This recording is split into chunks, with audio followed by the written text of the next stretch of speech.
She saw him start at this, but he said nothing, and she continued, "You could not have made the offer of your hand in any possible way that would have tempted me to accept it." Again his astonishment was obvious, and he looked at her with an expression of mingled incredulity and mortification.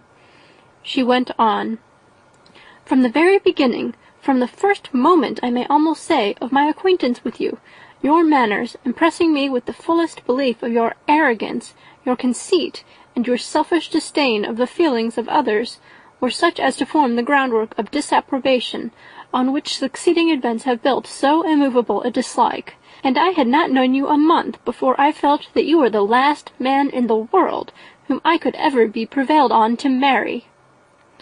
"You have said quite enough, madam. I perfectly comprehend your feelings, and have now only to be ashamed of what my own have been. Forgive me for having taken up so much of your time, and accept my best wishes for your health and happiness." And with these words he hastily left the room, and Elizabeth heard him the next moment open the front door and quit the house. The tumult of her mind was now painfully great. She knew not how to support herself, and from actual weakness sat down and cried for half an hour. Her astonishment, as she reflected on what had passed, was increased by every review of it. That she should receive an offer of marriage from Mr. Darcy! That he should have been in love with her for so many months! So much in love as to wish to marry her, in spite of all the objections which had made him prevent his friends marrying her sister, and which must appear at least with equal force in his own case, was almost incredible. It was gratifying to have inspired unconsciously so strong an affection, but his pride, his abominable pride, his shameless avowal of what he had done with respect to Jane, his unpardonable assurance in acknowledging, though he could not justify it, and the unfeeling manner in which he had mentioned Mr. Wickham, his cruelty towards whom he had not attempted to deny, soon overcame the pity which the consideration of his attachment had for a moment excited. She continued in very agitated reflections till the sound of Lady Catherine's carriage made her feel how unequal she was to encounter Charlotte's observation, and hurried away to her room. End of chapter 34. Jane Austen. Chapter 35. Elizabeth awoke the next morning to the same thoughts and meditations which had at length closed her eyes. She could not yet recover from the surprise of what had happened. It was impossible to think of anything else, and, totally indisposed for employment, she resolved, soon after breakfast, to indulge herself in air and exercise. She was proceeding directly to her favourite walk, when the recollection of Mr. Darcy's sometimes coming there stopped her, and instead of entering the park, she turned up the lane, which led farther from the turnpike road. The park paling was still the boundary on one side, and she soon passed one of the gates into the ground. After walking 2 or 3 times along that part of the lane, she was tempted, by the pleasantness of the morning, to stop at the gates and look into the park. The 5 weeks which she had now passed in Kent had made a great difference in the country, and every day was adding to the verdure of the early trees. She was on the point of continuing her walk, when she caught a glimpse of a gentleman within the sort of grove which edged the park. He was moving that way, and, fearful of it being Mr. Darcy, she was directly retreating. But the person who advanced was now near enough to see her, and, stepping forward with eagerness, pronounced her name. She had turned away, but on hearing herself called, though in a voice which proved it to be Mr. Darcy, she moved again towards the gate. He had by that time reached it also, and, holding out a letter, which she instinctively took, said, with a look of haughty composure, "I have been walking in the grove some time in the hope of meeting you. Will you do me the honour of reading that letter?" And then, with a slight bow, turned again into the plantation, and was soon out of sight. With no expectation of pleasure, but with the strongest curiosity, Elizabeth opened the letter, and, to her still increasing wonder, perceived an envelope containing 2 sheets of letter paper written quite through in a very close hand. The envelope itself was likewise full. Pursuing her way along the lane, she then began it. It was dated from Rosings, at 8 o'clock in the morning, and was as follows. Be not alarmed, madam, on receiving this letter, by the apprehension of its containing any repetition of those sentiments or renewal of those offers which were last night so disgusting to you. I write without any intention of paining you or humbling myself by dwelling on wishes which, for the happiness of both, cannot be too soon forgotten, and the effort which the formation and the perusal of this letter must occasion should have been spared, had not my character required it to be written and read. You must, therefore, pardon the freedom with which I demand your attention. Your feelings, I know, will bestow it unwillingly, but I demand it of your justice. 2 offences of a very different nature, and by no means of equal magnitude, you last night laid to my charge. The first mentioned was that, regardless of the sentiments of either, I had detached Mr. Bingley from your sister, and the other, that I had, in defiance of various claims, in defiance of honour and humanity, ruined the immediate prosperity and blasted the prospects of Mr. Wickham. Wilfully and wantonly to have thrown off the companion of my youth, the acknowledged favourite of my father, a young man who had scarcely any other dependence than on our patronage, and who had been brought up to expect its exertion, would be a depravity to which the separation of 2 young persons, whose affection could be the growth of only a few weeks, could bear no comparison. But from the severity of that blame which was last night so liberally bestowed, respecting each circumstance, I shall hope to be in the future secured when the following account of my actions and their motives has been read. If, in the explanation of them, which is due to myself, I am under the necessity of relating feelings which may be offensive to you, I can only say that I am sorry. The necessity must be obeyed, and further apology would be absurd. I had not long been in Hertfordshire before I saw, in common with others, that Bingley preferred your elder sister to any other young woman in the country. But it was not till the evening of the dance at Netherfield that I had any apprehension of his feeling a serious attachment. I had often seen him in love before.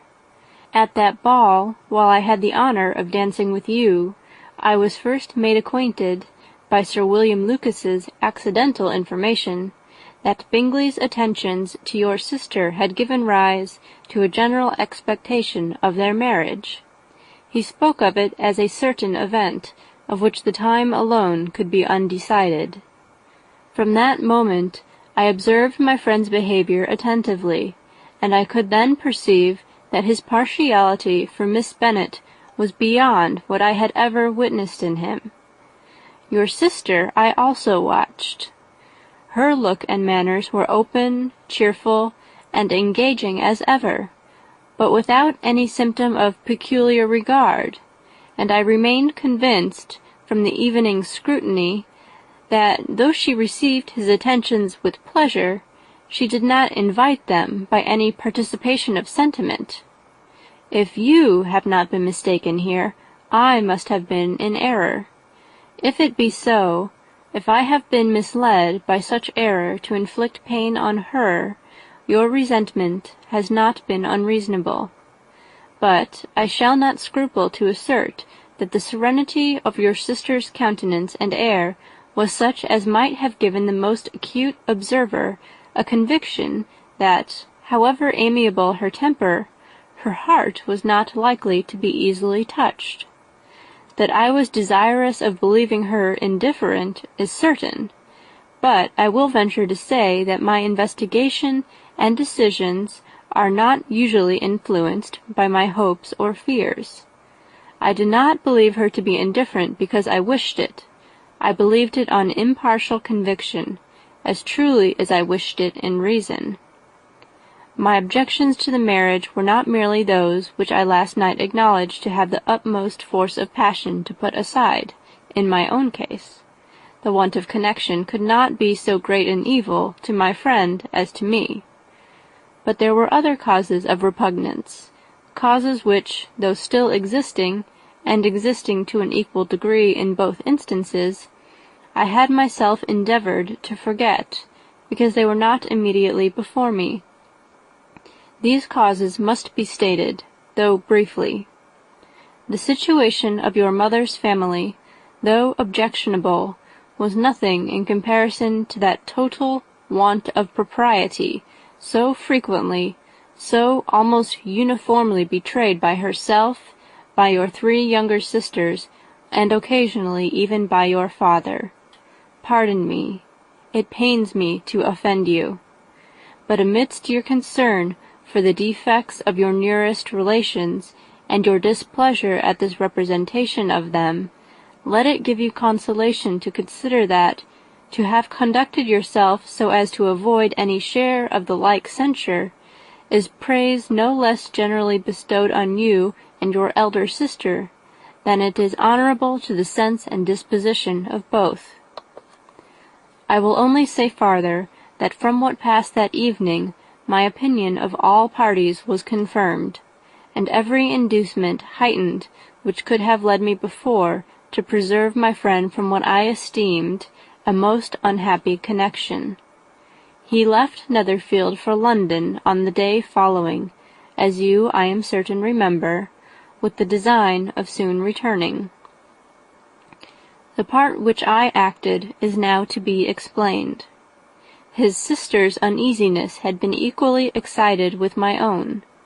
Our coincidence of feeling was soon discovered, and, alike sensible that no time was to be lost in detaching their brother, we shortly resolved on joining him directly in London.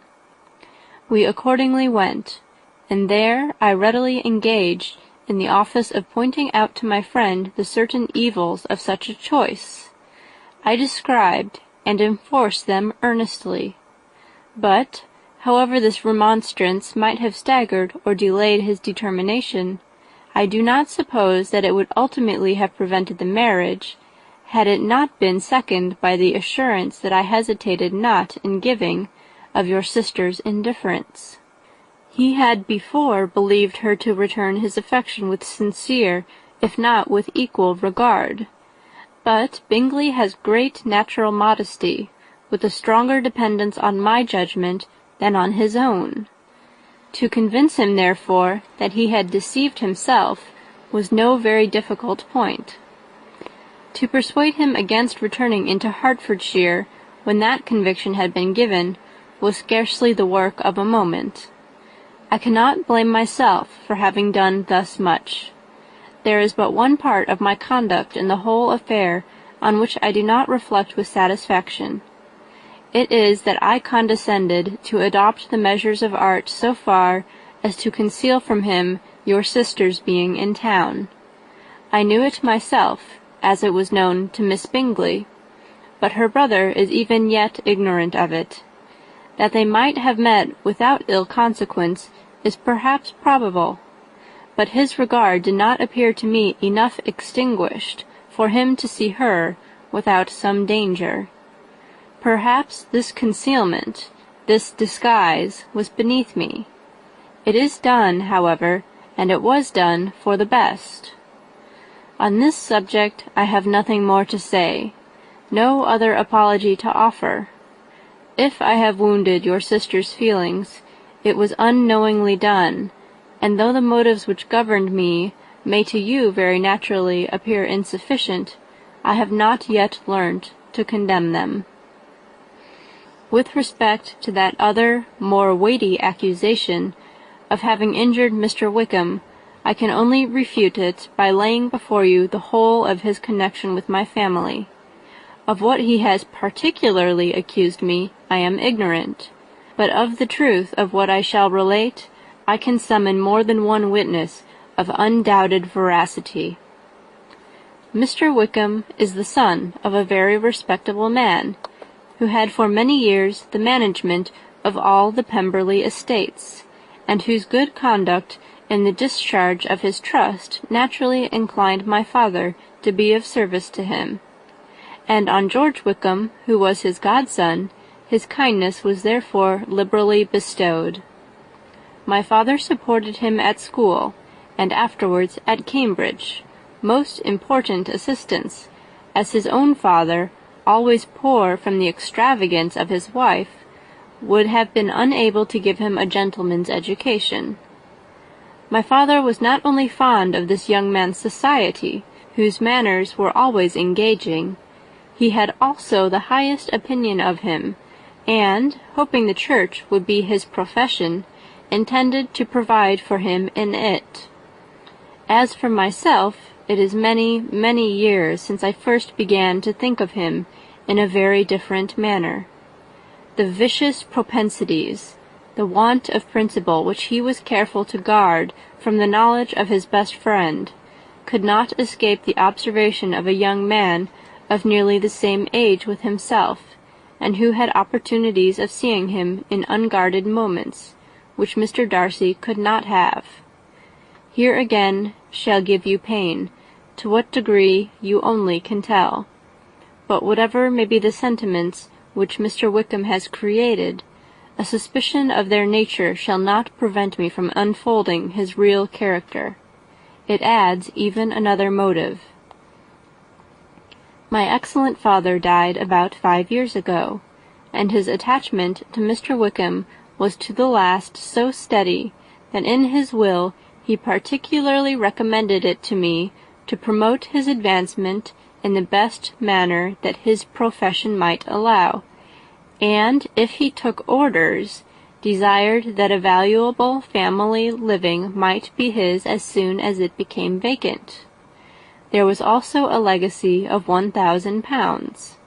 His own father did not long survive mine, and within half a year from these events, Mr. Wickham wrote to inform me that, having finally resolved against taking orders, he hoped I should not think it unreasonable for him to expect some more immediate pecuniary advantage, in lieu of the preferment, by which he could not be benefited.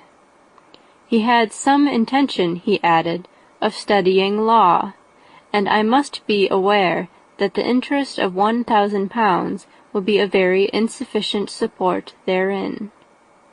I rather wished than believed him to be sincere, but at any rate was perfectly ready to accede to his proposal.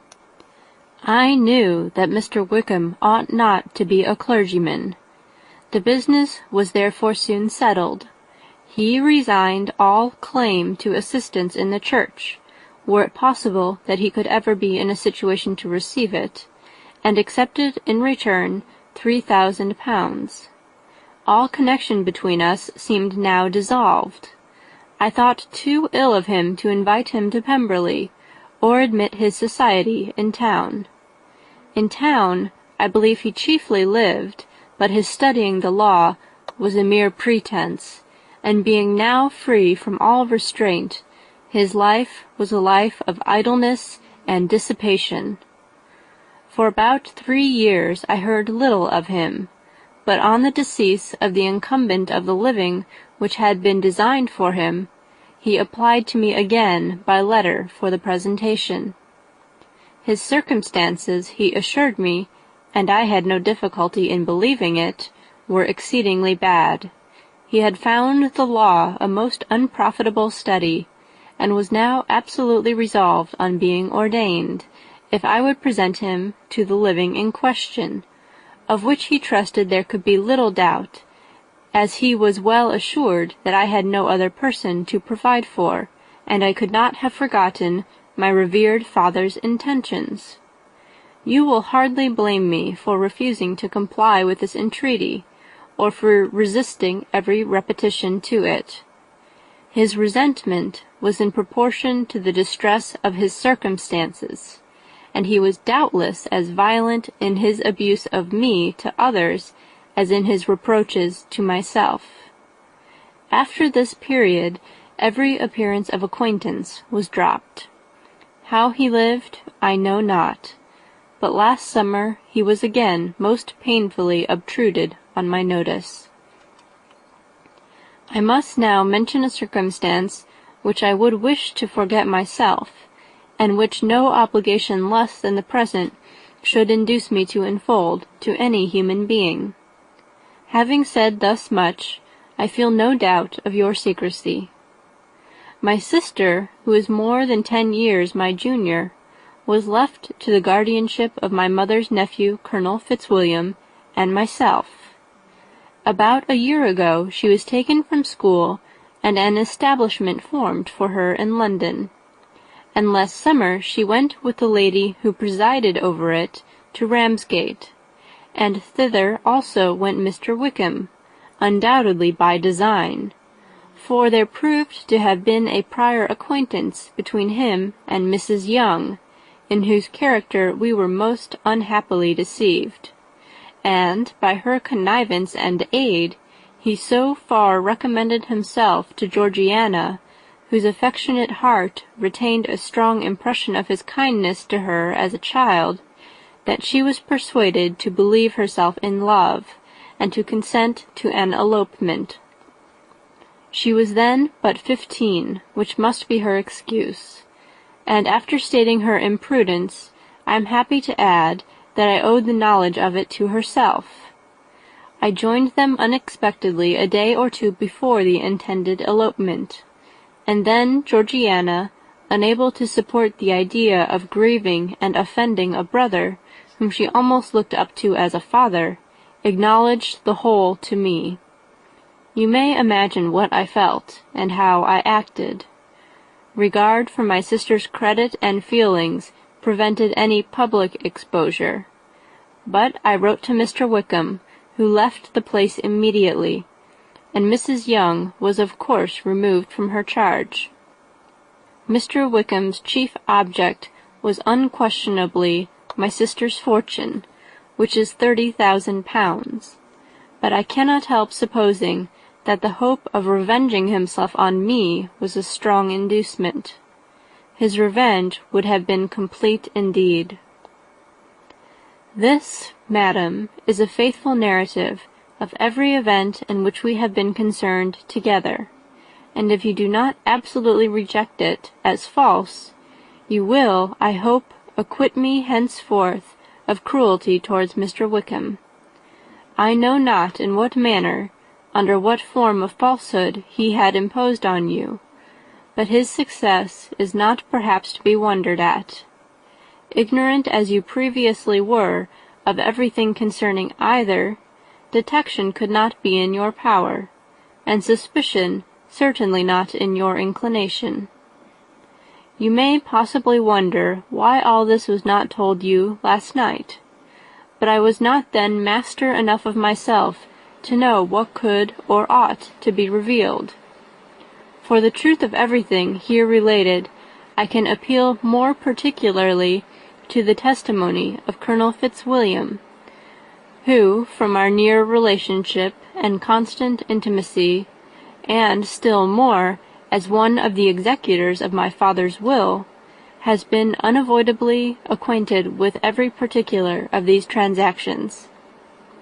If your abhorrence of me should make my assertions valueless, you cannot be prevented by the same cause from confiding in my cousin, and that there may be the possibility of consulting him, I shall endeavor to find some opportunity of putting this letter in your hands in the course of the morning.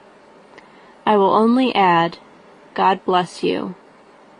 Fitzwilliam Darcy. End of chapter 35.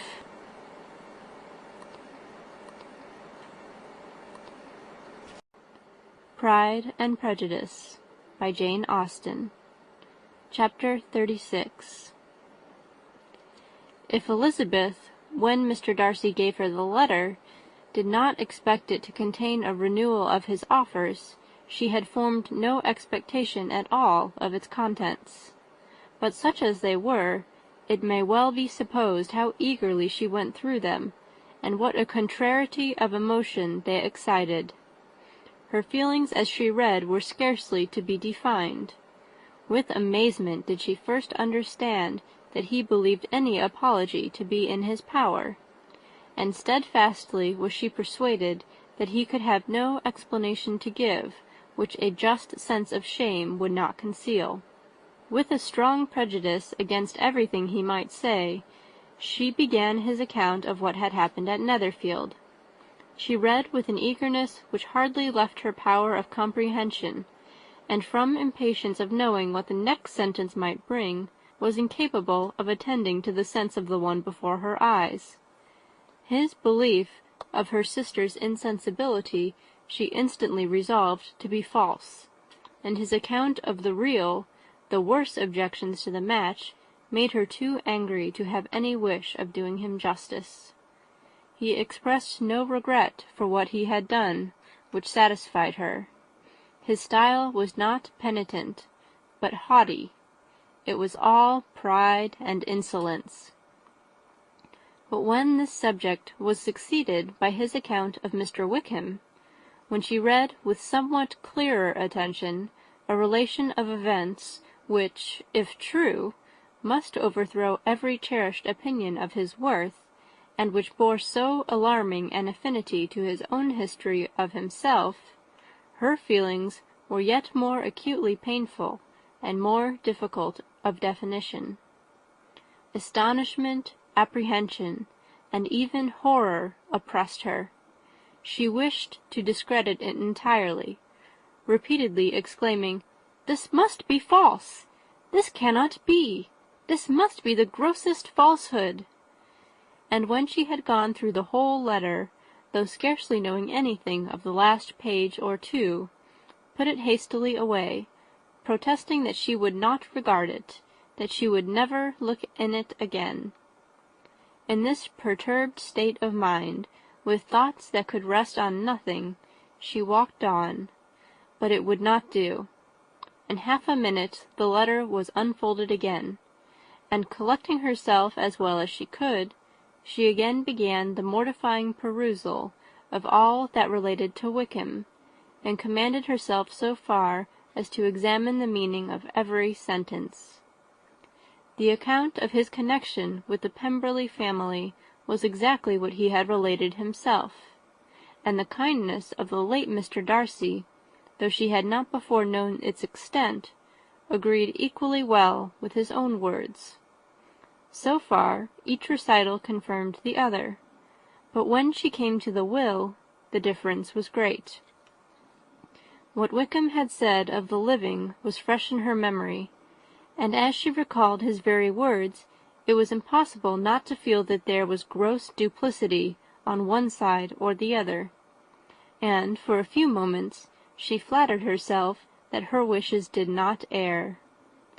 But when she read and re-read with the closest attention the particulars immediately following of Wickham's resigning all pretensions to the living, of his receiving in lieu so considerable a sum as £3,000, again she was forced to hesitate.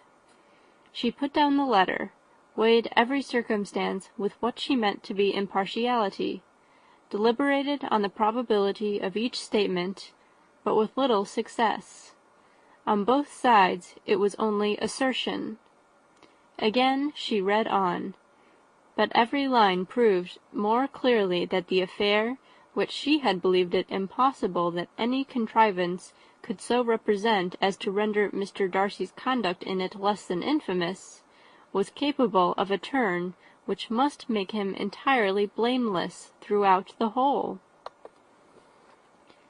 The extravagance and general profligacy which he scrupled not to lay at Mr. Wickham's charge exceedingly shocked her, the more so as she could bring no proof of its injustice. She had never heard of him before his entrance into the shire militia, on which he had engaged at the persuasion of the young man who, on meeting him accidentally in town, had there renewed a slight acquaintance. Of his former way of life nothing had been known in Hertfordshire but what he told himself. As to his real character, had information been in her power, she had never felt a wish of inquiring. His countenance, voice, and manner had established him at once in the possession of every virtue. She tried to recollect some instance of goodness, some distinguished trait of integrity or benevolence that might rescue him from the attacks of Mr. Darcy, or at least, by the predominance of virtue, atone for those casual errors under which she would endeavour to class what Mr. Darcy had described as the idleness and vice of many years' continuance. But no such recollection befriended her.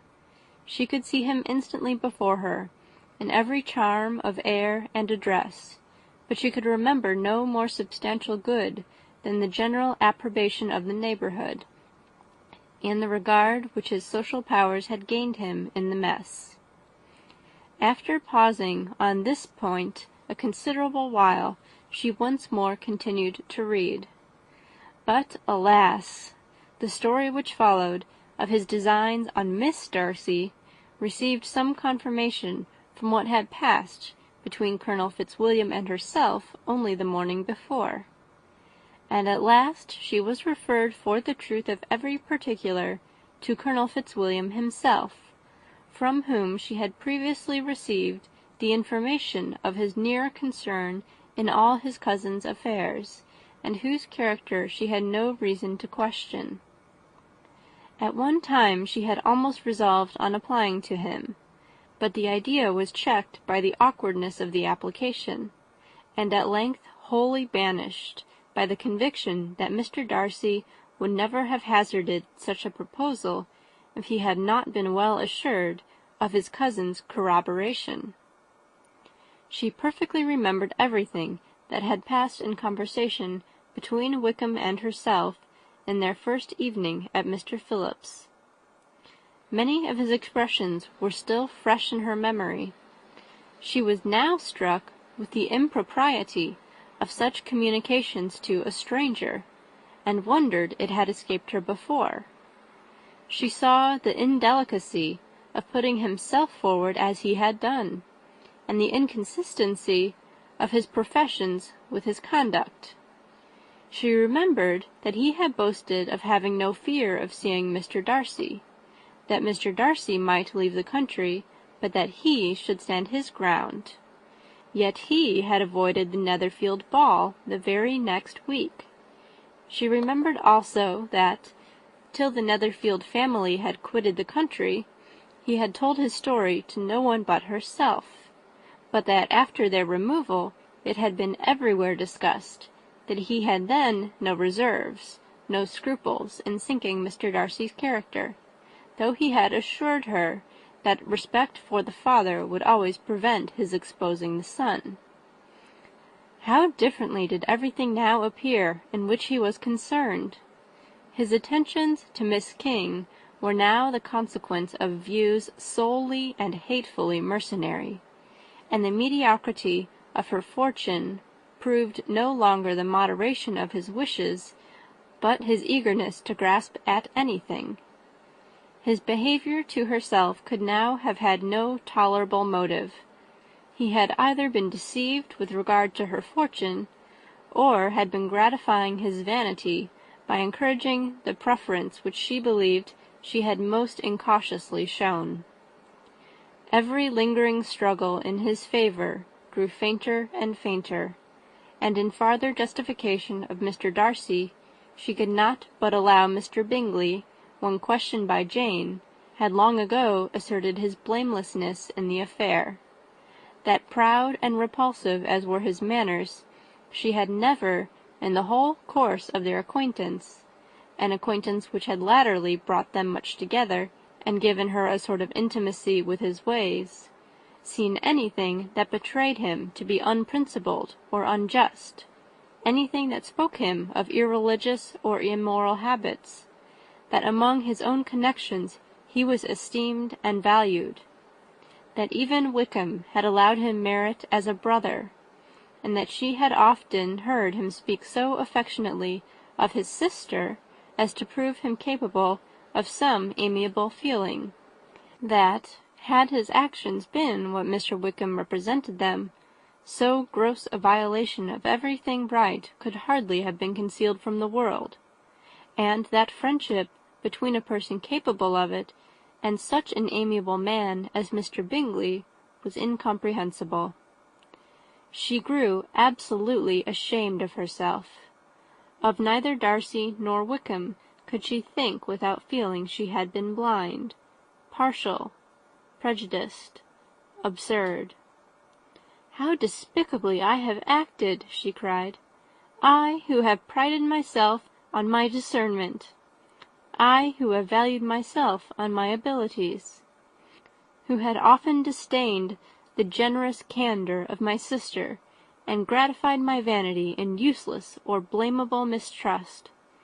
How humiliating is this discovery! Yet how just a humiliation! Had I been in love, I could not have been more wretchedly blind. But vanity, not love, has been my folly. Pleased with the preference of one, and offended by the neglect of the other on the very beginning of our acquaintance, I have courted prepossession and ignorance, and driven away where either were concerned. Till this moment I never knew myself." From herself to Jane, from Jane to Bingley, her thoughts were in a line which soon brought her to her recollection that Mr. Darcy's explanation there had appeared very insufficient, and she read it again.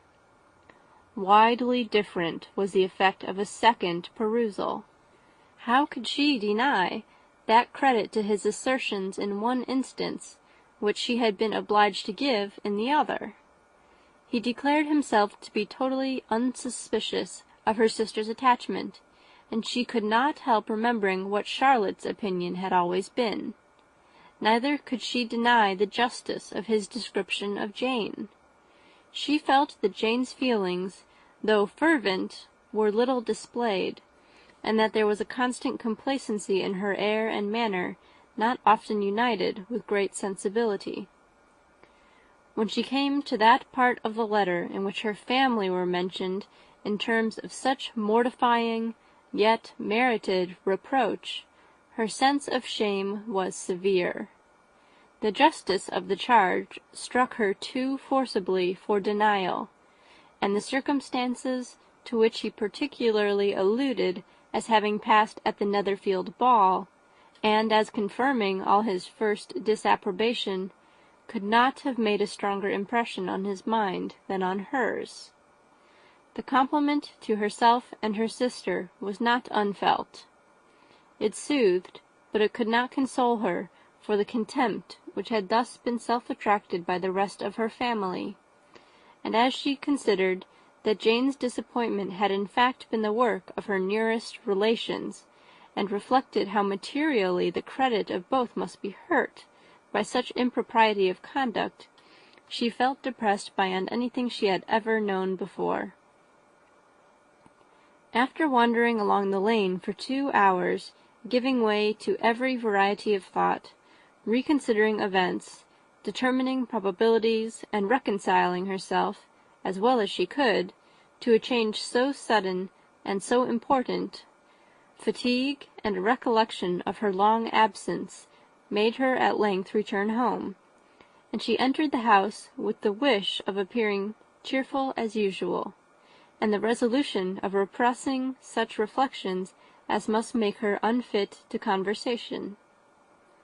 She was immediately told that the 2 gentlemen from Rosings had each called during her absence, Mr. Darcy only for a few minutes to take leave, but that Colonel Fitzwilliam had been sitting with them at least an hour, hoping for her return, and almost resolving to walk after her till she could be found.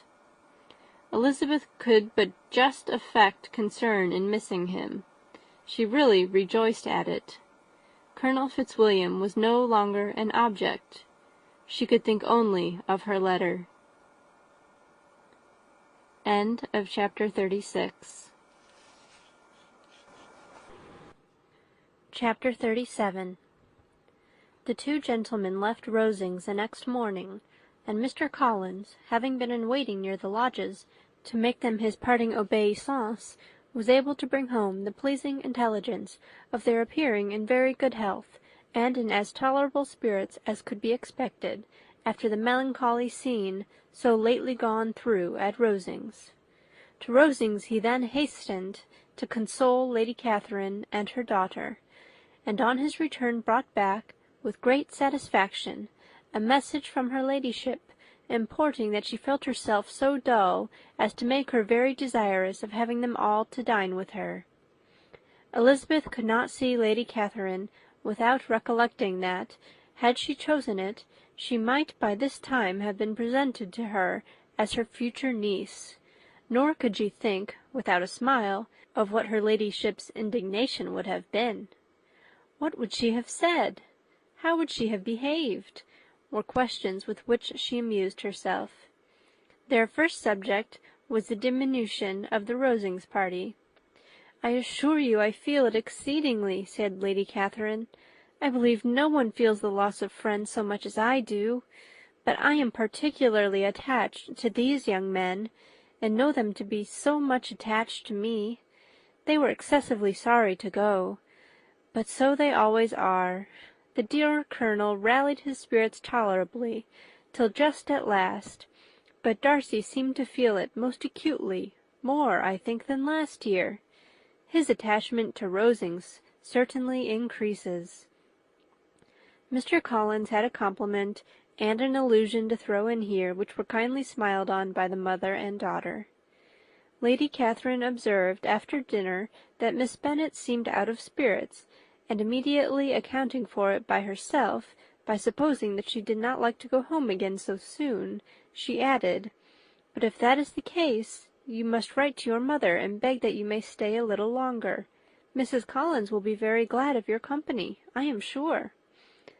"I am much obliged to your ladyship for your kind invitation," replied Elizabeth, "but it is not in my power to accept it. I must be in town next Saturday." "Why, at that rate, you will have been here only 6 weeks. I expected you to stay 2 months. I told Mrs. Collins so before you came. There can be no occasion for your going so soon. Mrs. Bennet could certainly spare you for another fortnight. But my father cannot. He wrote last week to hurry my return." "Oh, your father, of course, may spare you, if your mother can. Daughters are never of so much consequence to a father. And if you will stay another month complete, it will be in my power to take one of you as far as London, for I am going there early in June, for a week, and as Dawson does not object to the barouche box, there will be very good room for one of you, and indeed if the weather should happen to be cool, I should not object to taking you both, as you are neither of you large." "You are all kindness, madam, but I believe we must abide by our original plan." Lady Catherine seemed resigned. "Mrs. Collins, you must send a servant with them. You know I always speak my mind, and I cannot bear the idea of 2 young women travelling post by themselves. It is highly improper. You must contrive to send somebody. I have the greatest dislike in the world to that sort of thing. Young women should always be properly guarded and attended, according to their situation in life. When my niece Georgiana went to Ramsgate last summer, I made a point of her having 2 men-servants go with her. Miss Darcy, the daughter of Mr. Darcy of Pemberley, and Lady Anne, could not have appeared with propriety in a different manner. I am excessively attentive to all those things. You must send John with the young ladies, Mrs. Collins. I am glad it occurred to me to mention it, for it would really be discreditable to you to let them go alone. My uncle is to send a servant for us." "Oh, your uncle! He keeps a manservant, does he? I am very glad you have somebody who thinks of these things. Where shall you change horses? Oh, Bromley, of course. If you mention my name at the bell, you will be attended to." Lady Catherine had many other questions to ask respecting their journey, and as she did not answer them all herself, attention was necessary, which Elizabeth believed to be lucky for her, or, with a mind so occupied, she might have forgotten where she was. Reflection must be reserved for solitary hours. Whenever she was alone, she gave way to it, as the greatest relief, and not a day went by without a solitary walk, in which she might indulge in all the delight of unpleasant recollections. Mr. Darcy's letter she was in a fair way of soon knowing by heart. She studied every sentence, and her feelings towards its writer were at times wildly different. When she remembered the style of his address, she was still full of indignation, but when she considered how unjustly she had condemned and upbraided him, her anger was turned against herself, and his disappointed feelings became the object of compassion. His attachment excited gratitude, his general character respect, but she could not approve him, nor could she for a moment repent her refusal, or feel the slightest inclination ever to see him again. In her own past behaviour there is a constant source of vexation and regret, and in the unhappy defects of her family a subject of yet heavier chagrin. They were hopeless of remedy. Her father, contented with laughing at them, would never exert himself to restrain the wild giddiness of his youngest daughters, and her mother, with manners so far from right herself, was entirely insensible of the evil. Elizabeth had frequently united with Jane in an endeavour to check the imprudence of Catherine and Lydia, but while they were supported by their mother's indulgence, what chance could there be of improvement? Catherine, weak-spirited, irritable, and completely under Lydia's guidance, had been always affronted by their advice, and Lydia, self-willed and careless, would scarcely give them a hearing. They were ignorant, idle, and vain. While there was an officer in Meryton, they would flirt with him, and while Meryton was within a walk of Longbourn, they would be going there forever. Anxiety on Jane's behalf was another prevailing concern, and Mr. Darcy's explanation, by restoring Bingley to all her former good opinion, heightened the sense of what Jane had lost. His affection was proved to have been sincere, and his conduct cleared of all blame, unless any could attach to the implicitness of his confidence in his friend. How grievous then was the thought, that, of a situation so desirable in every respect, so replete with advantage, so promising for happiness, Jane had been deprived, by the folly and indecorum of her own family. When to these recollections was added the development of Wickham's character, it may be easily believed that the happy spirits which had seldom been depressed before were now so much affected as to make it almost impossible for her to appear tolerably cheerful. Their engagements at Rosings were as frequent during the last week of her stay as they had been at first.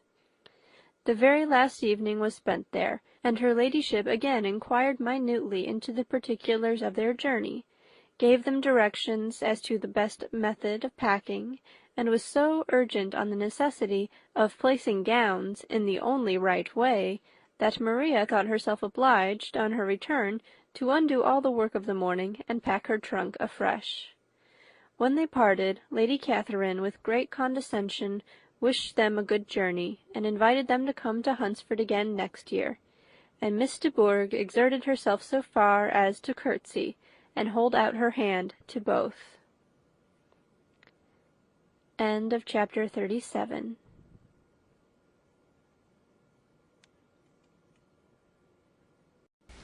Pride and Prejudice by Jane Austen. Chapter 38. On Saturday morning, Elizabeth and Mr. Collins met for breakfast a few minutes before the others appeared, and he took the opportunity of paying the parting civilities which he deemed indispensably necessary. "I know not, Miss Elizabeth," said he, "whether Mrs. Collins has yet expressed her sense of your kindness in coming to us, but I am very certain you will not leave the house without receiving her thanks for it. The favour of your company has been much felt, I assure you. We know how little there is to tempt anyone to our humble abode. Our plain manner of living, our small rooms and few domestics, and the little we see of the world, must make Hunsford extremely dull to a young lady like yourself. But I hope you will believe us grateful for the condescension, and that we have done everything in our power to prevent your spending your time unpleasantly." Elizabeth was eager with her thanks and assurances of happiness.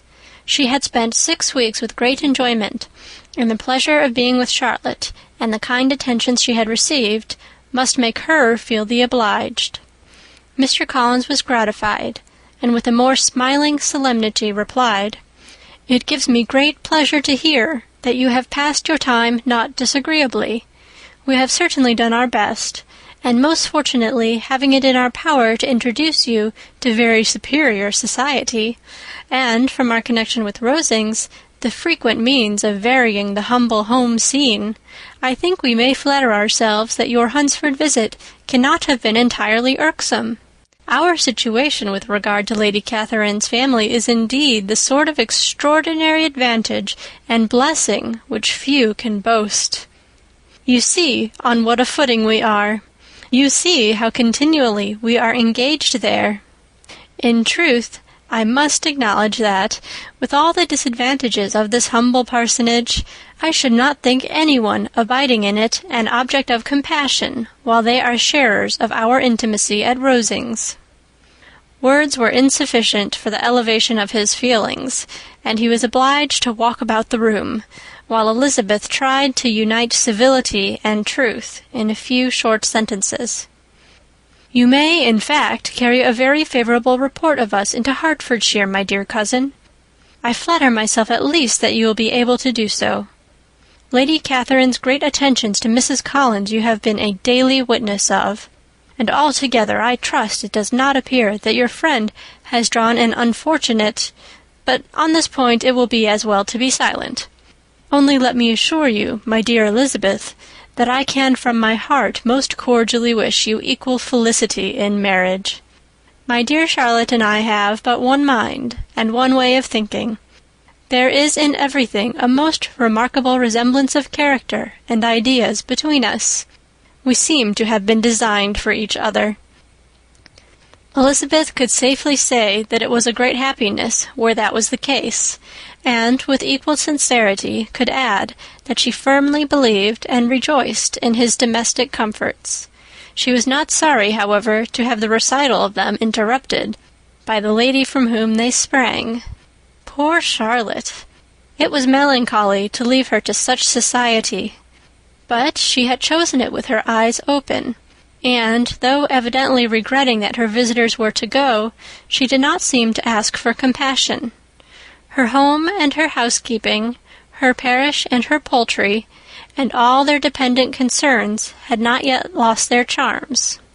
At length the chaise arrived, the trunks were fastened on, the parcels placed within, and it was pronounced to be ready. After an affectionate parting between the friends, Elizabeth was attended to the carriage by Mr. Collins, and as they walked down the garden, he was commissioning her with his best respects to all her family, not forgetting his thanks for the kindness he had received at Longbourn in the winter, and his compliments to Mr. and Mrs. Gardiner, though unknown. He then handed her in. Maria followed, and the door was on the point of being closed, when he suddenly reminded them, with some consternation, that they had hitherto forgotten to leave any message for the ladies at Rosings. "But," he added, "you will of course wish to have your humble respects delivered to them, with your grateful thanks for their kindness to you while you have been here." Elizabeth made no objection. The door was then allowed to be shut, and the carriage drove off. "Good gracious!" cried Maria, after a few minutes' silence. "It seems but a day or two since we first came, and yet how many things have happened!"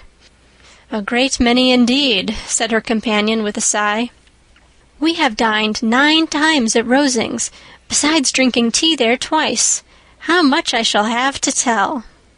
Elizabeth added privately, "and how much I shall have to conceal." Their journey was performed without much conversation or any alarm, and within 4 hours of their leaving Hunsford, they reached Mr. Gardiner's house, where they were to remain a few days. Jane looked well, and Elizabeth had little opportunity of studying her spirits amidst the various engagements which the kindness of her aunt had reserved for them. But Jane was to go home with her, and at Longbourn there would be leisure enough for observation. It was not without an effort, meanwhile, that she could wait even for Longbourn before she told her sister of Mr. Darcy's proposals. To know that she had the power of revealing what would so exceedingly astonish Jane, and must, at the same time, so highly gratify whatever of her vanity she had not yet been able to reason away, was such a temptation to openness as nothing could have conquered but the state of indecision in which she remained as to the extent of what she should communicate, and her fear, if she once entered on the subject, of being hurried into repeating something of Bingley which might only grieve her sister further. End of chapter 38. Chapter 39. It was the second week in May in which the three young ladies set out together from Gracechurch Street for the town of in Hertfordshire, and as they drew near the appointed inn where Mr. Bennet's carriage was to meet them, they quickly perceived, in token of the coachman's punctuality, both Kitty and Lydia looking out of a dining-room upstairs. These two girls had been above an hour in the place, happily employed in visiting an opposite milliner, watching the sentinel on guard, and dressing a salad and cucumber. After welcoming their sisters, they triumphantly displayed a table set out with such cold meat as an inn larder usually affords, exclaiming, "Is not this nice? Is not this an agreeable surprise?" "And we meant to treat you all," added Lydia, "but you must lend us the money, for we have spent hours at the shop out there." Then, showing her purchases, "Look here, I have bought this bonnet. I do not think it is very pretty, but I thought I might as well buy it as not. I shall put it to pieces as soon as I get home, and see if I can make it up any better." And when her sisters abused it as ugly, she added, with perfect unconcern, "Oh, but there were 2 or 3 much uglier in the shop, and when I have bought some prettier colored satin to trim it with fresh, I think it will be very tolerable. Besides, it will not much signify what one wears this summer, after the shire have left Meryton, and they are going in a fortnight." "Are they indeed?" cried Elizabeth with the greatest satisfaction. "They are going to be encamped near Brighton, and I do so want Papa to take us all there for the summer.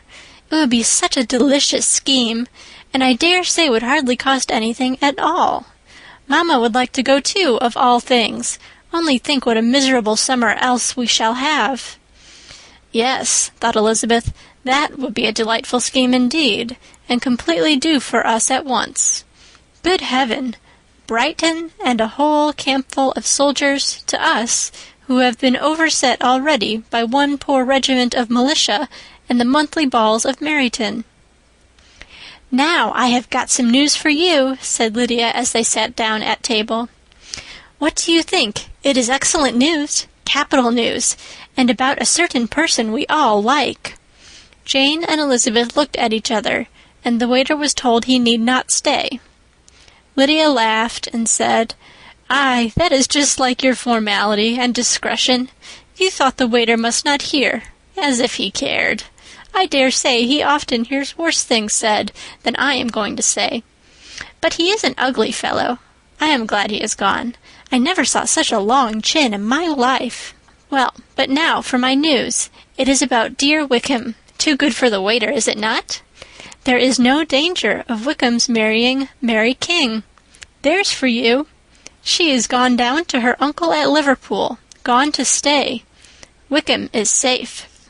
"And Mary King is safe," added Elizabeth, "safe from a connection imprudent as to fortune."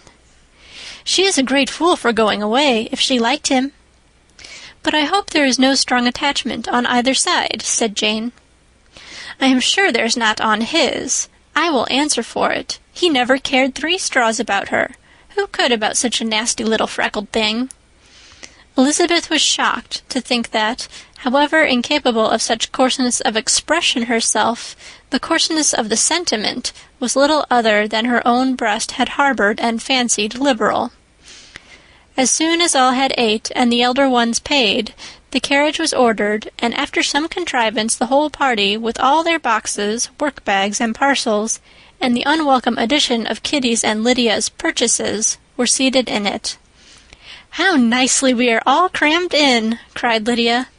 "I am glad I bought my bonnet, if it is only for the fun of having another hand-box. Well, now, let us be quite comfortable and snug, and talk and laugh all the way home. And in the first place, let us hear what has happened to you all since you went away. Have you seen any pleasant men? Have you had any flirting? I was in great hopes that one of you would have got a husband before you came back. Jane will be quite an old maid soon, I declare. She is almost 23. Lord, how ashamed I should be of not being married before 23. My Aunt Phillips wants you so to get husbands, you can't think. She says Lizzie had better have taken Mr. Collins, but I do not think there would have been any fun in it. Lord, how I should like to be married before any of you, and then I would chaperone you about to all the balls. Dear me, we had such a good piece of fun the other day at Colonel Forster's. Kitty and me were to spend the day there, and Mrs. Forster promised to have a little dance in the evening. By the by, Mrs. Forster and me are such friends.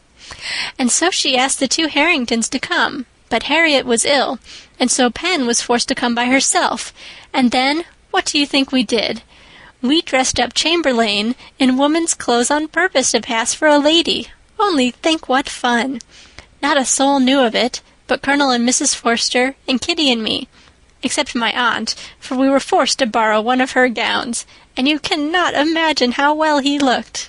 When Denny and Wickham and Pratt and 2 or 3 more of the men came in, they did not know him in the least. Lord, how I laughed! And so did Mrs. Forster.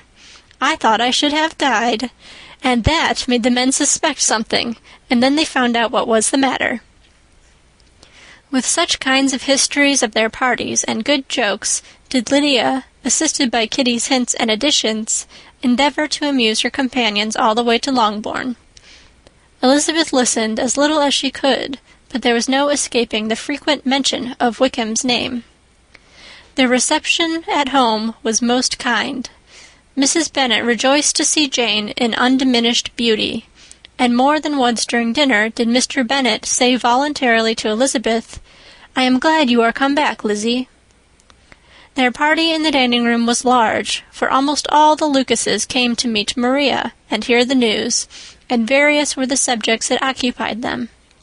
Lady Lucas was inquiring of Maria after the welfare and poultry of her eldest daughter. Mrs. Bennet was doubly engaged, on one hand collecting an account of the present fashions from Jane, who sat some way below her, and on the other retailing them all to the younger Lucases, and Lydia, in a voice rather louder than any other person's, was enumerating the various pleasures of the morning to anybody who would hear her. "Oh, Mary," said she, "I wish you had gone with us, for we had such fun. As we went along, Kitty and I drew up the blinds and pretended there was nobody in the coach, and I should have gone so all the way if Kitty had not been sick. And when we got to the George, I do think we behaved very handsomely, for we treated the other 3 with the nicest cold luncheon in the world. And if you would have gone, we would have treated you too. And then when we came away, it was such fun. I thought we never should have gotten to the coach. I was ready to die of laughter. And then we were so merry all the way home, we talked and laughed so loud that anybody might have heard us 10 miles off." To this Mary gravely replied, "Far be it from me, my dear sister, to depreciate such pleasures. They would doubtless be congenial with the generality of female minds, but I confess they would have no charms for me. I should infinitely prefer a book." But of this answer Lydia heard not a word. She seldom listened to anybody for more than half a minute, and never attended to Mary at all. In the afternoon Lydia was urgent with the rest of the girls to walk to Meryton to see how everybody went on, but Elizabeth steadily opposed the scheme. It should not be said that the Miss Bennets could not be at home half a day before they were in pursuit of the officers. There was another reason, too, for her opposition. She dreaded seeing Mr. Wickham again, and was resolved to avoid it as long as possible. The comfort to her of the regiment's approaching removal was indeed beyond expression. In a fortnight they were to go, and once gone, she hoped there could be nothing more to plague her on this account. She had not been many hours at home before she found that the Brighton scheme, of which Lydia had given them a hint at the inn, was under frequent discussion between her parents. Elizabeth saw directly that her father had not the smallest intention of yielding, but his answers were at the same time so vague and equivocal that her mother, though often disheartened, had never yet despaired of succeeding at last. End of Chapter 39. Chapter 40. Elizabeth's impatience to acquaint Jane with what had happened could no longer be overcome, and at length, resolving to suppress every particular in which her sister was concerned, and preparing her to be surprised, she related to her the next morning the chief of the scene between Mr. Darcy and herself. Miss Bennet's astonishment was soon lessened by the strong sisterly partiality which made any admiration of Elizabeth appear perfectly natural, and all surprise was shortly lost in other feelings. She was sorry that Mr. Darcy should have delivered his sentiments in a manner so little suited to recommend him, but still more she was grieved for the unhappiness which her sister's refusal must have given him. "His being so sure of succeeding was wrong," said she, "and certainly ought not to have appeared. But consider how much it must increase his disappointment." "Indeed," replied Elizabeth, "I am heartily sorry for him, but he has other feelings which will probably soon drive away his regard for me. You do not blame me, however, for refusing him." "Blame you? Oh, no." "But you blame me for having spoken so warmly of Wickham?" "No, I do not know that you were wrong in saying what you did. But you will know it when I tell you what happened the very next day." She then spoke of the letter, repeating the whole of its contents as far as they concerned George Wickham.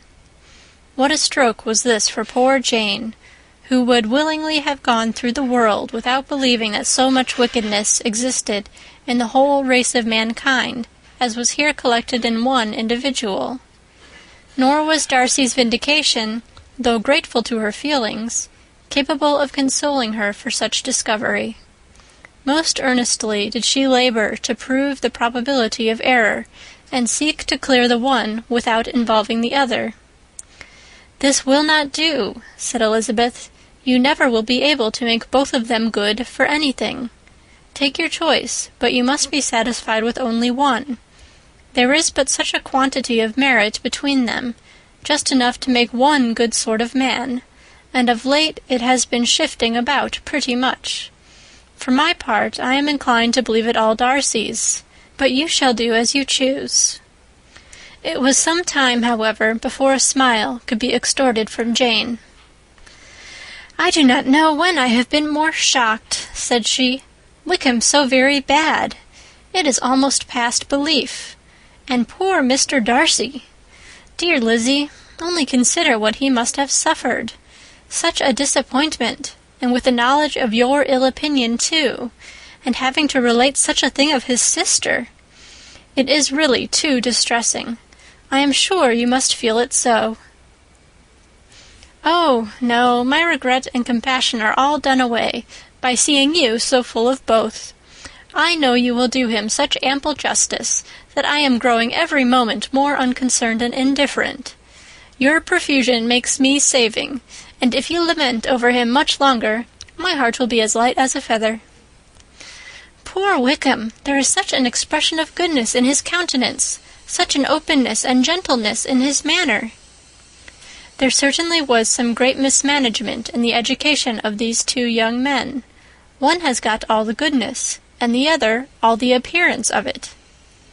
"I never thought Mr. Darcy so deficient in the appearance of it as you used to do. And yet I meant to be uncommonly clever in taking so decided a dislike to him without any reason. It is such a spur to one's genius, such an opening for wit, to have a dislike of that kind. One may be continually abusive without saying anything just, but one cannot always be laughing at a man without now and then stumbling on something witty. Lizzie, when you first read that letter, I am sure you could not treat the matter as you do now. Indeed, I could not. I was uncomfortable enough, I may say unhappy, and with no one to speak to about what I felt, no Jane to comfort me and say that I had not been so very weak and vain and nonsensical as I knew I had. Oh, how I wanted you! How unfortunate that you should have used such very strong expressions in speaking of Wickham to Mr. Darcy, for now they do appear wholly undeserved. Certainly, but the misfortune of speaking with bitterness is a most natural consequence of the prejudice I had been encouraging. There is one point on which I want your advice. I want to be told whether I ought, or ought not, to make our acquaintances in general understand Wickham's character. Miss Bennet paused a little, and then replied, "Surely there can be no occasion for exposing him so dreadfully. What is your opinion?" "That it ought not to be attempted. Mr. Darcy has not authorized me to make his communication public. On the contrary, every particular relative to his sister was meant to be kept as much as possible to myself, and if I endeavor to undeceive people as to the rest of his conduct, who will believe me? The general prejudice against Mr. Darcy is so violent that it would be the death of half the good people in Meryton to attempt to place him in an amiable light. I am not equal to it. Wickham will soon be gone, and therefore it will not signify to anyone here what he really is. Some time hence it will be all found out, and then we may laugh at their stupidity in not knowing it before. At present I will say nothing about it. You are quite right. To have his errors made public might ruin him forever. He is now, perhaps, sorry for what he has done, and anxious to re-establish a character. We must not make him desperate." The tumult of Elizabeth's mind was allayed by this conversation. She had got rid of 2 of the secrets which had weighed on her for a fortnight, and was certain of a willing listener in Jane whenever she might wish to talk again of either. But there was still something lurking behind, of which prudence forbade the disclosure. She dared not relate the other half of Mr. Darcy's letter, nor explain to her sister how sincerely she had been valued by her friend. Here was knowledge in which no one could partake, and she was sensible that nothing less than a perfect understanding between the parties could justify her in throwing off this last encumbrance of mystery. "And then," said she, "if that very improbable event should ever take place, I shall merely be able to tell what Bingley may tell in a much more agreeable manner himself. The liberty of communication cannot be mine till it has lost all its value." She was now, on being settled at home, at leisure to observe the real state of her sister's spirits. Jane was not happy. She still cherished a very tender affection for Bingley. Having never even fancied herself in love before, her regard had all the warmth of first attachment, and from her age and disposition greater steadiness than most first attachments often boast, and so fervently did she value his remembrance and prefer him to every other man, that all her good sense and all her attention to the feelings of her friends were requisite to check the indulgence of those regrets which must have been injurious to her own health and their tranquillity. "Well, Lizzie," said Mrs. Bennet one day, "what is your opinion now of this sad business of Jane's? For my part, I am determined never to speak of it again to anybody. I told my sister Philip so the other day, but I cannot find out that Jane saw anything of him in London. Well, he is a very undeserving young man, and I do not suppose there's the least chance in the world of her ever getting him now. There is no talk of his coming to Netherfield again in the summer, and I have inquired of everybody, too, who is likely to know. I do not believe he will ever live at Netherfield any more." "Oh, well, it is just as he chooses. Nobody wants him to come. though I shall always say he used my daughter extremely ill, and if I was her, I would not have put up with it. Well, my comfort is, I am sure Jane will die of a broken heart, and then he will be sorry for what he has done." But as Elizabeth could not receive comfort from any such expectation, she made no answer. "Well, Lizzie," continued her mother soon afterwards, "and so the Collinses live very comfortable, do they? Well, well, I only hope it will last. And what sort of table do they keep? Charlotte is an excellent manager, I dare say. If she is half as sharp as her mother, she is saving enough. There is nothing extravagant in their housekeeping, I dare say." "No, nothing at all." "A great deal of good management, depend upon it. Yes, yes. They will take care not to outrun their income. They will never be distressed for money. Well, much good may it do them. And so I suppose they often talk of having Longbourn when your father is dead. They look upon it as quite their own, I dare say, whenever that happens." "It was a subject which they could not mention before me." "No, it would have been strange if they had. But I make no doubt they often talk of it between themselves. Well, if they can be easy with an estate that is not lawfully their own, so much the better. I should be ashamed of having one that was only entailed on me." End of chapter 40.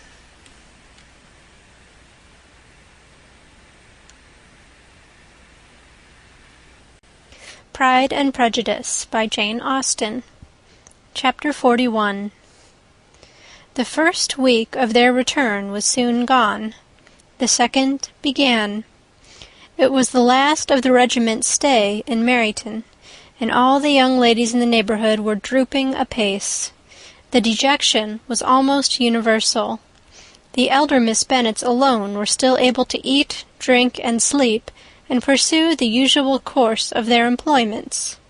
Very frequently were they reproached for this insensibility by Kitty and Lydia, whose own misery was extreme, and who could not comprehend such hard-heartedness in any of the family. "Good heaven, what is to become of us? What are we to do?" would they often exclaim in the bitterness of woe. "How can you be smiling so, Lizzie?" Their affectionate mother shared all their grief. She remembered what she had herself endured on a similar occasion 25 years ago. "I am sure," said she, "I cried for 2 days together when Colonel Miller's regiment went away. I thought I should have broken my heart." "I am sure I shall break mine," said Lydia. "If one could but go to Brighton," observed Mrs. Bennet. "Oh, yes, if one could but go to Brighton. But papa is so disagreeable." "A little sea-bathing would set me up forever." "And my Aunt Phillips is sure it would do me a great deal of good," added Kitty. Such were the kind of lamentations resounding perpetually through Longbourn House. Elizabeth tried to be diverted by them, but all sense of pleasure was lost in shame. She felt anew the justice of Mr. Darcy's objections, and never had she been so much disposed to pardon his interference in the views of his friend. But the gloom of Lydia's prospect was shortly cleared away, for she received an invitation from Mrs. Forster, the wife of the colonel of the regiment, to accompany her to Brighton. This invaluable friend was a very young woman, and very lately married. A resemblance in good humour and good spirits had recommended her and Lydia to each other, and out of their 3 months' acquaintance they had been intimate 2. The rapture of Lydia on this occasion, her adoration of Mrs. Forster, the delight of Mrs. Bennet, and the mortification of Kitty, are scarcely to be described. Wholly inattentive to her sister's feelings, Lydia flew about the house in restless ecstasy, calling for everyone's congratulations and laughing and talking with more violence than ever, whilst the luckless Kitty continued in the parlour, repined at her fate in terms as unreasonable as her accent was peevish. "I cannot see why Mrs. Forster should not ask me as well as Lydia," said she, "though I am not her particular friend. I have just as much right to be asked as she has, and more, too, for I am 2 years older." In vain did Elizabeth attempt to make her reasonable, and Jane to make her resigned.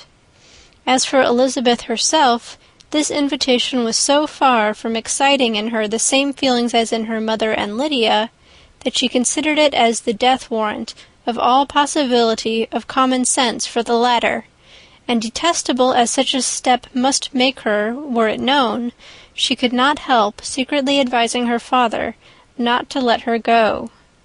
She represented to him all the improprieties of Lydia's general behavior, the little advantage she could derive from the friendship of such a woman as Mrs. Forster, and the probability of her being yet more imprudent with such a companion at Brighton, where the temptations must be greater than at home.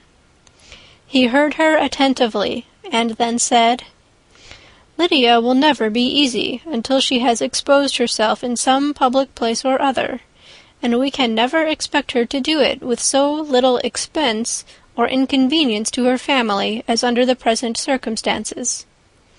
"If you were aware," said Elizabeth, "of the very great disadvantage to us all which must arise from the public notice of Lydia's unguarded and imprudent manner, nay, which has already arisen from it, I am sure you would judge differently in the affair." "Already arisen?" repeated Mr. Bennet. "What, has she frightened away some of your lovers? Poor little Lizzie! But do not be cast down. Such squeamish youths as cannot bear to be connected with a little absurdity are not worth a regret. Come, let me see the list of pitiful fellows who have been kept aloof by Lydia's folly." "Indeed, you are mistaken. I have no injuries to resent. It is not of particular, but of general evils, which I am now complaining. Our importance, our respectability in the world must be affected by the wild volatility, the assurance and disdain of all restraint which mark Lydia's character. Excuse me, for I must speak plainly. If you, my dear father, will not take the trouble of checking her exuberant spirits, and of teaching her that her present pursuits are not to be the business of her life, she will soon be beyond the reach of amendment. Her character will be fixed, and she will, at 16, be the most determined flirt that ever made herself or her family ridiculous. A flirt, too, in the worst and meanest degree of flirtation, without any attraction beyond youth and a tolerable person, and, from the ignorance and emptiness of her mind, wholly unable to ward off any portion of that universal contempt which her rage for admiration will excite. In this danger Kitty also is comprehended. She will follow wherever Lydia leads. Vain, ignorant, idle, and absolutely uncontrolled. Oh, my dear father, can you suppose it possible that they will not be censured and despised wherever they are known, and that their sisters will not be often involved in the disgrace?" Mr. Bennet saw that her whole heart was in the subject, and affectionately taking her hand, said in reply, "Do not make yourself uneasy, my love. Wherever you and Jane are known, you must be respected and valued, and you will not appear to less advantage for having a couple of, or I may say 3, very silly sisters. We shall have no peace at Longbourn if Lydia does not go to Brighton. Let her go, then. Colonel Forster is a sensible man, and will keep her out of any real mischief, and she is luckily too poor to be an object of prey to anybody. At Brighton she will be of less importance even as a common flirt than she has been here. The officers will find women better worth their notice. Let us hope, therefore, that her being there may teach her her own significance. At any rate, she cannot grow many degrees worse, without authorizing us to lock her up for the rest of her life." With this answer Elizabeth was forced to be content, but her own opinion continued the same, and she left him disappointed and sorry. It was not in her nature, however, to increase her vexations by dwelling on them. She was confident of having performed her duty, and to fret over unavoidable evils or augment them by anxiety was no part of her disposition. Had Lydia and her mother known the substance of her conference with her father, their indignation would hardly have found expression in their united volubility. In Lydia's imagination, a visit to Brighton comprised every possibility of earthly happiness.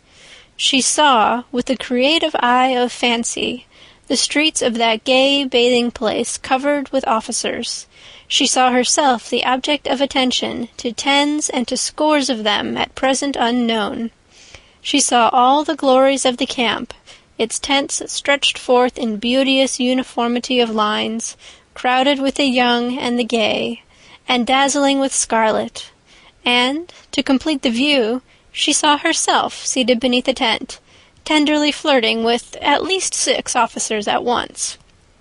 Had she known her sister sought to tear her from such prospects and such realities as these, what would have been her sensations? They could not have been understood only by her mother, who might have felt nearly the same. Lydia's going to Brighton was all that consoled her for her melancholy conviction of her husband's never intending to go there himself. But they were entirely ignorant of what had passed, and their raptures continued with little intermission to the very day of Lydia's leaving home. Elizabeth was now to see Mr. Wickham for the last time. Having been frequently in company with him since her return, agitation was pretty well over, the agitations of formal partiality entirely so. She had even learnt to detect, in the very gentleness which had first delighted her, an affectation and a sameness to disgust and weary. In his present behaviour to herself, moreover, she had a fresh source of displeasure, for the inclination he soon testified of renewing those intentions which had marked the early part of their acquaintance could only serve, after what had since passed, to provoke her.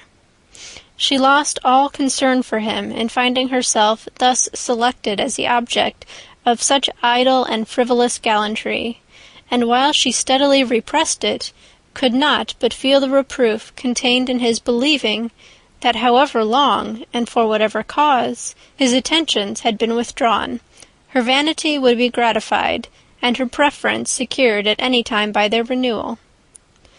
On the very last day of the regiment's remaining at Meryton, he dined, with other of the officers, at Longbourn, and so little was Elizabeth disposed to part from him in good manner, that on his making some inquiry as to the manner in which her time had passed at Hunsford, she mentioned Colonel Fitzwilliam's and Mr. Darcy's having both spent 3 weeks at Rosings, and asked him if he was acquainted with the former.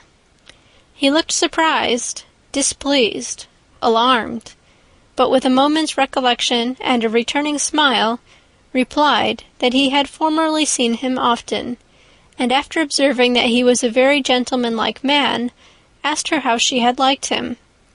Her answer was warmly in his favour.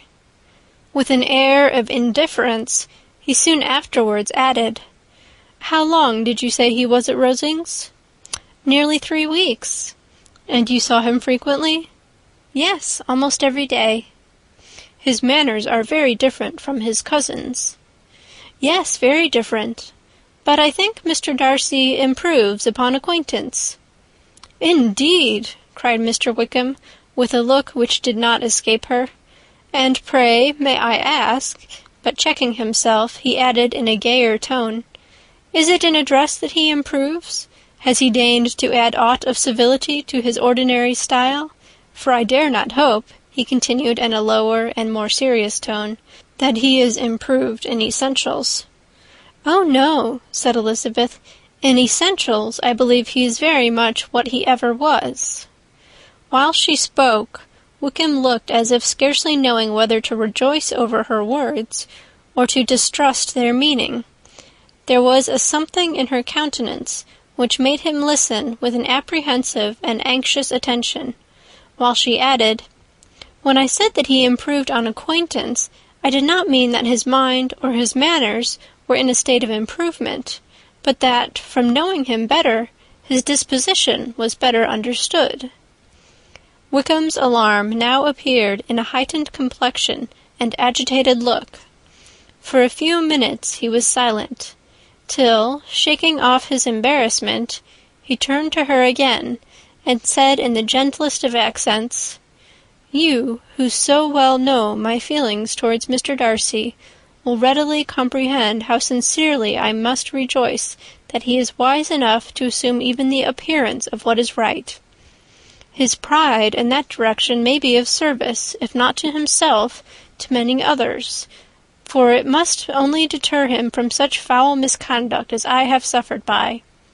I only fear that the sort of cautiousness to which you, I imagine, have been alluding, is merely adopted on his visits to his aunt, of whose good opinion and judgment he stands much in awe. His fear of her has always operated, I know, when they were together, and a good deal is to be imputed to his wish of forwarding the match with Miss de Bourgh, which I am certain he has very much at heart." Elizabeth could not repress a smile at this, but she answered only by a slight inclination of the head. She saw that he wanted to engage her on the old subject of his grievances, and she was in no humour to indulge him. The rest of the evening passed with the appearance, on his side, of usual cheerfulness, but with no further attempt to distinguish Elizabeth, and they parted at last with mutual civility, and possibly a mutual desire of never meeting again. When the party broke up, Lydia returned with Mrs. Forster to Meryton, from whence they were to set out early the next morning. The separation between her and her family was rather noisy than pathetic. Kitty was the only one who shed tears, but she did weep from vexation and envy. Mrs. Bennet was diffuse in her good wishes for the felicity of her daughter, and impressive in her injunctions that she should not miss the opportunity of enjoying herself as much as possible, advice which there was every reason to believe would be well attended to. And in the clamorous happiness of Lydia herself in bidding farewell, the more gentle adieus of her sisters were uttered without being heard. End of chapter 41. Chapter 42. Had Elizabeth's opinion been all drawn from her own family, she could not have formed a very pleasing opinion of conjugal felicity or domestic effort. Her father, captivated by youth and beauty, and that appearance of good humour which youth and beauty generally give, had married a woman whose weak understanding and illiberal mind had very early in their marriage put an end to all real affection for her. Respect, esteem, and confidence had vanished forever, and all his views of domestic happiness were overthrown. But Mr. Bennet was not of a disposition to seek comfort for the disappointment which his own imprudence had brought on, in any of those pleasures which too often console the unfortunate for their folly of their vice. He was fond of the country and of books, and from these tastes had arisen his principal enjoyments. To his wife he was very little otherwise indebted than as her ignorance and folly had contributed to his amusement. This is not the sort of happiness which a man would in general wish to owe to his wife, but where other powers of entertainment are wanting, the true philosopher will derive benefit from such as are given. Elizabeth, however, had never been blind to the impropriety of her father's behaviour as a husband. She had always seen it with pain, but respecting his abilities, and grateful for his affectionate treatment of herself, she endeavoured to forget what she could not overlook, and to banish from her thoughts that continual breach of conjugal obligation and decorum which, in exposing his wife to the contempt of her own children, was so highly reprehensible. But she had never felt so strongly as now the disadvantages which must attend the children of so unsuitable a marriage, nor ever been so fully aware of the evils arising from so ill-judged a direction of talents which, rightly used, might at least have preserved the respectability of his daughters, even if incapable of enlarging the mind of his wife. When Elizabeth had rejoiced over Wickham's departure, she found little other cause for satisfaction in the loss of the regiment. Their parties abroad were less varied than before, and at home she had a mother and sister whose constant repinings at the dullness of everything around them threw a real gloom over their domestic circle. And though Kitty might in time regain her natural degree of sense, since the disturbers of her brain were removed, her other sister, from whose disposition greater evil might be apprehended, was likely to be hardened in all her folly and assurance by a situation of such double danger as a watering-place and a camp. Upon the whole, therefore, she found, what has sometimes been found before, that an event to which she had been looking with impatient desire did not, in taking place, bring all the satisfaction she had promised herself. It was consequently necessary to name some other period for the commencement of actual felicity, to have some other point on which her wishes and hopes might be fixed, and by again enjoying the pleasure of anticipation, console herself for the present, and prepare for another disappointment. Her tour to the lakes was now the object of her happiest thoughts. It was her best consolation for all the uncomfortable hours which the discontentedness of her mother and Kitty made inevitable, and could she have included Jane in the scheme, every part of it would have been perfect. But it is fortunate, thought she, that I have something to wish for. Were the whole arrangement complete, my disappointment would be certain. But here, by carrying with me one ceaseless source of regret in my sister's absence, I may reasonably hope to have all my expectations of pleasure realized. A scheme of which every part promises delight can never be successful, and general disappointment is only warded off by the defense of some little peculiar vexation. When Lydia went away, she promised to write very often and very minutely to her mother and Kitty, but her letters were always long expected, and always very short.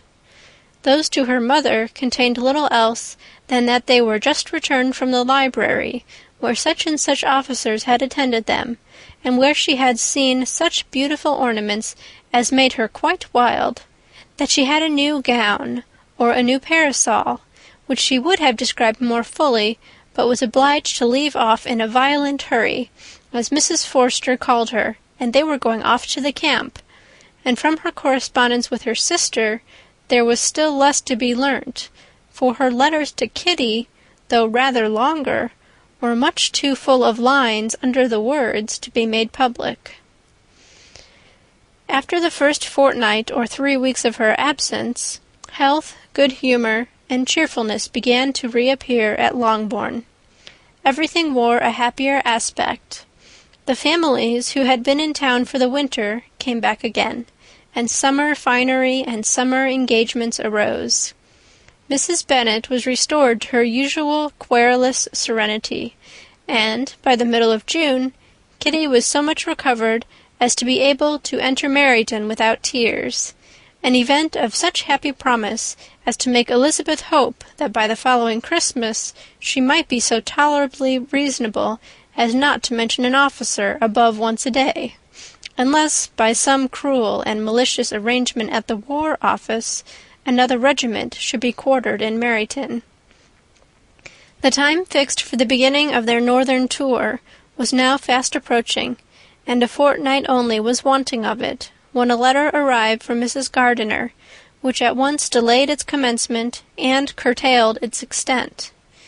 Mr. Gardiner would be prevented by business from setting out till a fortnight later in July, and must be in London again within a month, and as that left too short a period for them to go so far and see so much as they had proposed, or at least to see it with the leisure and comfort they had built on, they were obliged to give up the lakes, and substitute a more contracted tour, and, according to the present plan, were to go no farther northwards than Derbyshire. In that country there was enough to be seen to occupy the chief of their 3 weeks, and to Mrs. Gardiner it had a peculiarly strong attraction. The town where she had formerly passed some years of her life, and where they were now to spend a few days, was probably as great an object of her curiosity as all the celebrated beauties of Matlock, Chatsworth, Dovedale or the Peak. Elizabeth was excessively disappointed. She had set her heart on seeing the Lakes, and still thought there might have been time enough, but it was her business to be satisfied, and certainly her temper to be happy, and all was soon right again. With the mention of Derbyshire, there were many ideas connected. It was impossible for her to see the word without thinking of Pemberley and its owner. "But surely," said she, "I may enter his county without impunity, and rob it of a few petrified spars without his perceiving me." The period of expectation was now doubled. 4 weeks were to pass away before her uncle and aunt's arrival. But they did pass away, and Mr. and Mrs. Gardiner, with their 4 children, did at length appear at Longbourn.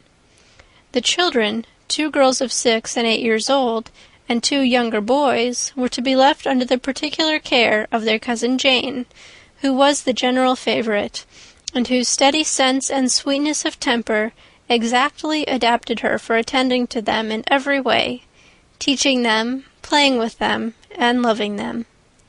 The Gardiners stayed only one night at Longbourn, and set off the next morning with Elizabeth in pursuit of novelty and amusement.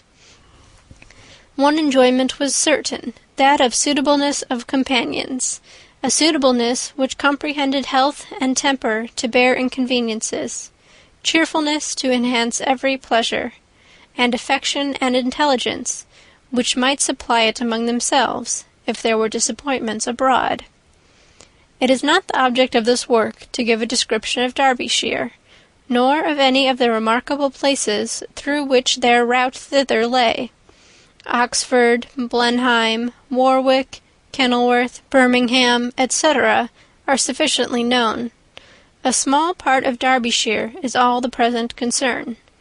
To the little town of Lambton, the scene of Mrs. Gardiner's former residence, and where she had lately learned some acquaintance still remained, they bent their steps, after having seen all the principal wonders of the country, and within 5 miles of Lambton Elizabeth found from her aunt that Pemberley was situated. It was not in their direct road, nor more than a mile or 2 out of it. In talking over their route the evening before, Mrs. Gardiner expressed an inclination to see the place again. Mr. Gardiner declared his willingness, and Elizabeth was applied to for her approbation. "My love, should you not like to see a place of which you have heard so much?" said her aunt. "A place, too, with which so many of your acquaintances are connected. Wickham passed all his youth there, you know." Elizabeth was distressed. She felt that she had no business at Pemberley, and was obliged to assume a disinclination for seeing it. She must own that she was tired of seeing great houses.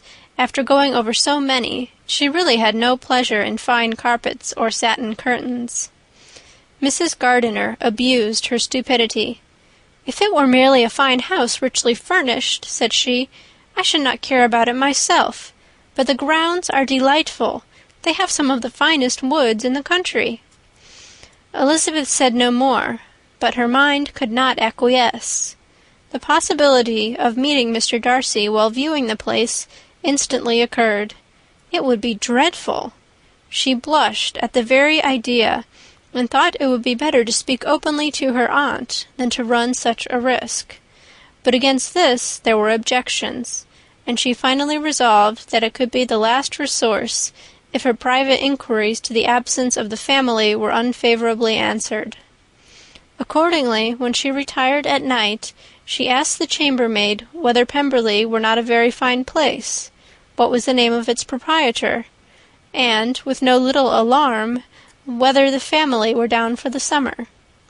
A most welcome negative followed the last question, and her alarms now being removed, she was at leisure to feel a great deal of curiosity to see the house herself, and when the subject was revised the next morning, and she was again applied to, could readily answer, and with a proper air of indifference, that she had not really any dislike to the scheme. To Pemberley, therefore, they were to go. End of chapter 42.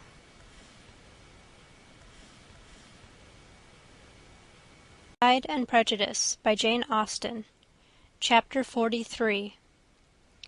Elizabeth, as they drove along, watched for the first appearance of Pemberley Woods with some perturbation, and when at length they turned in at the lodge, her spirits were in a high flutter. The park was very large and contained great variety of ground. They entered it in one of its lowest points, and drove for some time through a beautiful wood, stretching over a wide extent. Elizabeth's mind was too full for conversation, but she saw and admired every remarkable spot and point of view.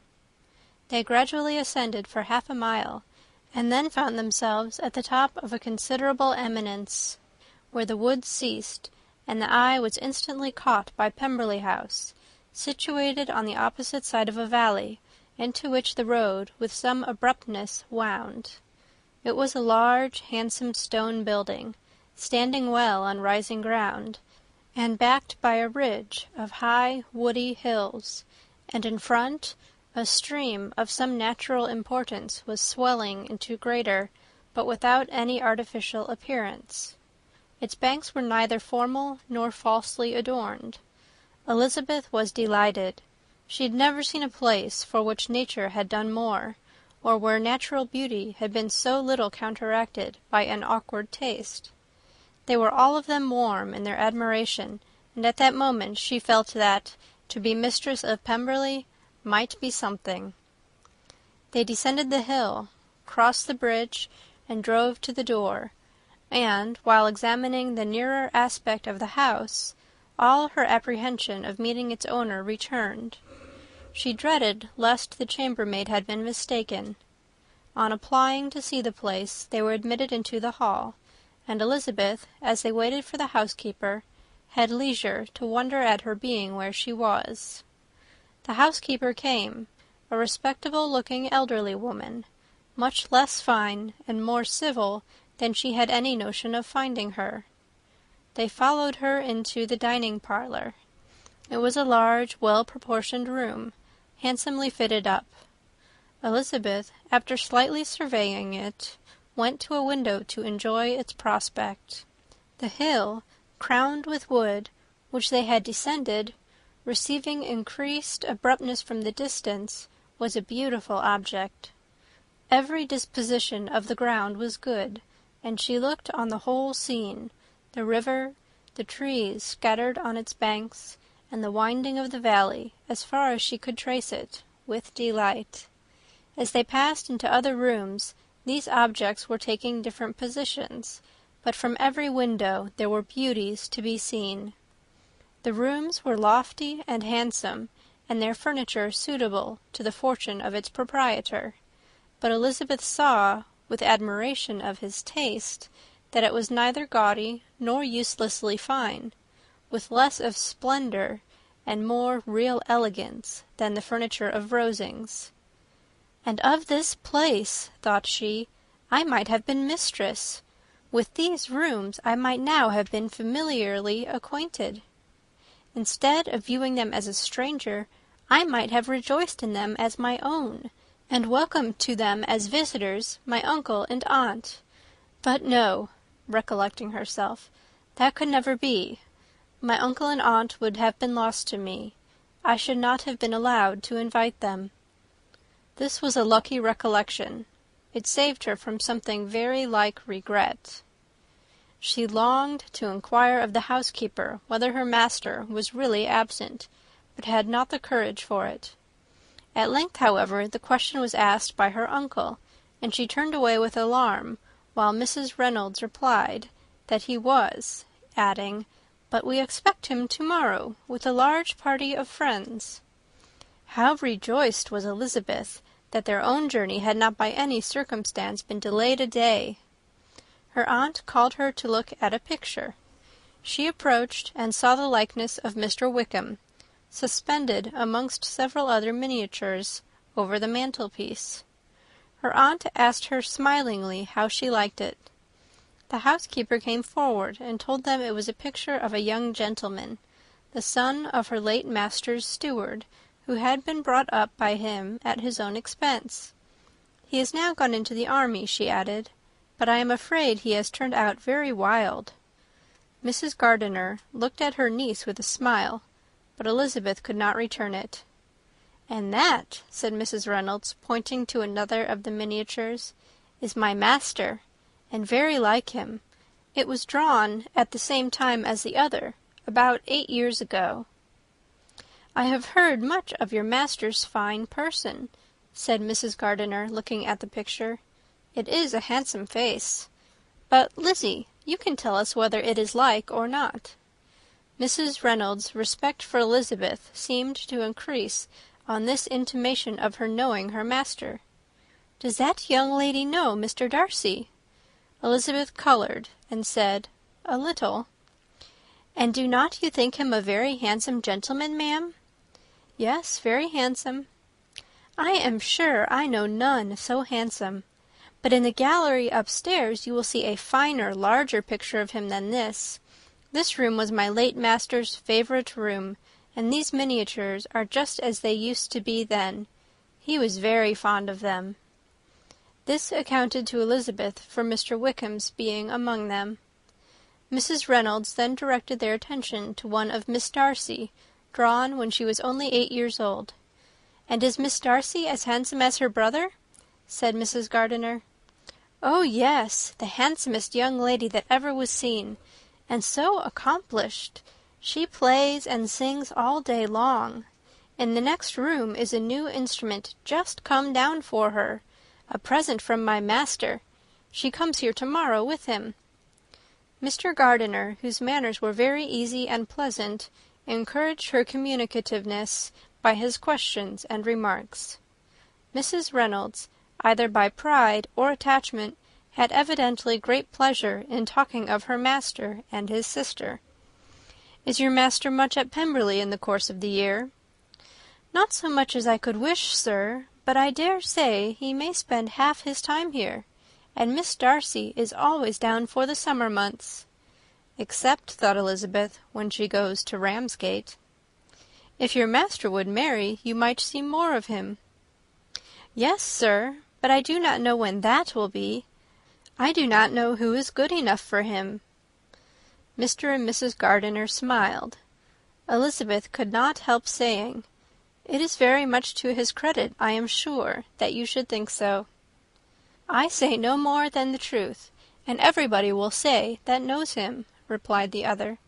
Elizabeth thought this was going pretty far, and she listened with increasing astonishment as the housekeeper added, "I have never known a cross word from him in my life, and I have known him ever since he was 4 years old." This was praise of all others most extraordinary, most opposite to her ideas. That he was not a good-tempered man had been her firmest opinion. Her keenest attention was awakened. She longed to hear more, and was grateful to her uncle for saying, "There are very few people of whom so much can be said. You are lucky in having such a master." "Yes, sir, I know I am. If I were to go through the world, I could not meet with a better. But I have always observed that they who are good-natured when children are good-natured when they grow up, and he was always the sweetest-tempered, most generous-hearted boy in the world." Elizabeth almost stared at her. "Can this be Mr. Darcy?" thought she.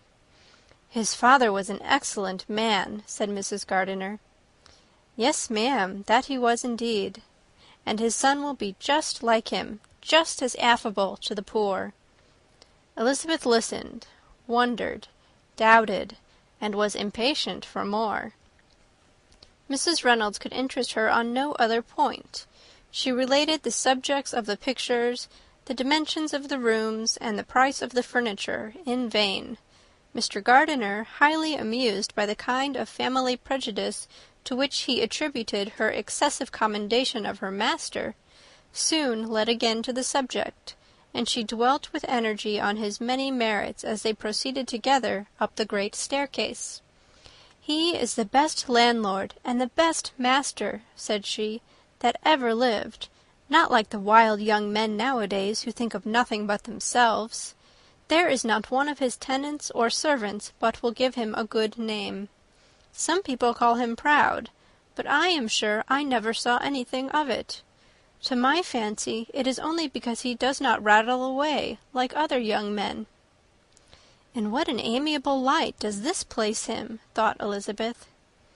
"This fine account of him," whispered her aunt as they walked, "is not quite consistent with his behaviour to our poor friend.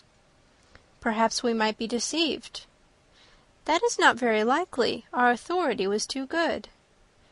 On reaching the spacious lobby above, they were shown into a very pretty sitting-room, lately fitted up with greater elegance and lightness than the apartments below, and were informed that it was but just done to give pleasure to Miss Darcy, who had taken a liking to the room when last at Pemberley. "He is certainly a good brother," said Elizabeth, as she walked towards one of the windows. Mrs. Reynolds anticipated Miss Darcy's delight when she should enter the room. "And this is always the way with him," she added. "Whatever can give his sister any pleasure is sure to be done in a moment. There is nothing he would not do for her." The picture gallery and 2 or 3 of the principal bedrooms were all that remained to be shown. In the former were many good paintings, but Elizabeth knew nothing of the art, and from such as had been already visible below, she had willingly turned to look at some drawings of Miss Darcy's in crayons, whose subjects were usually more interesting, and also more intelligible. In the gallery there were many family portraits, but they could have little to fix the attention of a stranger. Elizabeth walked in quest of the only face whose features would be known to her. At last it arrested her, and she beheld a striking resemblance to Mr. Darcy, with such a smile over the face as she remembered to have sometimes seen when he looked at her. She stood several minutes before the picture, in earnest contemplation, and returned to it again before they quitted the gallery. Mrs. Reynolds informed them that it had been taken in his father's lifetime. There was certainly at this moment in Elizabeth's mind a more gentle sensation towards the original than she had ever felt at the height of their acquaintance. The commendation bestowed on him by Mrs. Reynolds was of no trifling nature. What praise is more valuable than the praise of an intelligent servant? As a brother, a landlord, a master, she considered how many people's happiness were in his guardianship. How much of pleasure or pain was it in his power to bestow? And how much of good or evil must be done by him? Every idea that had been brought forward by the housekeeper was favourable to his character, and as she stood before the canvas on which he was represented, and fixed his eyes upon herself, she thought of his regard with a deeper sentiment of gratitude than it had ever raised before. She remembered its warmth, and softened its impropriety of expression.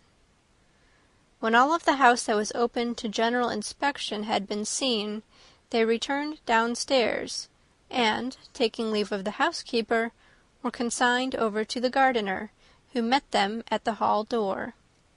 As they walked across the hall towards the river, Elizabeth turned back to look again.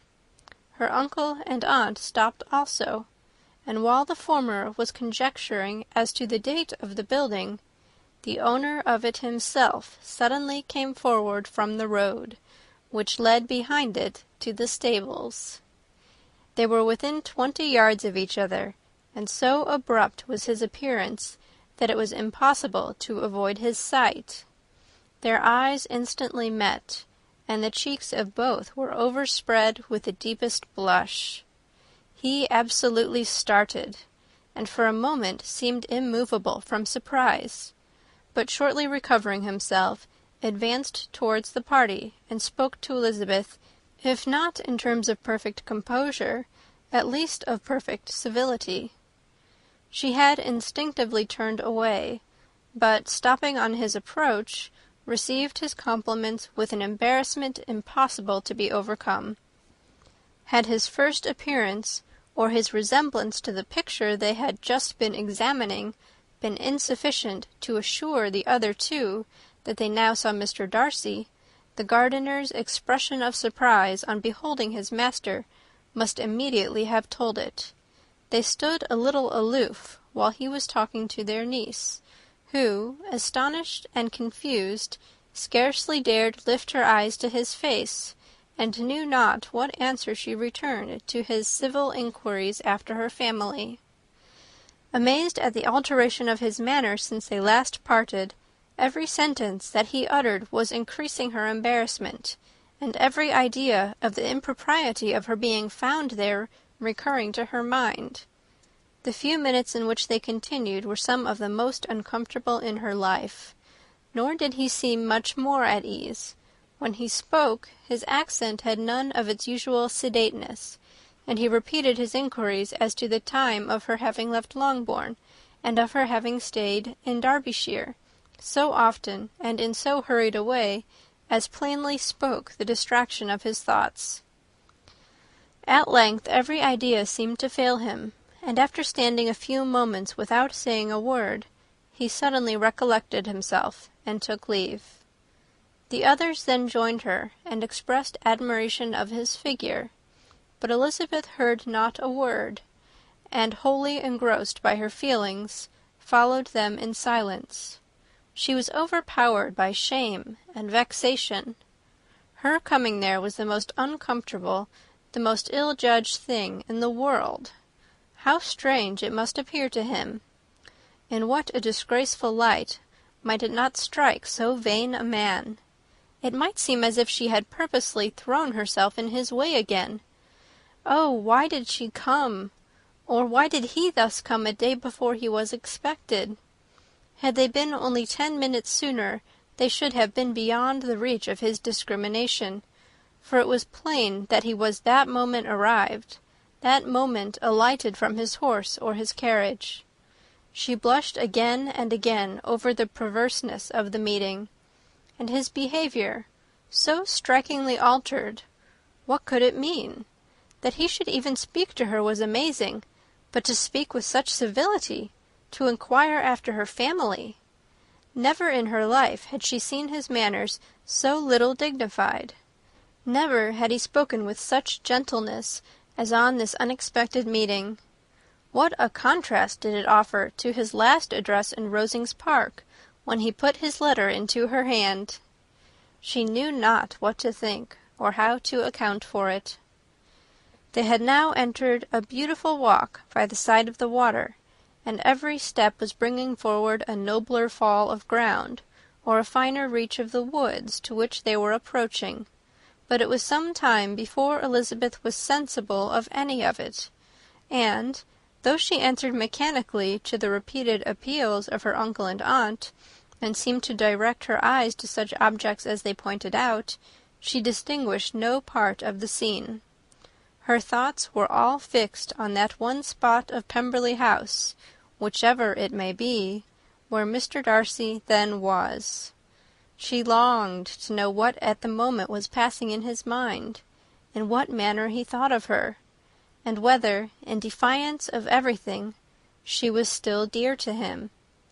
Perhaps he had been civil only because he felt himself at ease, yet there had been that in his voice which was not like ease. Whether he had felt more of pain or of pleasure in seeing her, she could not tell, but he certainly had not seen her with composure. At length, however, the remarks of her companions on her absence of mind aroused her, and she felt the necessity of appearing more like herself. They entered the woods, and, bidding adieu to the river for a while, ascended some of the higher grounds, when, in spots where the opening of the trees gave the eye power to wander, were many charming views of the valley, the opposite hills, with the long range of woods, overspreading many, and occasionally part of the stream. Mr. Gardiner expressed a wish of going round the whole park, but feared it might be beyond a walk.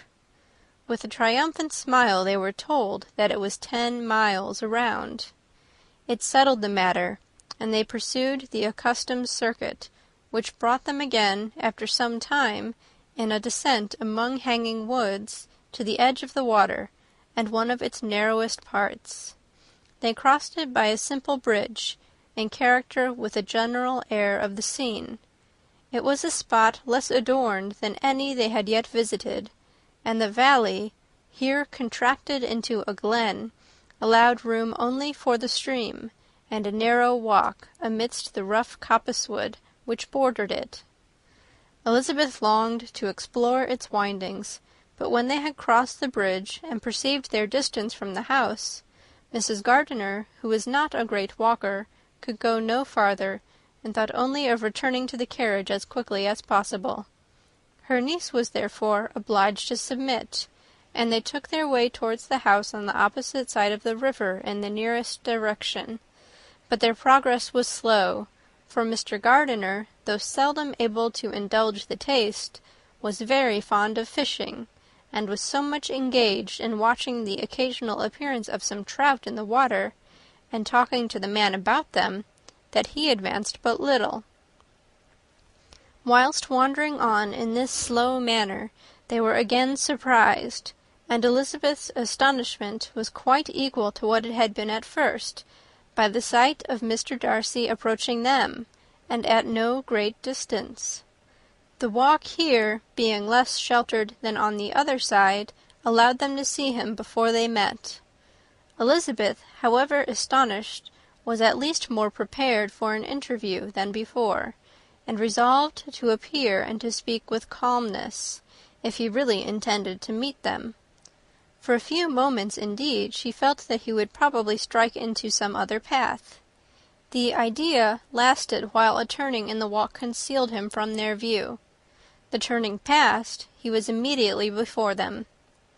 With a glance she saw that he had lost none of his recent civility, and, to imitate his politeness, she began, as they met, to admire the beauty of the place, but she had not got beyond the words delightful and charming, when some unlucky recollections obtruded, and she fancied that praise of Pemberley from her might be mischievously construed.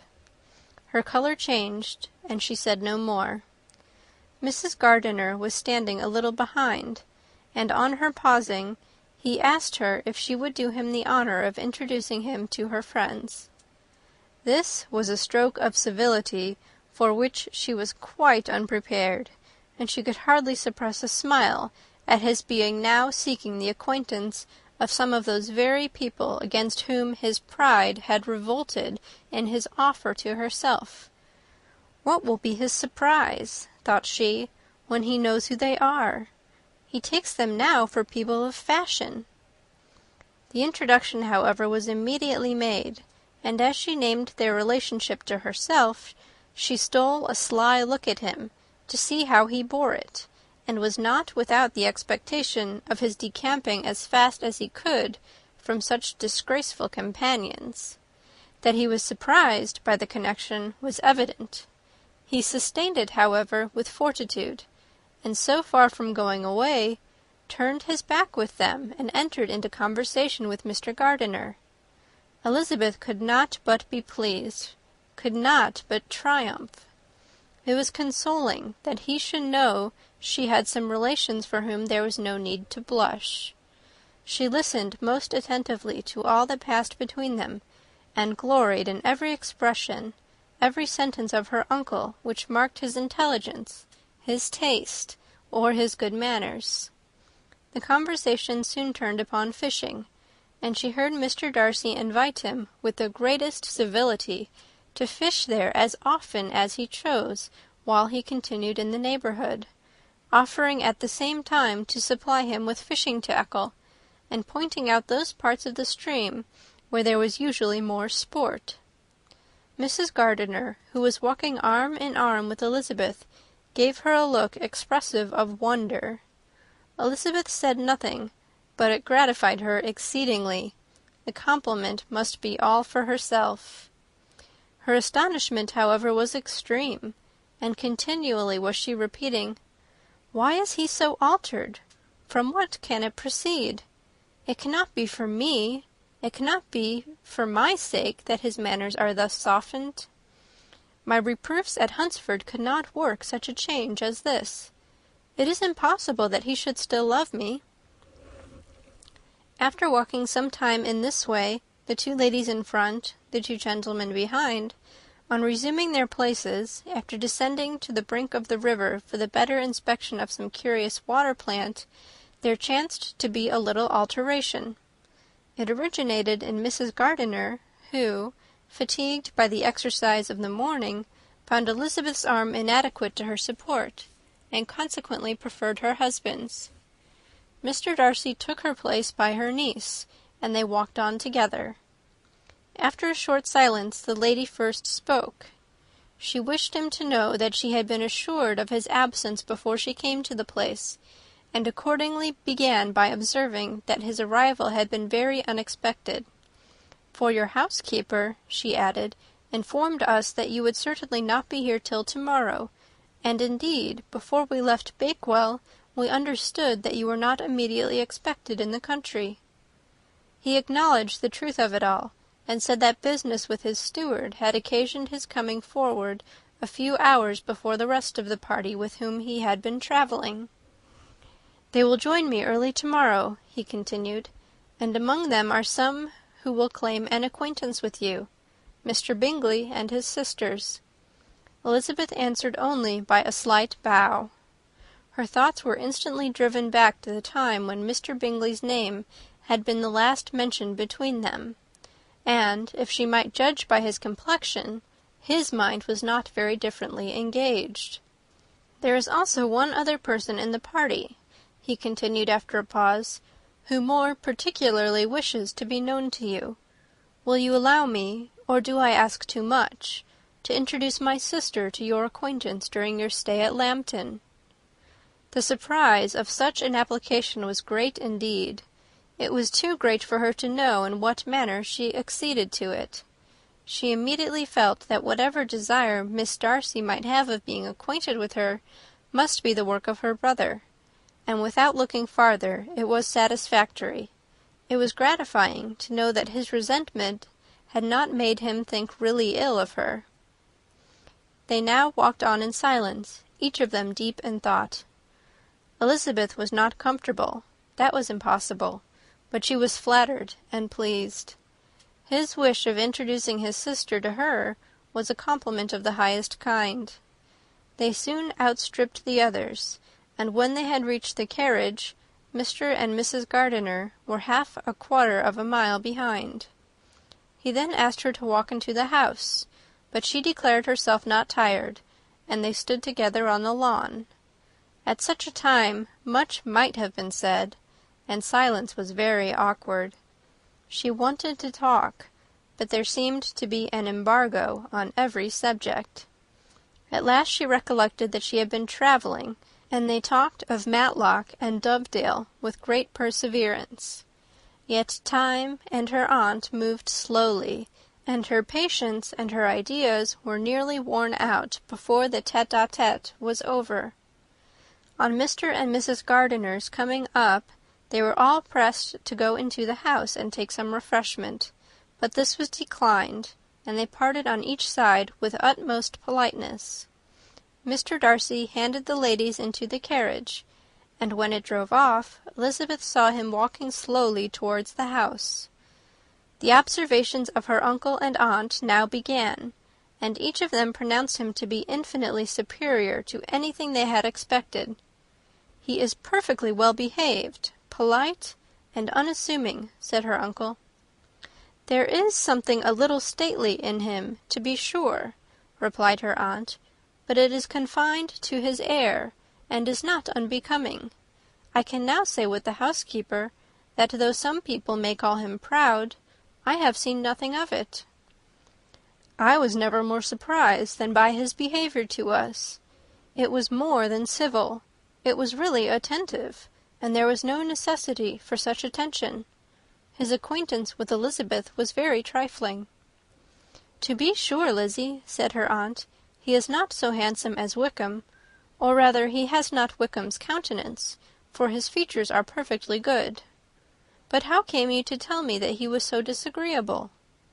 Elizabeth excused herself as well as she could, said that she had liked him better when they had met in Kent than before, and that she had never seen him so pleasant as this morning. "But perhaps he may be a little whimsical in his civilities," replied her uncle. "Your great men often are, and therefore I shall not take him at his word, as he might change his mind another day, and warn me off his grounds." Elizabeth felt that they had entirely misunderstood his character, but said nothing. "From what we have seen of him," continued Mrs. Gardiner, "I really should not have thought that he could have behaved in so cruel a way by anybody as he has done by poor Wickham. He has not an ill-natured look. On the contrary, there is something pleasing about his mouth when he speaks, and there is something of dignity in his countenance that would not give one an unfavourable idea of his heart. But to be sure, the good lady who showed us his house did give him a most flaming character.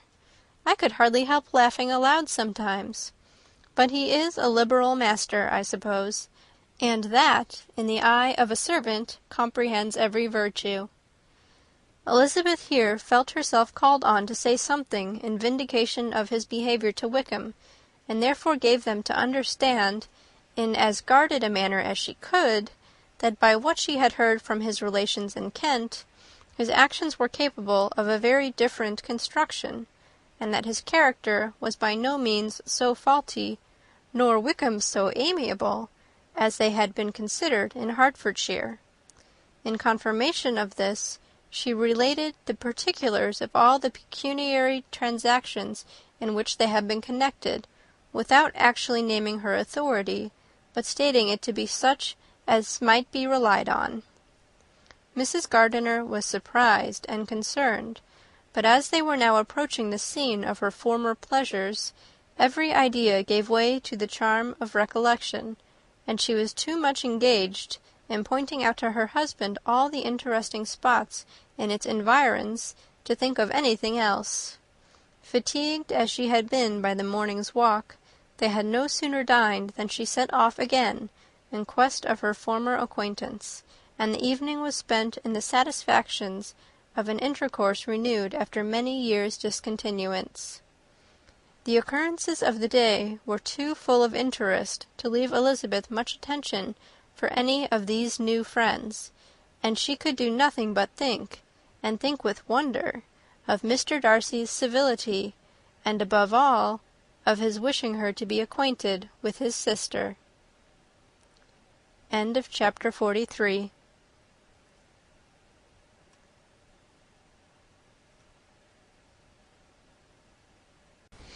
Pride and Prejudice by Jane Austen.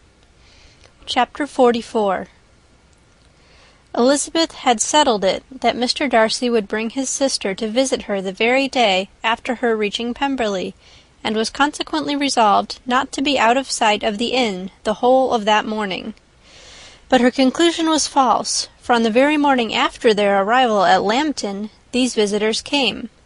They had been walking about the place with some of their new friends, and were just returning to the inn to dress themselves for dining with the same family, when the sound of a carriage drew them to a window, and they saw a gentleman and a lady in a curricle driving up the street. Elizabeth, immediately recognizing the livery, guessed what it meant, and imparted no small degree of her surprise to her relations by acquainting them with the honour which she expected. Her uncle and aunt were all amazement, and the embarrassment of her manner as she spoke, joined to the circumstance itself, and many of the circumstances of the preceding day, opened to them a new idea on the business. Nothing had ever suggested it before, but they felt that there was no other way of accounting for such attentions from such a quarter than by supposing a partiality for their niece. While these newly born notions were passing in their heads, the perturbation of Elizabeth's feelings was at every moment increasing. She was quite amazed at her own discomposure, but amongst other causes of disquiet, she dreaded lest the partiality of the brother should have said too much in her favour, and, more than commonly anxious to please, she naturally suspected that every power of pleasing would fail her. She retreated from the window, fearful of being seen, and as she walked up and down the room, endeavouring to compose herself, saw such looks of inquiring surprise in her uncle and aunt as made everything worse. Miss Darcy and her brother appeared, and this formidable introduction took place. With astonishment did Elizabeth see that her new acquaintance was at least as much embarrassed as herself. Since her being at Lambton, she had heard that Miss Darcy was exceedingly proud, but the observation of a very few minutes convinced her that she was only exceedingly shy. She found it difficult to obtain even a word from her beyond a monosyllable. Miss Darcy was tall, and on a larger scale than Elizabeth, and though little more than 16, her figure was formed, and her appearance womanly and graceful. She was less handsome than her brother, but there was sense and good humour in her face, and her manners were perfectly unassuming and gentle. Elizabeth, who had expected to find in her as acute and unembarrassed an observer as ever Mr. Darcy had been, was much relieved by discerning such different feelings. They had not long been together before Mr. Darcy told her that Bingley was also coming to wait on her, and she had barely time to express her satisfaction and prepare for such a visitor when Bingley's quick step was heard on the stairs, and in a moment he entered the room. All Elizabeth's anger against him had been long done away, but had she still felt any, it could hardly have stood its ground against the unaffected cordiality with which he expressed himself on seeing her again.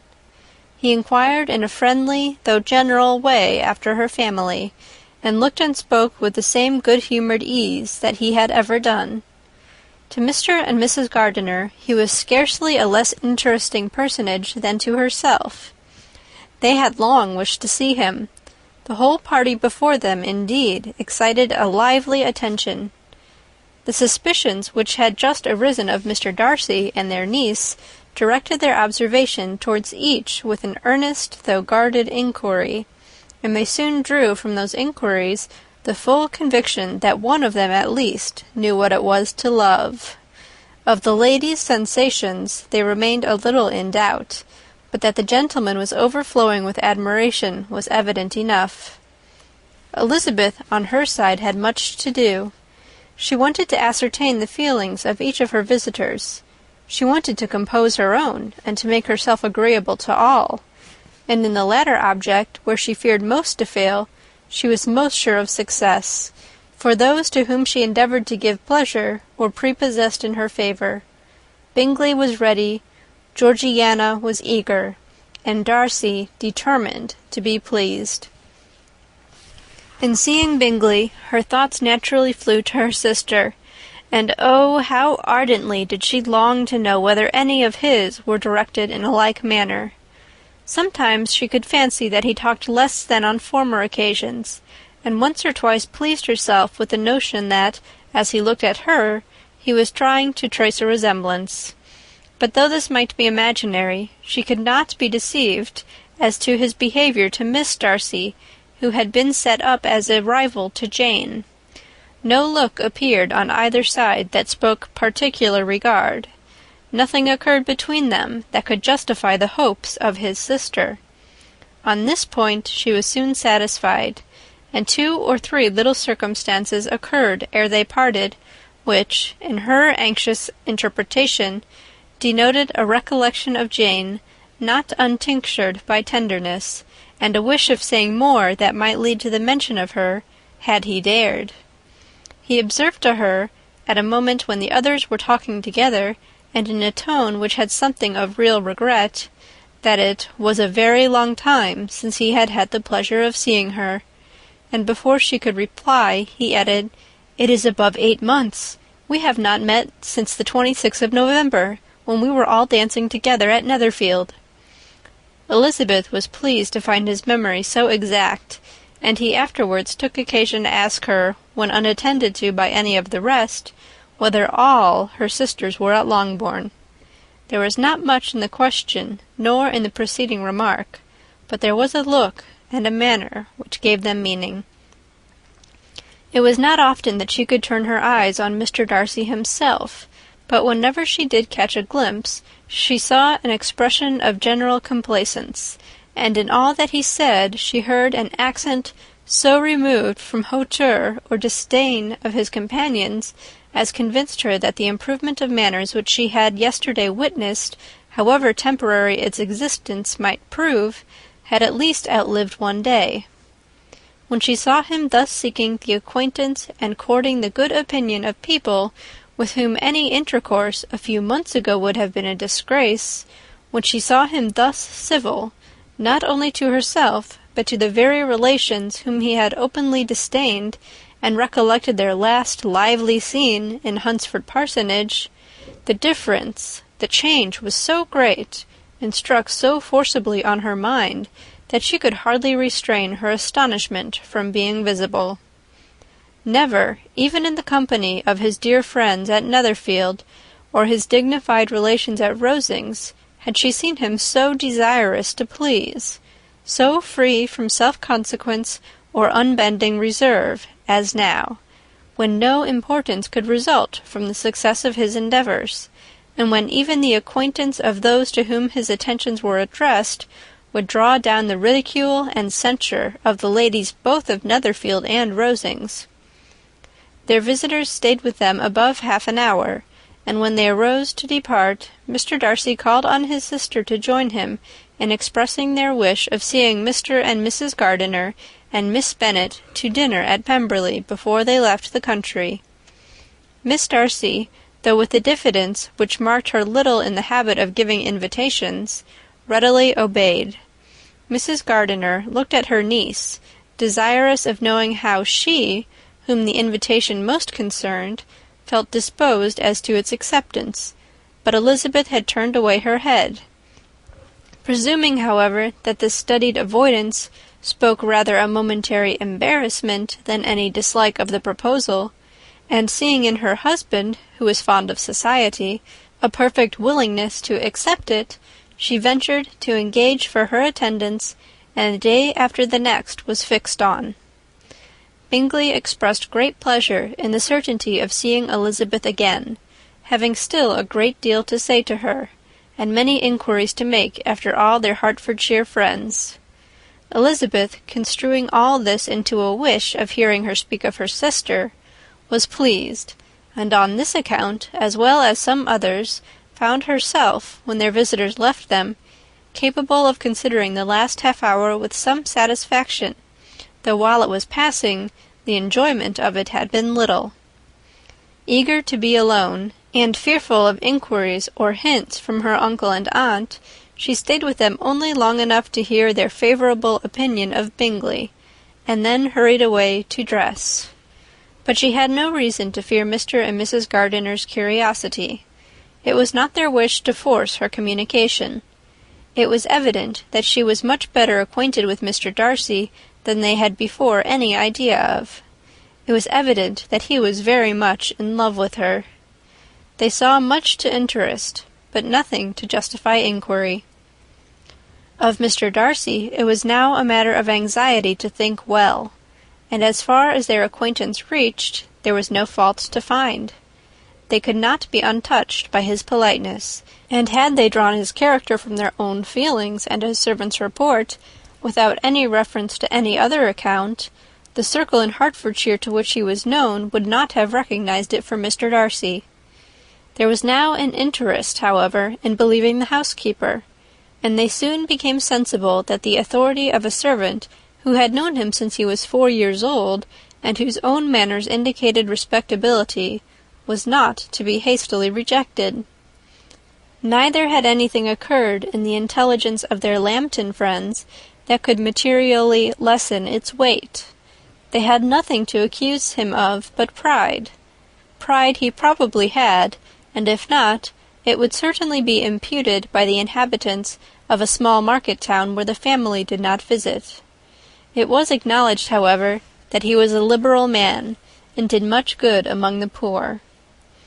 With respect to Wickham, the travellers soon found that he was not held there in much estimation, for, though the chief of his concerns with the son of his patron were imperfectly understood, it was yet a well-known fact that, on his quitting Derbyshire, he had left many debts behind him, which Mr. Darcy afterwards discharged. As for Elizabeth, her thoughts were at Pemberley this evening more than the last, and the evening, though as it passed seemed long, was not long enough to determine her feelings towards one in that mansion, and she lay awake 2 whole hours endeavouring to make them out. She certainly did not hate him. No, hatred had vanished long ago, and she had almost as long been ashamed of ever feeling a dislike against him that could be so called.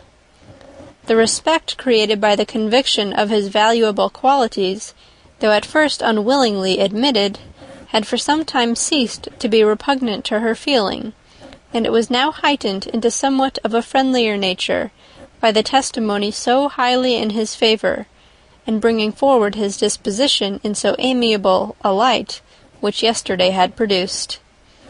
But above all, above respect and esteem, there was a motive within her of goodwill which could not be overlooked. It was gratitude.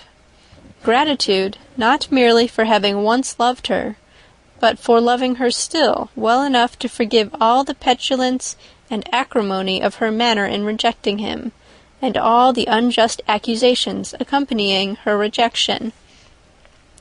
He who, she had been persuaded, would avoid her as his greatest enemy, seemed, on the accidental meeting, most eager to preserve the acquaintance, and without any indelicate display of regard, or any peculiarity of manner, where their 2 selves only were concerned, was soliciting the good opinion of her friends, and bent on making her known to his sister.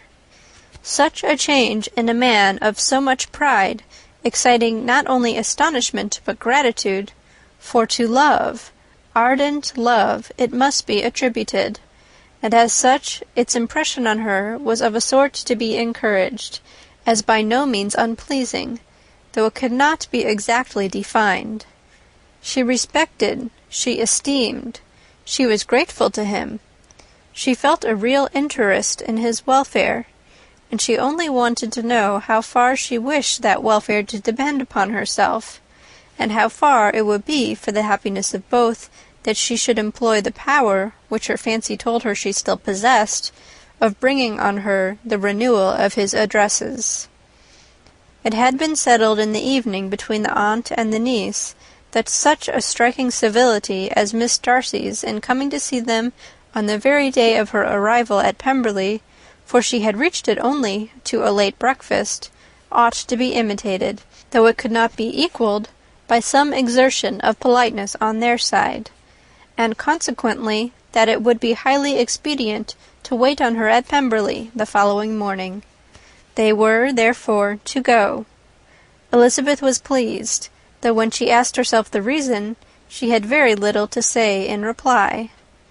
Mr. Gardiner left them soon after breakfast. The fishing scheme had been renewed the day before, and a positive engagement made of his meeting some of the gentlemen at Pemberley before noon. End of chapter 44. Chapter 45. Convinced as Elizabeth now was that Miss Bingley's dislike of her had originated in jealousy, she could not help feeling how unwelcome her appearance at Pemberley must be to her, and was curious to know with how much civility on that lady's side the acquaintance would now be renewed. On reaching the house, they were shown through the hall into the saloon, whose northern aspect rendered it delightful for summer. Its windows opening to the ground admitted a most refreshing view of the high woody hills behind the house, and of the beautiful oaks and Spanish chestnuts which were scattered over the intermediate lawn. In this house they were received by Miss Darcy, who was sitting there with Mrs. Hurst and Miss Bingley, and the lady with whom she lived in London. Georgiana's reception of them was very civil, but attended with all the embarrassment which, though proceeding from shyness and the fear of doing wrong, would easily give to those who felt themselves inferior the belief of her being proud and reserved. Mrs. Gardiner and her niece, however, did her justice, and pitied her. By Mrs. Hurst and Miss Bingley they were noticed only by a curtsy, and, on their being seated, a pause, awkward as such pauses must always be, succeeded for a few moments. It was first broken by Mrs. Annesley, a genteel, agreeable-looking woman, whose endeavour to introduce some kind of discourse proved her to be more truly well-bred than either of the others, and between her and Mrs. Gardiner, with occasional help from Elizabeth, the conversation was carried on. Miss Darcy looked as if she wished for courage enough to join in it, and sometimes did venture a short sentence when there was least danger of its being heard. Elizabeth soon saw that she was herself closely watched by Miss Bingley, and that she could not speak a word, especially to Miss Darcy, without calling her attention.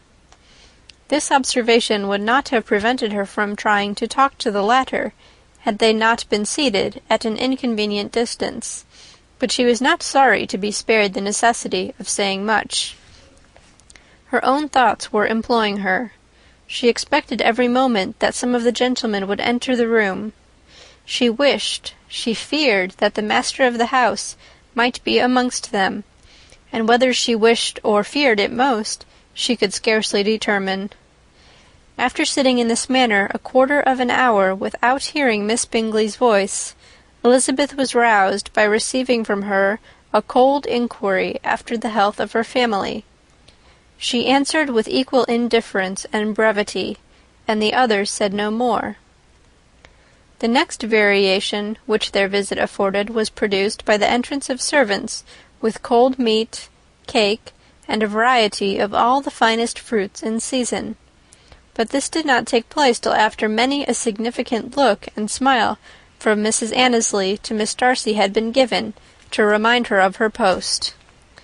There was now employment for the whole party, for though they could not all talk, they could all eat, and the beautiful pyramids of grapes, nectarines, and peaches soon collected them round the table. While thus engaged, Elizabeth had a fair opportunity of deciding whether she most feared or wished for the appearance of Mr. Darcy by the feelings which prevailed on his entering the room, and then, though but a moment before she had believed her wishes to predominate, she began to regret that he came.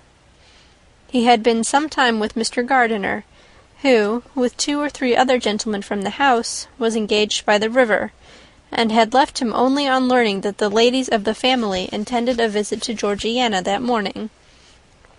No sooner did he appear than Elizabeth wisely resolved to be perfectly easy and unembarrassed, a resolution the more necessary to be made, but perhaps not the more easily kept, because she saw that the suspicions of the whole party were awakened against them, and that there was scarcely an eye which did not watch his behaviour when he first came into the room. In no countenance was attentive curiosity so strongly marked as in Miss Bingley's, in spite of the smiles which overspread her face whenever she spoke to one of its objects, for jealousy had not yet made her desperate, and her attentions to Mr. Darcy were by no means over. Miss Darcy, on her brother's entrance, exerted herself much more to talk, and Elizabeth saw that he was anxious for his sister and herself to get acquainted, and forwarded as much as possible every attempt at conversation on either side. Miss Bingley saw all this likewise, and in the imprudence of anger took the first opportunity of saying, with sneering civility, "Pray, Miss Eliza, are not the Blankshire militia removed from Meryton? They must be a great loss to your family." In Darcy's presence she dared not mention Wickham's name, but Elizabeth instantly comprehended that he was uppermost in her thoughts, and the various recollections connected with him gave her a moment's distress.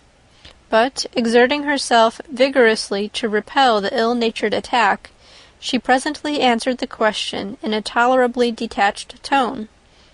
While she spoke, an involuntary glance showed her Darcy, with a heightened complexion, earnestly looking at her, and his sister overcome with confusion, and unable to lift up her eyes. Had Miss Bingley known what pain she was then giving her beloved friend, she undoubtedly would have refrained from the hint, but she had merely intended to discompose Elizabeth by bringing forward the idea of a man to whom she believed her partial, to make her betray a sensibility which might injure her in Darcy's opinion, and, perhaps, to remind the latter of all the follies and absurdities by which some part of her family were connected with that corps. Not a syllable had ever reached her of Miss Darcy's meditated elopement. To no creature had it been revealed where secrecy was possible, except to Elizabeth, and from all Bingley's connections her brother was particularly anxious to conceal it, from the very wish which Elizabeth had long ago attributed to him of their becoming hereafter her own. He had certainly formed such a plan, and without meaning that it should affect his endeavour to separate him from Miss Bennet, it is probable that it might add something to his lively concern for the welfare of his friend. Elizabeth's collected behaviour, however, soon quieted his emotion, and as Miss Bingley, vexed and disappointed, dared not approach nearer to Wickham, Georgiana also recovered in time, though not enough to be able to speak any more. Her brother, whose eye she feared to meet, scarcely recollected her interest in the affair, and the very circumstance which had been designed to turn his thoughts from Elizabeth seemed to have fixed them on her more and more cheerfully. Their visit did not continue long after the question and answer above mentioned, and while Mr. Darcy was attending them to their carriage, Miss Bingley was venting her feelings in criticisms on Elizabeth's person, behaviour, and dress. But Georgiana would not join her. Her brother's recommendation was enough to ensure her favour. His judgment could not err, and he had spoken in such terms of Elizabeth as to leave Georgiana without the power of finding her otherwise than lovely and amiable. When Darcy returned to the saloon, Miss Bingley could not help repeating to him some part of what she had been saying to his sister. "How very ill Miss Eliza Bennet looks this morning, Mr. Darcy!" she cried. "I never in my life saw anyone so much altered as she is since the winter. She is grown so brown and coarse. Louisa and I were agreeing that we should not have known her again." However little Mr. Darcy might have liked such an address, he contented himself with coolly replying that he perceived no other alteration than her being rather tanned, no miraculous consequence of travelling in the summer. "For my own part," she rejoined, "I must confess that I never could see any beauty in her. Her face is too thin, her complexion has no brilliancy, and her features are not at all handsome. Her nose wants character, there is nothing marked in its lines. Her teeth are tolerable, but not out of the common way, and as for her eyes, which have sometimes been called so fine, I could never see anything extraordinary in them. They have a sharp, shrewish look, which I do not like at all, and in her air altogether there is a self-sufficiency without fashion, which is intolerable." Persuaded as Miss Bingley was that Darcy admired Elizabeth, this was not the best method of recommending herself, but angry people are not always wise, and in seeing him at last look somewhat nettled, she had all the success she expected. He was resolutely silent, however, and, from a determination of making him speak, she continued, "I remember when we first knew her in Hertfordshire, how amazed we all were to find that she was a reputed beauty, and I particularly recollect your saying one night, after they had been dining at Netherfield, 'She a beauty!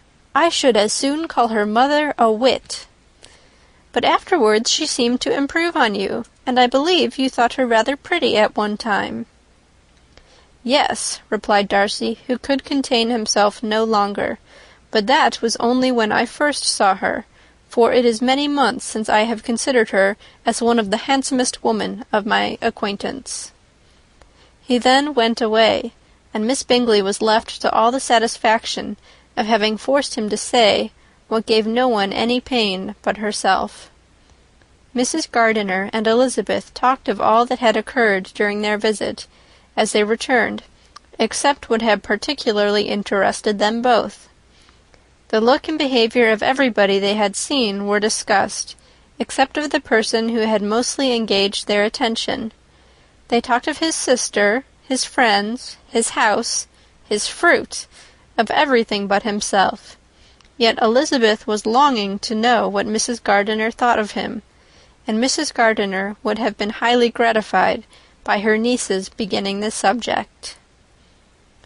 End of chapter 45. Prejudice by Jane Austen. Chapter 46.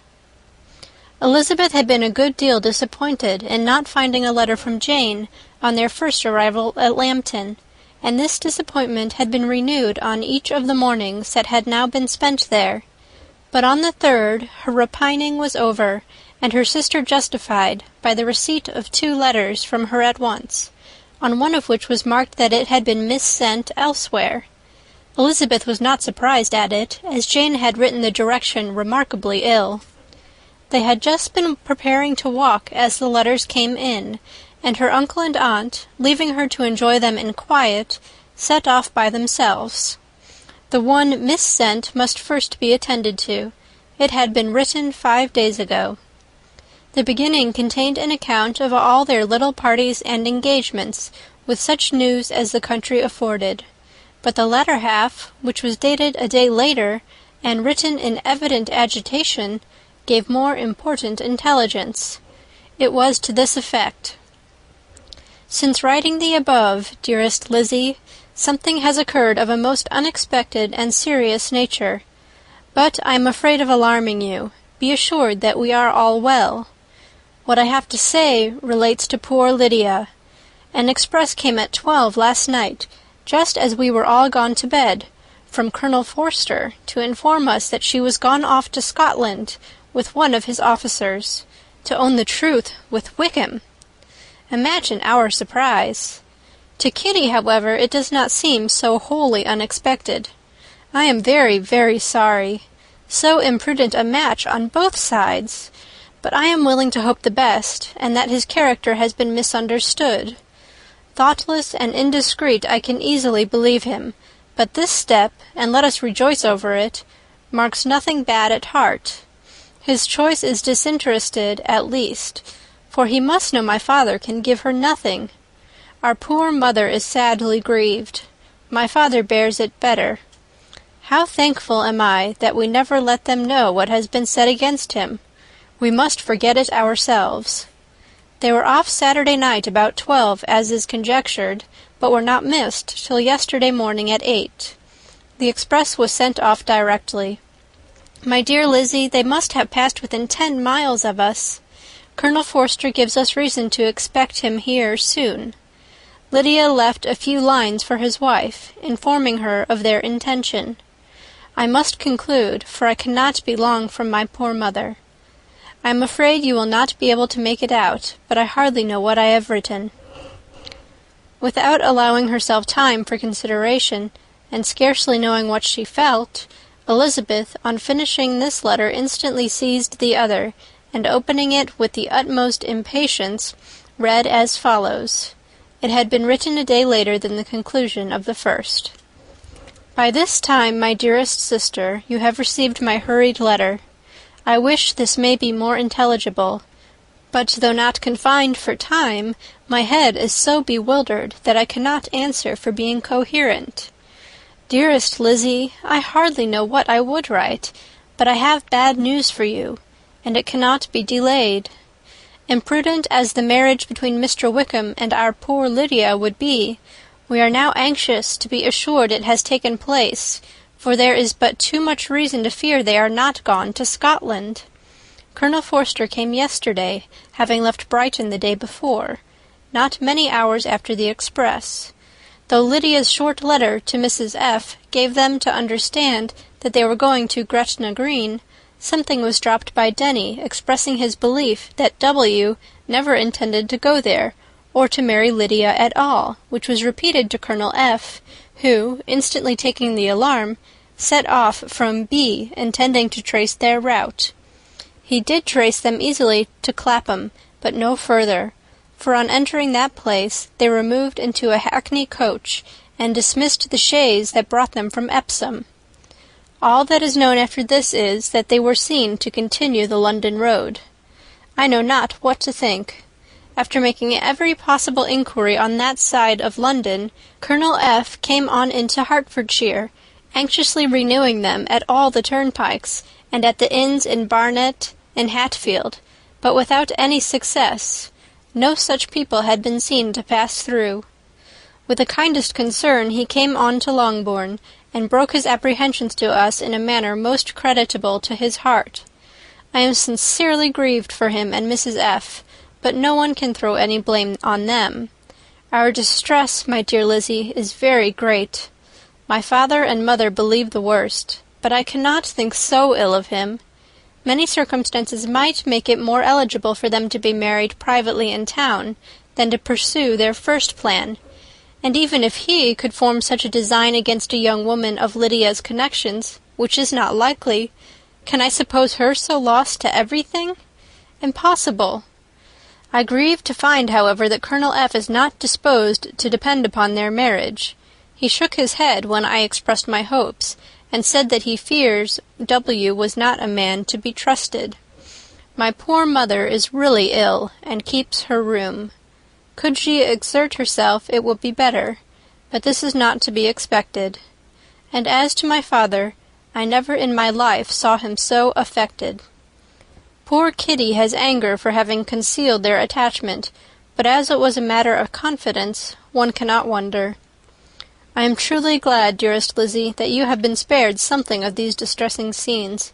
But now, as the first shock is over, shall I own that I long for your return? I am not so selfish, however, as to press for it, if inconvenient. Adieu. I take up my pen again to do what I have just told you I would not, but circumstances are such that I cannot help earnestly begging you to come here as soon as possible. I know my dear uncle and aunt so well that I am not afraid of requesting it, though I have still something more to ask of the former. My father is going to London with Colonel Forster instantly, to try to discover her. What he means to do I am sure I know not, but his excessive distress will not allow him to pursue any measure in the best and safest way, and Colonel Forster is obliged to be at Brighton again to-morrow evening. In such an exigence my uncle's advice and assistance will be everything in the world. He will immediately comprehend what I must feel, and I rely upon his goodness." "Oh, where is my uncle?" cried Elizabeth, darting from her seat as she finished the letter, in eagerness to follow him, without losing a moment of the time so precious. But as she reached the door, it was opened by a servant, and Mr. Darcy appeared. Her pale face and impetuous manner made him start, and before he could recover himself to speak, she, in whose mind every idea was superseded by Lydia's situation, hastily exclaimed, "I beg your pardon, but I must leave you. I must find Mr. Gardiner this moment, on business that cannot be delayed. I have not an instant to lose." "Good God, what is the matter?" cried he, with more feeling than politeness. Then recollecting himself, "I will not detain you a minute, but let me, or let the servant go after Mr. or Mrs. Gardiner. You are not well enough, you cannot go yourself." Elizabeth hesitated, but her knees trembled under her, and she felt how little would be gained by her attempting to pursue them. Calling back the servant, therefore, she commissioned him, though in so breathless an accent as made her almost unintelligible, to fetch his master and mistress home instantly. On his quitting the room, she sat down, unable to support herself, and looking so miserably ill, that it was impossible for Darcy to leave her, or to refrain from saying, in a tone of gentleness and commiseration, "Let me call your maid. Is there nothing you could take to give you present relief? A glass of wine? Shall I get you one? You are very ill." "No, I thank you," she replied, endeavouring to recover herself. "There is nothing the matter with me. I am quite well. I am only distressed by some dreadful news which I have just received from Longbourn." She burst into tears as she alluded to it, and for a few minutes could not speak another word. Darcy, in wretched suspense, could only say something indistinctly of his concern, and observe her in compassionate silence. At length she spoke again. "I have just had a letter from Jane with such dreadful news. It cannot be concealed from anyone. My younger sister has left all her friends, has eloped, has thrown herself into the power of Mr. Wickham. They are gone off together from Brighton. You know him too well to doubt the rest. She has no money, no connections, nothing that can tempt him to. She is lost forever." Darcy was fixed in astonishment. "When I consider," she added in a yet more agitated voice, "that I might have prevented it. I, who knew what he was. Had I but explained some part of it only, some part of what I learnt, to my own family. Had his character been known, this could not have happened. But it is all too late now." "I am grieved indeed," cried Darcy. "Grieved, shocked. But is it certain? Absolutely certain?" "Oh, yes, they left Brighton together on Sunday night, and were traced almost to London, but not beyond. They are certainly not gone to Scotland." "And what has been done? What has been attempted to recover her?" "My father is gone to London, and Jane has written to beg my uncle's immediate assistance, and we shall be off, I hope, in half an hour. But nothing can be done. I know very well that nothing can be done. How is such a man to be worked on? How are they even to be discovered? I have not the smallest hope. It is every way horrible." Darcy shook his head in silent acquiescence. "When my eyes were opened to his real character! Oh, had I known what I ought, what I dared to do! But I knew not. I was afraid of doing too much. Wretched, wretched mistake!" Darcy made no answer. He seemed scarcely to hear her, and was walking up and down the room in earnest meditation, his brow contracted, his air gloomy. Elizabeth soon observed, and instantly understood it. Her power was sinking. Everything must sink under such a proof of family weakness, such an assurance of the deepest disgrace. She could neither wonder nor condemn, but the belief of his self-conquest brought nothing consolatory to her bosom, afforded no palliation of her distress. It was, on the contrary, exactly calculated to make her understand her own wishes, and never had she so honestly felt that she could have loved him, as now, when all love must be vain. But self, though it would intrude, could not engross her. Lydia, the humiliation, the misery she was bringing on them all, soon swallowed up every private care, and, covering her face with her handkerchief, Elizabeth was soon lost to everything else, and, after a pause of several minutes, was only recalled to a sense of her situation by the voice of her companion, who, in a manner which, though it spoke compassion, spoke likewise restraint, said, "I am afraid you have been long desiring my absence, nor have I anything to plead in excuse of my stay, but real, though unavailing, concern. Would to heaven that anything could be either said or done on my part that might offer consolation to such distress. But I will not torment you with vain wishes, which may seem purposely to ask for your thanks. This unfortunate affair will, I fear, prevent my sister's having the pleasure of seeing you at Pemberley to-day." "Oh, yes! Be so kind as to apologize for us to Miss Darcy. Say that urgent business calls us home immediately. Conceal the unhappy truth as long as it is possible. I know it cannot be long." He readily assured her of his secrecy, again expressed his sorrow for her distress, wished it a happier conclusion than there was at present reason to hope, and, leaving his compliments for her relations, with only one serious parting look, went away. As he quitted the room, Elizabeth felt how improbable it was that they should ever see each other again on such terms of cordiality as had marked their several meetings in Derbyshire, and as she threw a retrospective glance over the whole of their acquaintance, so full of contradictions and varieties, sighed at the perverseness of those feelings which would now have promoted its continuance, and would formerly have rejoiced in its termination. If gratitude and esteem are good foundations of affection, Elizabeth's change of sentiment will be neither improbable nor faulty, but if otherwise, if regard springing from such sources is unreasonable or unnatural, in comparison of what is so often described as arising on a first interview with its object, and even before 2 words have been exchanged, nothing can be said in her defence, except that she had given somewhat of a trial to the latter method in her partiality for Wickham, and that its ill success might, perhaps, authorize her to seek the other less interesting mode of attachment. Be that as it may, she saw him go with regret, and in this early example of what Lydia's infamy must produce, found additional anguish as she reflected on that wretched business.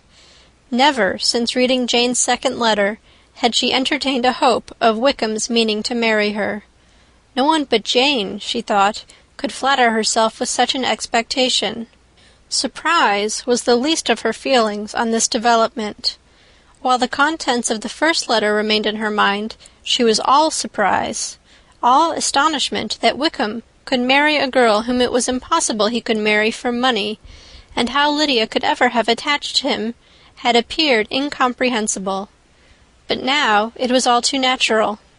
For such an attachment as this she might have sufficient charms, and though she did not suppose Lydia to be deliberately engaging in an elopement without the intention of marriage, she had no difficulty in believing that neither her virtue nor her understanding would preserve her from falling an easy prey. She had never perceived, while the regiment was in Hertfordshire, that Lydia had any partiality for him, but she was convinced that Lydia wanted only encouragement to attach herself to anybody. Sometimes one officer, sometimes another had been her favourite, as their attentions raised them in her opinion. Her affections had continually been fluctuating, but never without an object. The mischief of neglect and mistaken indulgence towards such a girl, oh, how acutely did she now feel it! She was wild to be at home, to hear, to see, to be upon the spot, to share with Jane in the cares that must now fall wholly upon her, in a family so deranged, a father absent, a mother incapable of exertion, and requiring constant attendance, and though almost persuaded that nothing could be done for Lydia, her uncle's interference seemed of the utmost importance. Until he entered the room, her impatience was severe. Mr. and Mrs. Gardiner had hurried back in alarm, supposing by the servant's account that their niece was taken suddenly ill. But satisfying them instantly on that head, she eagerly communicated the cause of their summons, reading the 2 letters aloud, and dwelling on the postscript of the last with trembling energy. Though Lydia had never been a favourite with them, Mr. and Mrs. Gardiner could not but be deeply afflicted. Not Lydia only, but all were concerned in it, and after the first exclamations of surprise and horror, Mr. Gardiner promised every assistance in his power.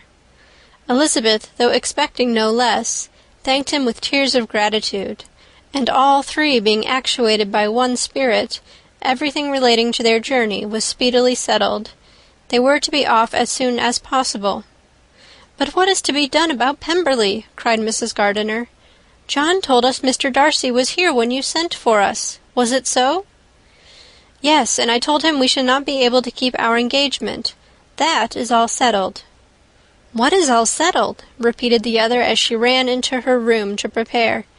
"And are they upon such terms as for her to disclose the real truth? Oh, that I knew how it was!" But wishes were vain, or at least could serve only to amuse her in the hurry and confusion of the following hour. Had Elizabeth been at leisure to be idle, she would have remained certain that all employment was impossible to one so wretched as herself, but she had her share of business as well as her aunt, and amongst the rest, there were notes to be written to all their friends at Lambton, with false excuses for their sudden departure. An hour, however, saw the whole completed, and Mr. Gardiner, meanwhile having settled his account at the inn, nothing remained to be done but to go, and Elizabeth, after all the misery of the morning, found herself, in a shorter space of time than she could have supposed, seated in the carriage, and on the road to Longbourn. End of chapter 46. Pride and Prejudice by Jane Austen. Chapter 47.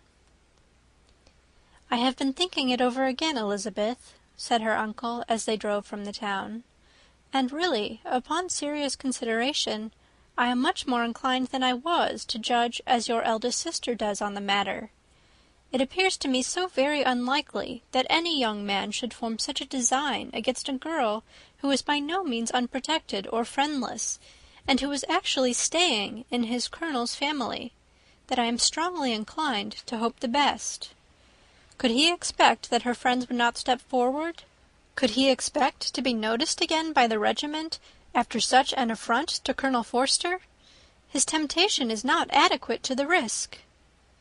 "Do you really think so?" cried Elizabeth, brightening up for a moment. "Upon my word," said Mrs. Gardiner, "I begin to be of your uncle's opinion. It is really too great a violation of decency, honour, and interest for him to be guilty of. I cannot think so very ill of Wickham. Can you yourself, Lizzie, so wholly give him up as to believe him capable of it?" "Not perhaps of neglecting his own interest, but of every other neglect I can believe him capable. If, indeed, it should be so. But I dare not hope it. Why should they not go on to Scotland, if that had been the case?" "In the first place," replied Mr. Gardiner, "there is no absolute proof that they are not gone to Scotland." "Oh, but their removing from the chaise into a hackney coach is such a presumption. And besides, no traces of them were to be found on the Barnet road." "Well then, supposing them to be in London, they may be there, though for the purpose of concealment, for no more exceptional purpose. It is not likely that money should be very abundant on either side, and it might strike them that they could be more economically, though less expeditiously, married in London than in Scotland." "But why all this secrecy? Why any fear of detection? Why must their marriage be private? Oh, no, no, this is not likely. His most particular friend, you see, by Jane's account, was persuaded of his never intending to marry her. Wickham will never marry a woman without some money. He cannot afford it. And what claims has Lydia? What attraction has she beyond youth, health, and good humour that could make him, for her sake, forego every chance of benefiting himself by marrying well?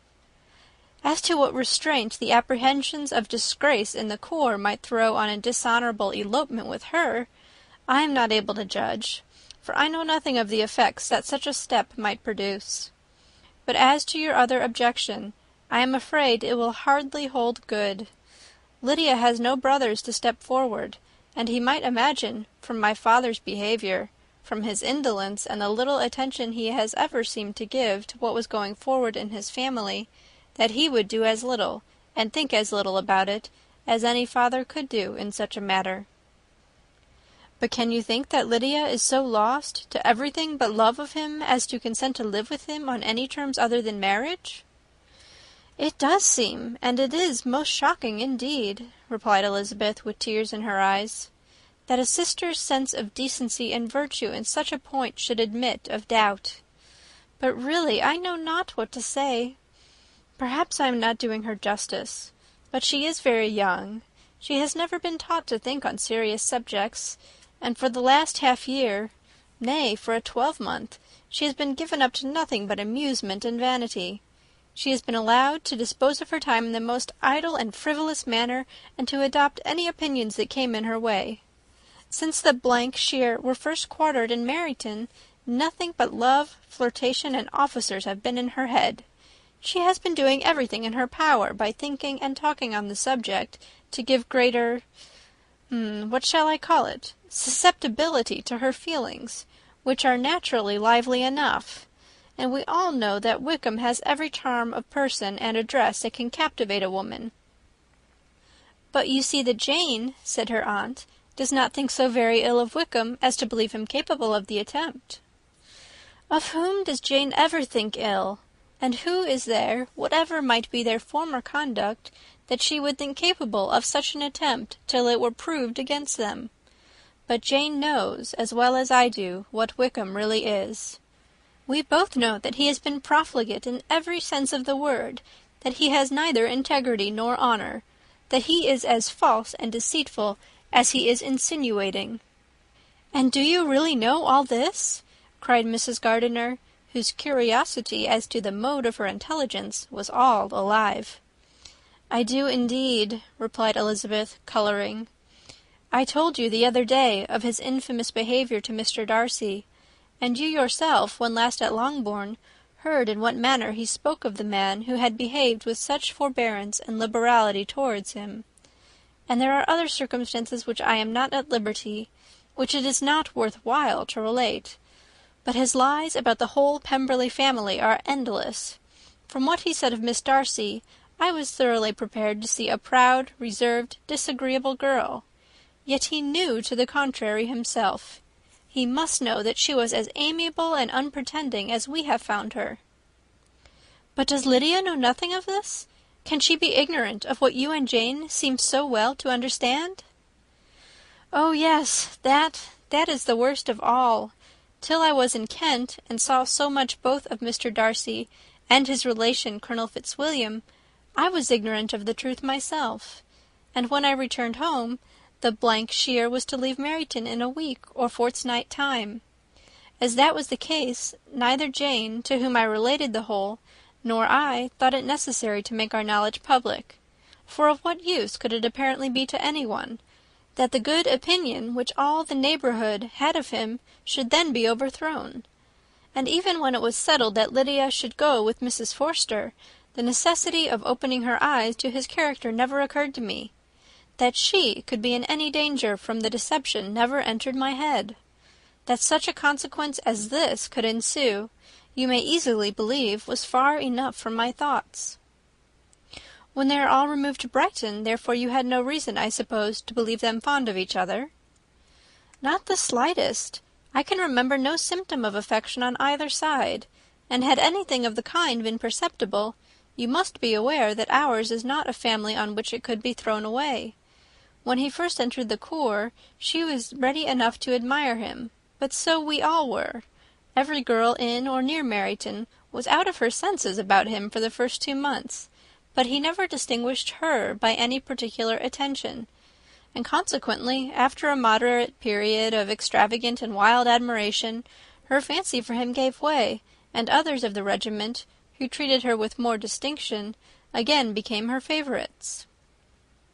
It may be easily believed that however little of novelty could be added to their fears, hopes, and conjectures on this interesting subject by its repeated discussion, no other could detain them from it long during the whole of the journey.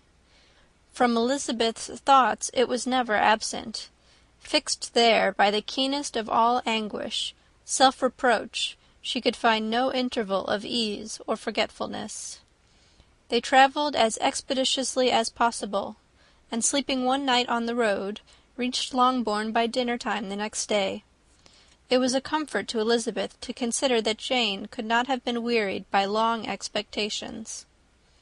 The little Gardiners, attracted by the sight of a chaise, were standing on the steps of the house as they entered the paddock, and, when the carriage drove up to the door, the joyful surprise that lighted up their faces and displayed itself over their whole bodies in a variety of capers and frisks was the first pleasing earnest of their welcome. Elizabeth jumped out, and after giving each of them a hasty kiss, hurried into the vestibule, where Jane, who came running down from her mother's apartment, immediately met her. Elizabeth, as she affectionately embraced her, whilst tears filled the eyes of both, lost not a moment in asking whether anything had been heard of the fugitives. "Not yet," replied Jane, "but now that my dear uncle is come, I hope everything will be well." "Is my father in town?"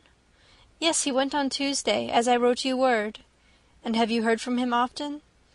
"We have heard only twice. He wrote me a few lines on Wednesday to say that he had arrived in safety, and to give me his directions, which I particularly begged him to do. He merely added that he should not write again till he had something of importance to mention." "And my mother, how is she? How are you all?" "My mother is tolerably well, I trust, though her spirits are greatly shaken.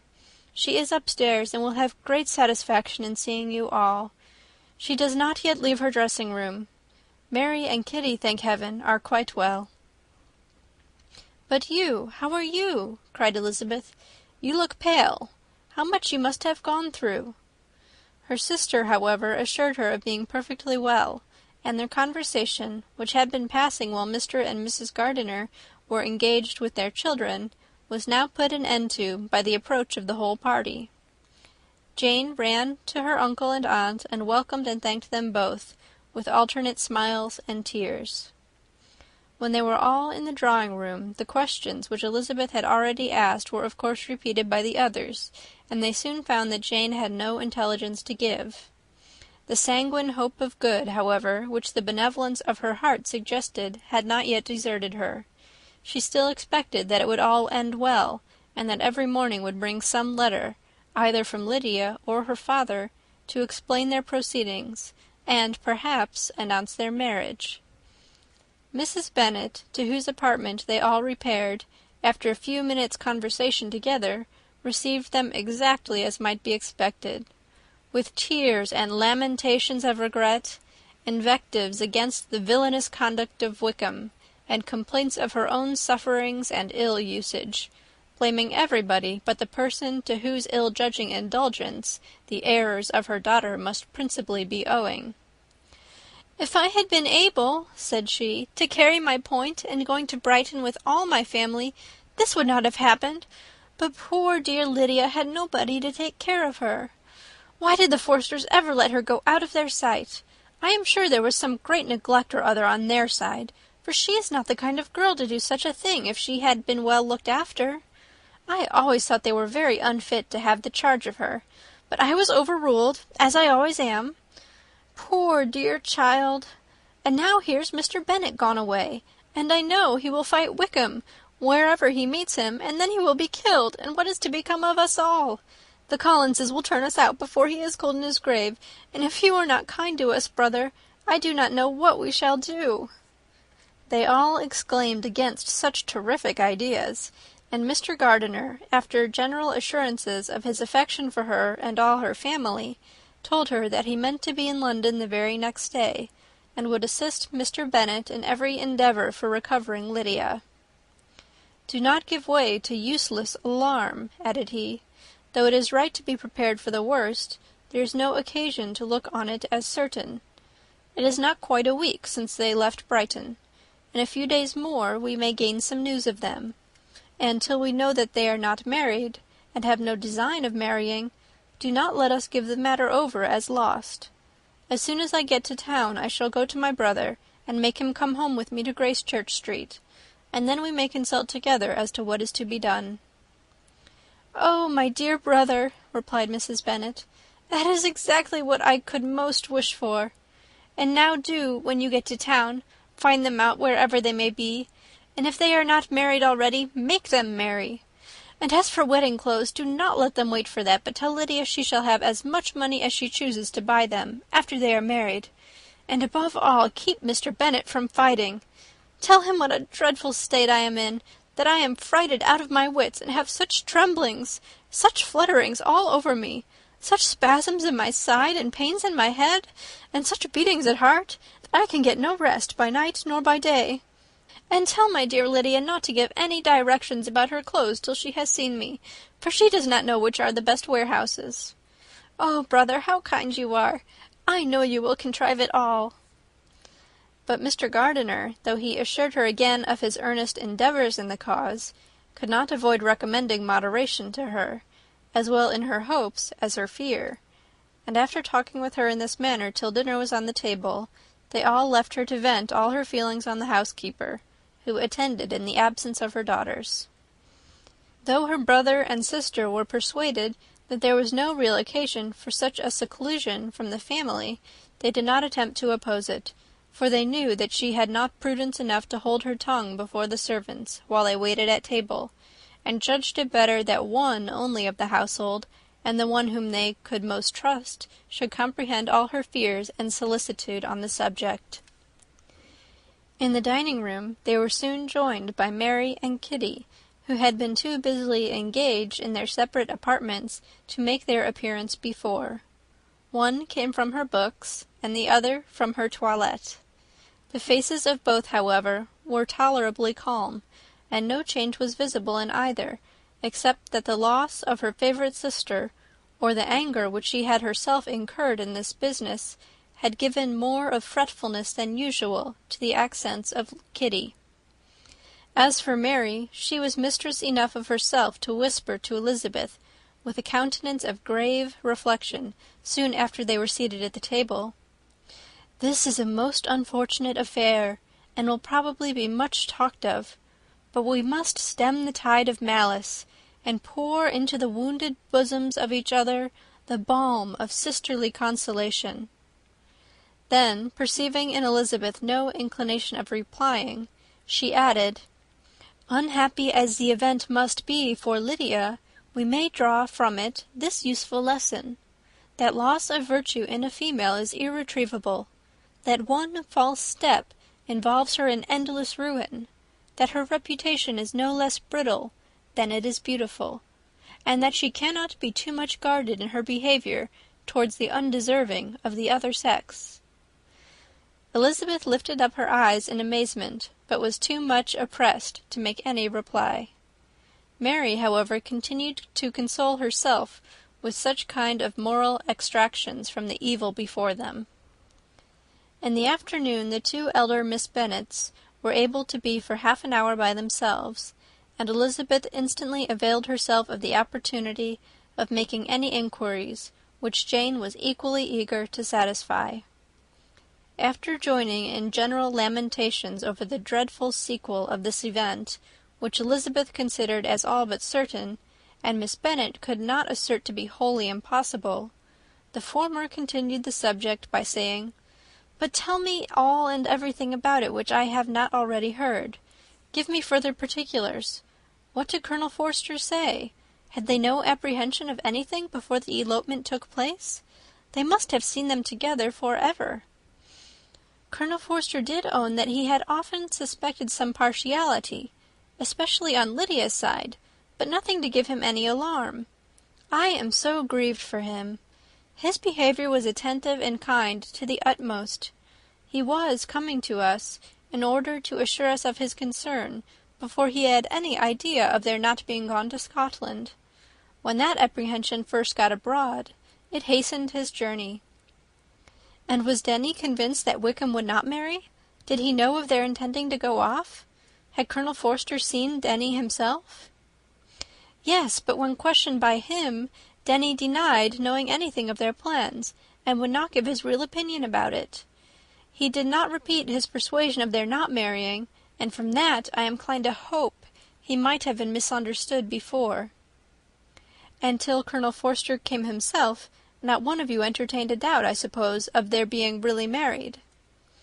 "How was it possible that such an idea could enter our brains? I felt a little uneasy, a little fearful of my sister's happiness with him in marriage, because I knew that his conduct had not been always quite right. My father and mother knew nothing of that. They only felt how imprudent a match it must be. Kitty then owned, with a very natural triumph, on knowing more than the rest of us, that in Lydia's last letter she had prepared her for such a step. She had known, it seems, of their being in love with each other many weeks." "But not before they went to Brighton?" "No, I believe not." "And did Colonel Forster appear to think well of Wickham himself? Does he know his real character?" "I must confess that he did not speak so well of Wickham as he formerly did. He believed him to be imprudent and extravagant, and since this sad affair has taken place, it is said that he left Meryton greatly in debt, but I hope this may be false. Oh, Jane, had we been less secret, had we told what we knew of him, this could not have happened."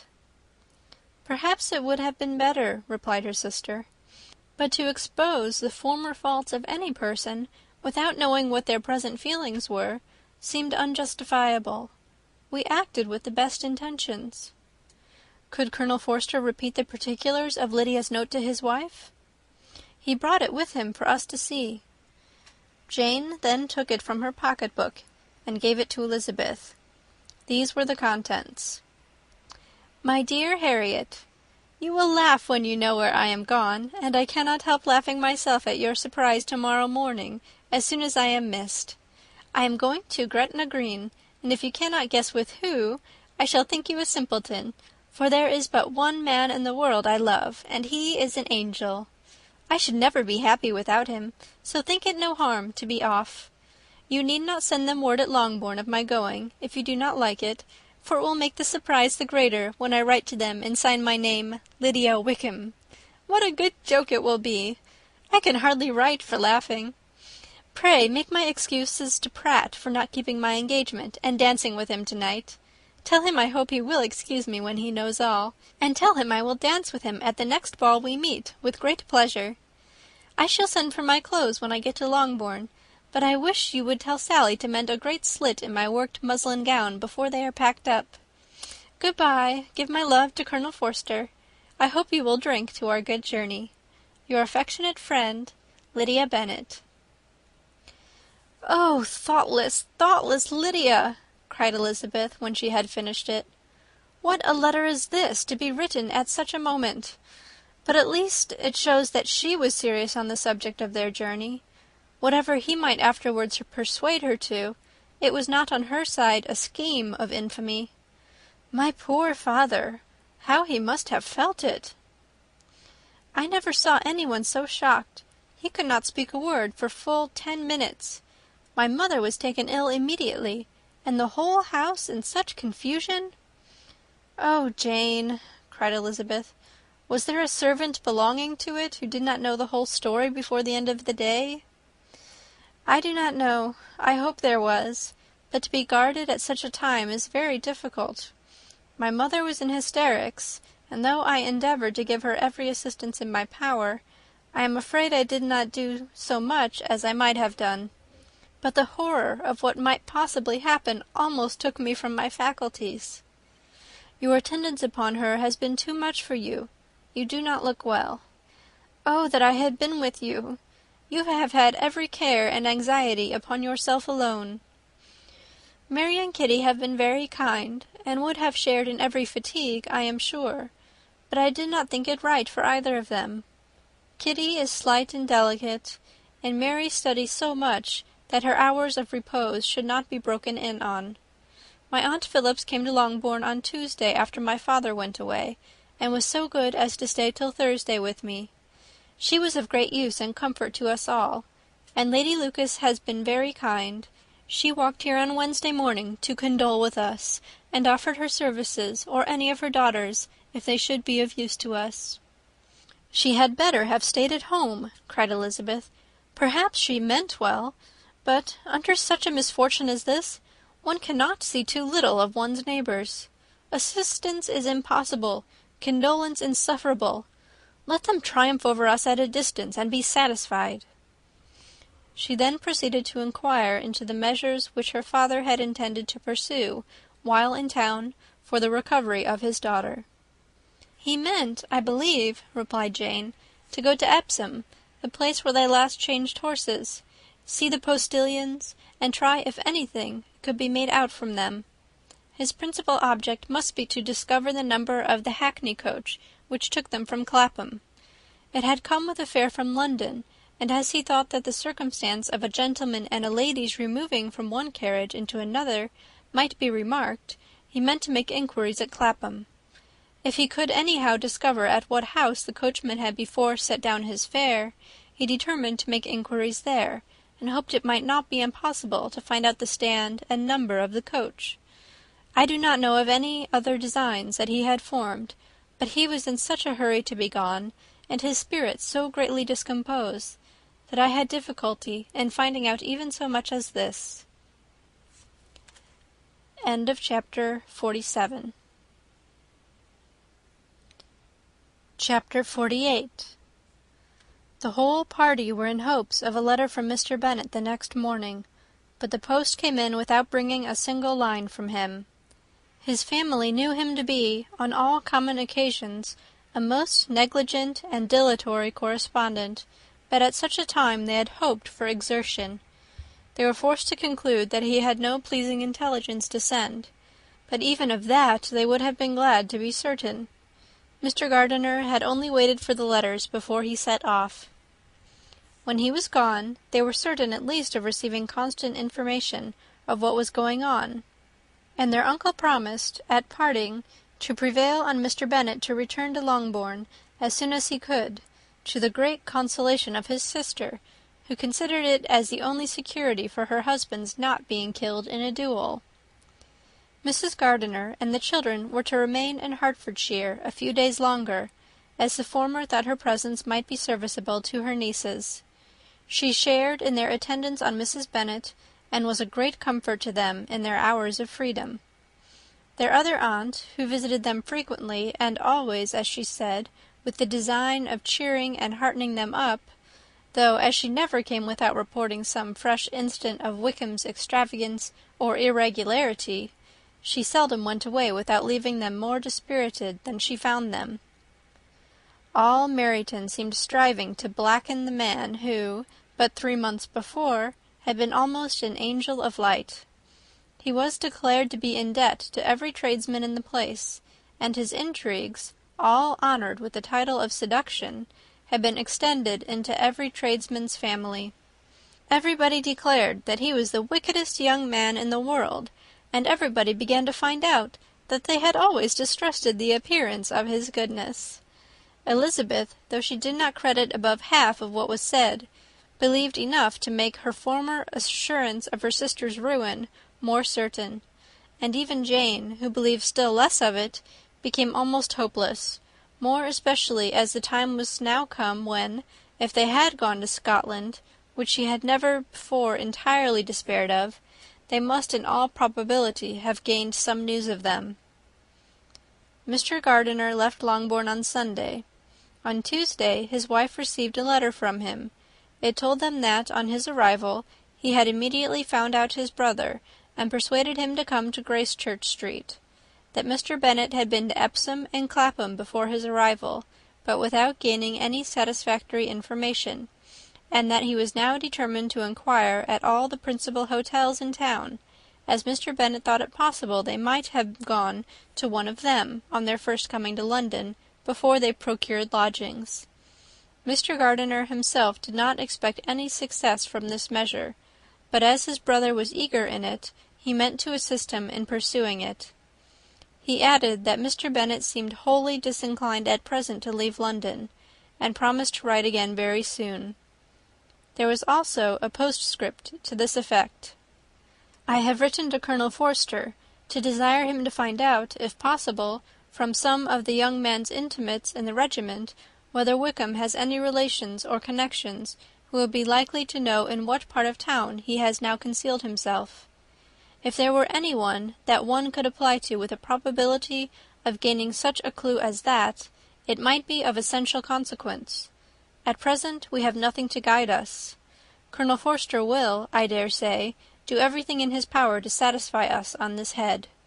But, on second thoughts, perhaps Lizzie could tell us what relations he has now living, better than any other person." Elizabeth was at no loss to understand from where this deference to her authority proceeded, but it was not in her power to give any information of so satisfactory a nature as the compliment deserved. She had never heard of his having had any relations, except a father and mother, both of whom had been dead many years. It was possible, however, that some of his companions in the shire might be able to give more information, and though she was not very sanguine in expecting it, the application was a something to look forward to. Every day at Longbourn was now a day of anxiety, but the most anxious part of each was when the post was expected. The arrival of letters was the grand object of every morning's impatience. Through letters, whatever of good or bad was to be told would be communicated, and every succeeding day was expected to bring some news of importance. But before they heard again from Mr. Gardiner, a letter arrived for their father from a different quarter, from Mr. Collins, which, as Jane had received directions to open all that came for him in his absence, she accordingly read, and Elizabeth, who knew what curiosities his letters always were, looked over her and read it likewise. It was as follows: "My dear Sir, I feel myself called upon by our relationship and my situation in life to condole with you on the grievous affliction you are now suffering under, of which we were yesterday informed by a letter from Hertfordshire.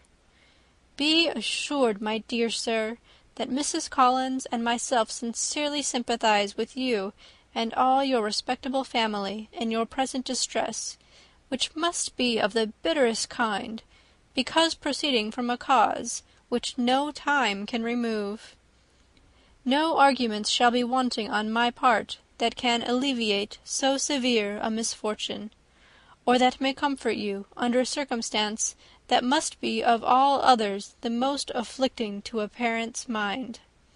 The death of your daughter would have been a blessing in comparison to this, and it is the more to be lamented, because there is reason to suppose, as my dear Charlotte informs me, that this licentiousness of behaviour in your daughter has proceeded from a faulty degree of indulgence, though, at the same time, for the consolation of yourself and Mrs. Bennet, I am inclined to think that her own disposition must be naturally bad, or she could not be guilty of such an enormity at so early an age. Howsoever that may be, you are grievously to be pitied, in which opinion I am not only joined by Mrs. Collins, but likewise by Lady Catherine and her daughter, to whom I have related the affair. They agree with me in apprehending that this false step in one daughter will be injurious to the fortunes of all the others. For who, as Lady Catherine herself condescendingly says, will connect themselves with such a family? And this consideration leads me moreover to reflect, with augmented satisfaction, on a certain event of last November, for had it been otherwise, I must have been involved in all your sorrow and disgrace. Let me then advise you, dear sir, to console yourself as much as possible, to throw off your unworthy child from your affection for ever, and leave her to reap the fruits of her own heinous offence. I am, dear sir, etc., etc. Mr. Gardiner did not write again till he had received an answer from Colonel Forster, and then he had nothing of a pleasant nature to send. It was not known that Wickham had a single relationship with whom he kept up any connection, and it was certain that he had no near one living. His former acquaintances had been numerous, but since he had been in the militia, it did not appear that he was on terms of particular friendship with any of them. There was no one, therefore, who could be pointed out as likely to give any news of him, and in the wretched state of his own finances there was a very powerful motive for secrecy, in addition to his fear of discovery by Lydia's relations, for it had just transpired that he had left gaming debts behind him to a very considerable amount. Colonel Forster believed that more than £1,000 would be necessary to clear his expenses at Brighton. He owed a good deal in town, but his debts of honour were still more formidable. Mr. Gardiner did not attempt to conceal these particulars from the Longbourn family. Jane heard them with horror. "A gamester!" she cried. "This is wholly unexpected. I had not an idea of it." Mr. Gardiner added in his letter that they might expect to see their father at home on the following day, which was Saturday. Rendered spiritless by the ill success of all their endeavours, he had yielded to his brother-in-law's entreaty that he would return to his family, and leave it to him to do whatever occasion might suggest to be advisable for continuing their pursuit. When Mrs. Bennet was told of this, she did not express so much satisfaction as her children expected, considering what her anxiety for his life had been before. "What, is he coming home, and without poor Lydia?" she cried. "Sure he will not leave London before he has found them. Who is to fight Wickham, and make him marry her if he comes away?" As Mrs. Gardiner began to wish to be at home, it was settled that she and the children should go to London at the same time that Mr. Bennet came from it. The coach therefore took them the first stage of their journey, and brought its master back to Longbourn. Mrs. Gardiner went away in all the perplexity about Elizabeth and her Derbyshire friend that had attended her from that part of the world. His name had never been voluntarily mentioned before them by her niece, and the kind of half-expectation which Mrs. Gardiner had formed, of their being followed by a letter from him, had ended in nothing. Elizabeth had received none since her return that could come from Pemberley. The present unhappy state of the family rendered any other excuse for the lowness of her spirits unnecessary. Nothing, therefore, could be fairly conjectured from that, though Elizabeth, who was by this time tolerably well acquainted with her own feelings, was perfectly aware that, had she known nothing of Darcy, she could have borne the dread of Lydia's infamy somewhat better. It would have spared her, she thought, one sleepless night out of 2. When Mr. Bennet arrived, he had all the appearance of his usual philosophic composure. He said as little as he had ever been in the habit of saying, made no mention of the business that had taken him away, and it was some time before his daughters had courage to speak of it. It was not till the afternoon, when he had joined them at tea, that Elizabeth ventured to introduce the subject, and then, on her briefly expressing her sorrow for what he must have endured, he replied, "Say nothing of that. Who should suffer but myself? It has been my own doing, and I ought to feel it." "You must not be too severe upon yourself," replied Elizabeth. "You may well warn me against such an evil. Human nature is so prone to fall into it. No, Lizzie, let me once in my life feel how much I have been to blame. I am not afraid of being overpowered by the impression. It will pass away soon enough." "Do you suppose them to be in London?" "Yes, where else can they be so well concealed?" "And Lydia used to want to go to London," added Kitty. "She is happy, then," said her father dryly, "and her residence there will probably be of some duration." Then, after a short silence, he continued, "Lizzie, I bear you no ill will for being justified in your advice to me last May, which, considering the event, shows some greatness of mind." They were interrupted by Miss Bennet, who came to fetch her mother's tea. "This is a parade," he cried, "which does one good. It gives such an elegance to misfortune. Another day I will do the same. I will sit in my library in my nightcap and powdering gown, and give as much trouble as I can. Or perhaps I may defer it till Kitty runs away." "I am not going to run away, papa," said Kitty fretfully. "If I should ever go to Brighton, I would behave better than Lydia." "You go to Brighton! I would not trust you so near it as Eastbourne for 50 pounds. No, Kitty, I have at least learnt to be cautious, and you will feel the effects of it. No officer is ever to enter into my house again, nor even to pass through the village. Balls will be absolutely prohibited, unless you stand up with one of your sisters. And you are never to stir out of doors till you can prove that you have spent 10 minutes of every day in a rational manner." Kitty, who took all these threats in a serious light, began to cry. "Well, well," said he, "do not make yourself unhappy. If you are a good girl for the next 10 years, I will take you to a review at the end of them." Chapter 48. Pride and Prejudice by Jane Austen. Chapter 49. 2 days after Mr. Bennet's return, as Jane and Elizabeth were walking together in the shrubbery behind the house, they saw the housekeeper coming towards them, and, concluding that she came to call them to their mother, went forward to meet her. But instead of the expected summons, when they approached her, she said to Miss Bennet, "I beg your pardon, madam, for interrupting you, but I was in hopes you might have got some good news from town, so I took the liberty of coming to ask." "What do you mean, Hill? We have heard nothing from town." "Dear madam," cried Mrs. Hill in great astonishment, "don't you know there is an express come for master from Mr. Gardiner? He has been here this half-hour, and master has had a letter." Away ran the girls, too eager to get in to have time for speech. They ran through the vestibule into the breakfast-room, from thence to the library. Their father was in neither, and they were on the point of seeking him upstairs with their mother, when they were met by the butler, who said, "If you are looking for my master, ma'am, he is walking towards the little copse."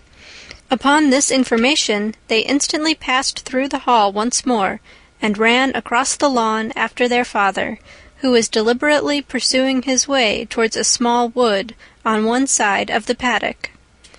Jane, who was not so light, nor so much in the habit of running as Elizabeth, soon lagged behind, while her sister, panting for breath, came up with him, and eagerly cried out, "Oh, papa, what news, what news? Have you heard from my uncle?" "Yes, I have had a letter from him by express." "Well, and what news does it bring, good or bad?" "What is there of good to be expected?" said he, taking the letter from his pocket. "But perhaps you would like to read it." Elizabeth impatiently caught it from his hand. Jane now came up. "Read it aloud," said their father, "for I hardly know myself what it is about."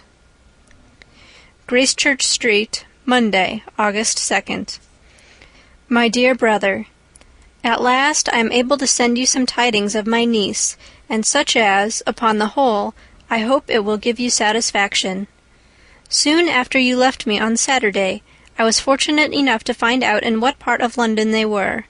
The particulars I reserve till we meet. It is enough to know they are discovered. I have seen them both. "Then it is as I always hoped," cried Jane. "They are married." Elizabeth read on. "I have seen them both. They are not married, nor can I find there was any intention of being so. But if you are willing to perform the engagements which I have ventured to make on your side, I hope it will not be long before they are. All that is required of you is, to assure to your daughter, by settlement, her equal share of the £5,000 secured among your children after the decease of yourself and my sister, and moreover to enter into an engagement of allowing her, during your life, £100 per annum. These are conditions which, considering everything, I had no hesitation in complying with, as far as I thought myself privileged, for you. I shall send this by express, that no time may be lost in bringing me your answer. You will easily comprehend, from these particulars, that Mr. Wickham's circumstances are not so hopeless as they are generally believed to be. The world has been deceived in that respect, and I am happy to say there will be some little money, even when all his debts are discharged, to settle on my niece, in addition to her own fortune. If, as I conclude will be the case, you send me full powers to act in your name throughout the whole of this business, I will immediately give directions to Haggerston for preparing a proper settlement. There will not be the smallest occasion for your coming to town again, therefore stay quiet at Longbourn, and depend on my diligence and care. Send back your answer as fast as you can, and be careful to write explicitly. We have judged it best that my niece should be married from this house, of which I hope you will approve. She comes to us today. I shall write again as soon as anything more is determined on. Yours, etc., Edward Gardiner. "Is it possible?" cried Elizabeth when she had finished. "Can it be possible that he will marry her?" "Wickham is not so undeserving, then, as we thought him," said her sister. "My dear father, I congratulate you." "And have you answered the letter?" cried Elizabeth. "No, but it must be done soon." Most earnestly did she then entreat him to lose no more time before he wrote. "Oh, my dear father," she cried, "come back and write immediately. Consider how important every moment is in such a case." "Let me write it for you," said Jane, "if you dislike the trouble yourself." "I dislike it very much," he replied, "but it must be done." And so saying, he turned back with them, and walked towards the house. "And may I ask," said Elizabeth, "but the terms, I suppose, must be complied with." "Complied with? I am only ashamed of his asking so little." "And they must marry. Yet he is such a man." "Yes, yes, they must marry. There is nothing else to be done. But there are two things that I want very much to know. One is, how much money your uncle has laid down to bring it about, and the other, how am I ever to pay him?" "Money? My uncle?" cried Jane. "What do you mean, sir?" "I mean that no man in his senses would marry Lydia on so slight a temptation as 100 a year during my life, and 50 after I am gone." "That is very true," said Elizabeth, "though it had not occurred to me before. His debts to be discharged, and something still to remain? Oh, it must be my uncle's doings. "Generous, good man! I am afraid he has distressed himself. A small sum could not do all this." "No," said her father. "Wickham's a fool if he takes her with a farthing less than £10,000. I should be sorry to think so ill of him in the very beginning of our relationship." £10,000! Heaven forbid! How is half such a sum to be repaid? Mr. Bennet made no answer, and each of them, deep in thought, continued silent till they reached the house. Their father then went on to the library to write, and the girls walked into the breakfast-room. "And they are really to be married!" cried Elizabeth as soon as they were by themselves. "How strange this is! And for this we are to be thankful! That they should marry, small as is their chance of happiness, and wretched as is his character, we are forced to rejoice. Oh, Lydia!" "I comfort myself with thinking," replied Jane, "that he certainly would not marry Lydia if he had not a real regard for her. Though our kind uncle has done something towards clearing him, I cannot believe that £10,000, or anything like it, has been advanced. He has children of his own, and may have more. How could he spare half £10,000? "If we were ever able to learn what Wickham's debts have been," said Elizabeth, "and how much is settled on his side on our sister, we shall exactly know what Mr. Gardiner has done for them, because Wickham has not sixpence of his own. The kindness of my uncle and aunt can never be requited. Their taking her home and affording her their personal protection and countenance is such a sacrifice to her advantage as years of gratitude cannot enough acknowledge. By this time she is actually with them. If such goodness does not make her miserable now, she will never deserve to be happy. What a meeting for her when she first sees my aunt!" "We must endeavour to forget all that has passed on either side," said Jane. "I hope and trust they will yet be happy. His consenting to marry her is a proof, I believe, that he has come to a right way of thinking. Their mutual affection will steady them, and I flatter myself they will settle so quietly and live in so rational a manner as may in time make their past imprudence forgotten." "Their conduct has been such," replied Elizabeth, "as neither you nor I nor anybody can ever forget. It is useless to talk of it." It now occurred to the girls that their mother was in all likelihood perfectly ignorant of what had happened. They went to the library, therefore, and asked their father whether he would not wish them to make it known to her. He was writing, and without raising his head, coolly replied, "Just as you please." "May we take my uncle's letter to read to her?" "Take whatever you like, and get away." Elizabeth took the letter from his writing-table, and they went upstairs together. Mary and Kitty were both with Mrs. Bennet. One communication would, therefore, do for all. After a slight preparation for good news, the letter was read aloud. Mrs. Bennet could hardly contain herself. As soon as Jane had read Mr. Gardiner's hope of Lydia's being soon married, her joy burst forth, and every following sentence added to its exuberance. She was now in an irritation as violent from delight as she had ever been fidgety from alarm and vexation. To know that her daughter would be married was enough. She was disturbed by no fear for her felicity, nor humbled by any remembrance of her misconduct. "My dear, dear Lydia," she cried, "this is delightful indeed. She will be married. I will see her again. She will be married at 16. My good, kind brother. I knew how it would be. I knew he would manage everything. How I long to see her, and to see dear Wickham, too. But the clothes, the wedding clothes! I will write to my sister Gardiner about them directly. Lizzie, my dear, run down to your father, and ask him how much he will give her. Stay, I will go myself. Ring the bell, Kitty, for Hill. I will put on my things in a moment. My dear, dear Lydia, how merry we shall be together when we meet!" Her eldest daughters endeavoured to give some relief to the violence of these transports by leading her thoughts to the obligations which Mr. Gardiner's behaviour laid them all under. "For we must attribute this happy conclusion," she added, "in a great measure to his kindness. We are persuaded that he has pledged himself to assist Mr. Wickham with money."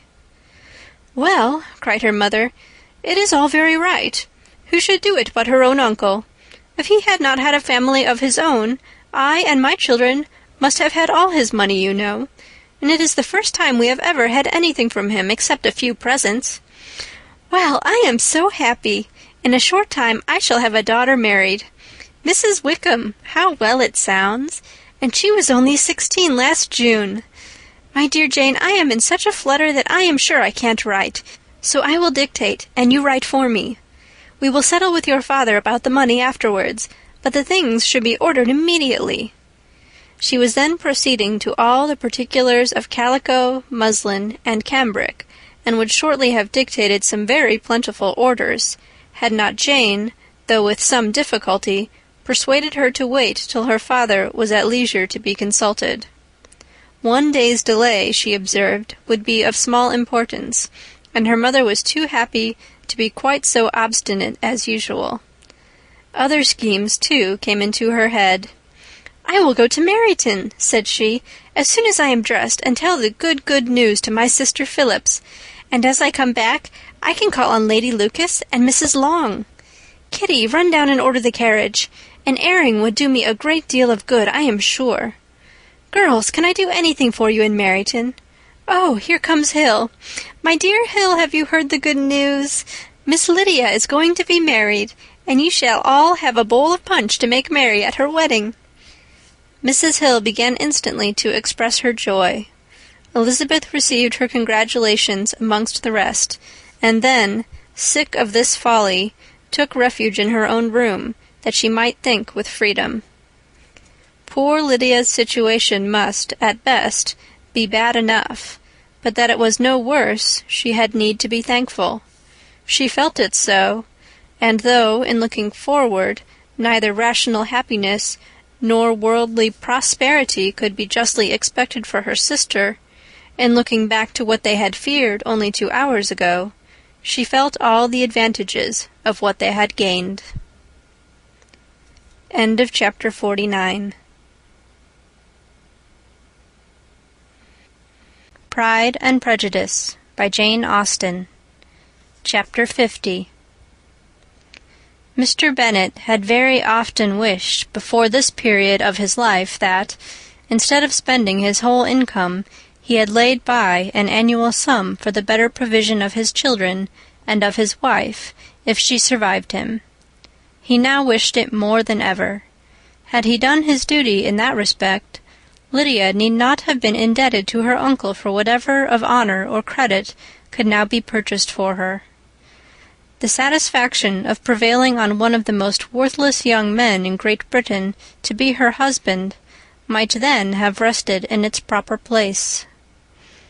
He was seriously concerned that a cause of so little advantage to anyone should be forwarded at the sole expense of his brother-in-law, and he was determined, if possible, to find out the extent of his assistance, and to discharge the obligation as soon as he could.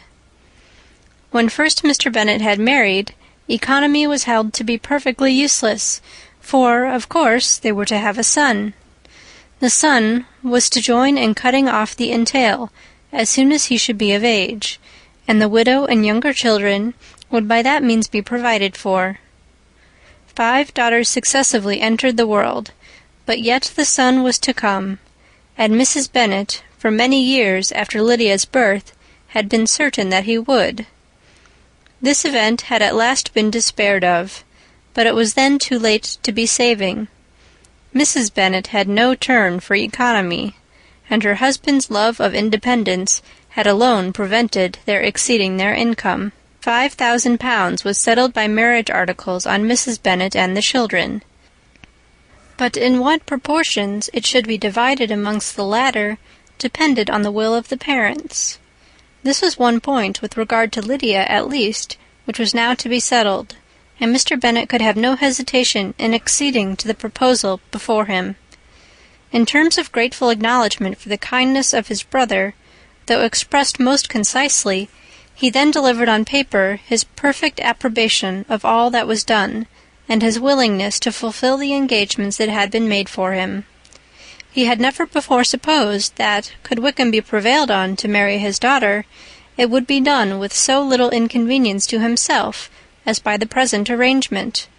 he would scarcely be £10 a year the loser by the 100 that was to be paid them, for, what with her board and pocket allowance, and the continual presents in money which had passed to her through her mother's hands, Lydia's expenses had been very little within that sum.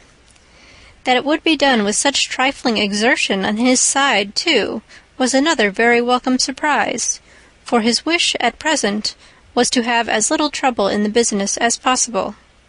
When the first transports of rage which had produced his activity in seeking her were over, he naturally returned to all his former indolence. His letter was soon dispatched, for, though dilatory in undertaking business, he was quick in its execution. He begged to know further particulars of what he was indebted to his brother, but was too angry with Lydia to send any message to her. The good news spread quickly through the house, and with proportionate speed through the neighborhood. It was borne in the latter with decent philosophy. To be sure, it would have been more for the advantage of conversation had Miss Lydia Bennet come upon the town, or, as the happiest alternative, been secluded from the world in some distant farmhouse. But there was much to be talked of in marrying her, and the good-natured wishes for her well-doing which had proceeded before from all the spiteful old ladies in Meryton lost but a little of their spirit in this change of circumstances, because with such a husband her misery was considered certain. It was a fortnight since Mrs. Bennet had been downstairs, but on this happy day she again took her seat at the head of the table, and in spirits oppressively high. No sentiment of shame gave a damp to her triumph. The marriage of a daughter, which had been the first object of her wishes since Jane was 16, was now on the point of accomplishment, and her thoughts and her words ran wholly on those attendants of elegant nuptials, fine muslins, new carriages, and servants. She was busily searching through the neighborhood for a proper situation for her daughter, and, without knowing or considering what their income might be, rejected many as deficient in size and importance. "Hay Park might do," said she, "if the Gouldings could quit it, or the great house at Stoke, if the drawing-room were larger. But Ashworth is too far off. I could not bear to have her 10 miles from me. And as for Pulvis Lodge, the attics are dreadful." Her husband allowed her to talk on without interruption while the servants remained, but when they had withdrawn, he said to her, "Mrs. Bennet, before you take any or all of these houses for your son and daughter, let us come to a right understanding. Into one house in this neighborhood they shall never have admittance. I will not encourage the impudence of either by receiving them at Longbourn." A long dispute followed this declaration, but Mr. Bennet was firm. It soon led to another, and Mrs. Bennet found, with amazement and horror, that her husband would not advance a guinea to buy clothes for his daughter. He protested that she should receive from him no mark of affection whatever on the occasion. Mrs. Bennet could hardly comprehend it. That his anger could be carried to such a point of inconceivable resentment as to refuse his daughter a privilege without which her marriage would scarcely seem valid, exceeded all she could believe possible. She was more alive to the disgrace which her want of new clothes must reflect on her daughter's nuptials than to any sense of shame at her eloping and living with Wickham a fortnight before they took place. Elizabeth was now most heartily sorry that she had, from the distress of the moment, been led to make Mr. Darcy acquainted with their fears for her sister, for since her marriage would so shortly give the proper termination to the elopement, they might hope to conceal its unfavourable beginning from all those who were not immediately on the spot. She had no fear of its spreading farther through his means. There were few people on whose secrecy she would have more confidently depended, but at the same time there was no one whose knowledge of a sister's frailty would have mortified her so much, not, however, from any fear of disadvantage from it individually to herself, for, at any rate, there seemed a gulf impassable between them. Had Lydia's marriage been concluded on the most honourable terms, it was not to be supposed that Mr. Darcy would connect himself with a family where, to every other objection, would now be added an alliance and relationship of the nearest kind with a man whom he so justly scorned. From such a connection she could not wonder that he would shrink. The wish of procuring her regard, which she had assured herself of his feeling in Derbyshire, could not in rational expectation survive such a blow as this. She was humbled, she was grieved. She repented, though she hardly knew of what. She became jealous of his esteem, when she could no longer hope to be benefited by it. She wanted to hear of him, when there seemed the least chance of gaining intelligence. She was convinced that she could have been happy with him, when it was no longer likely they should meet. What a triumph for him, as she often thought, could he know that the proposals which she had proudly spurned only 4 months ago would now have been most gladly and gratefully received. He was as generous, she doubted not, as the most generous of his sex, but while he was mortal there must be a triumph. She began now to comprehend that he was exactly the man who, in disposition and talents, would most suit her. His understanding and temper, though unlike her own, would have answered all her wishes. It was a union that must have been to the advantage of both. By her ease and liveliness his mind might have been softened, his manners improved, and from his judgment, information, and knowledge of the world she must have received benefit of greater importance. But no such happy marriage could now teach the admiring multitude what connubial felicity really was. A union of a different tendency, and precluding the possibility of the other, was soon to be formed in their family. How Wickham and Lydia were to be supported in tolerable independence she could not imagine. But how little of permanent happiness could belong to a couple who were only brought together because their passions were stronger than their virtue, she could easily conjecture. Mr. Gardiner soon wrote again to his brother. To Mr. Bennet's acknowledgments he briefly replied with assurance of his eagerness to promote the welfare of any of his family, and concluded with entreaties that the subject might never be mentioned to him again. The principal purport of his letter was to inform them that Mr. Wickham had resolved on quitting the militia. It was greatly my wish that he should do so, he added, as soon as his marriage was fixed on, and I think you will agree with me in considering the removal from that corps as highly advisable, both on his account and my niece's. It is Mr. Wickham's intention to go into the regulars, and among his former friends there are still some who are able and willing to assist him in the army. He has the promise of an insigniancy in General Blank's regiment, now quartered in the north. It is an advantage to have it so far from this part of the kingdom. He promises fairly, and I hope, among different people, where they may each have a character to preserve, they will both be more prudent.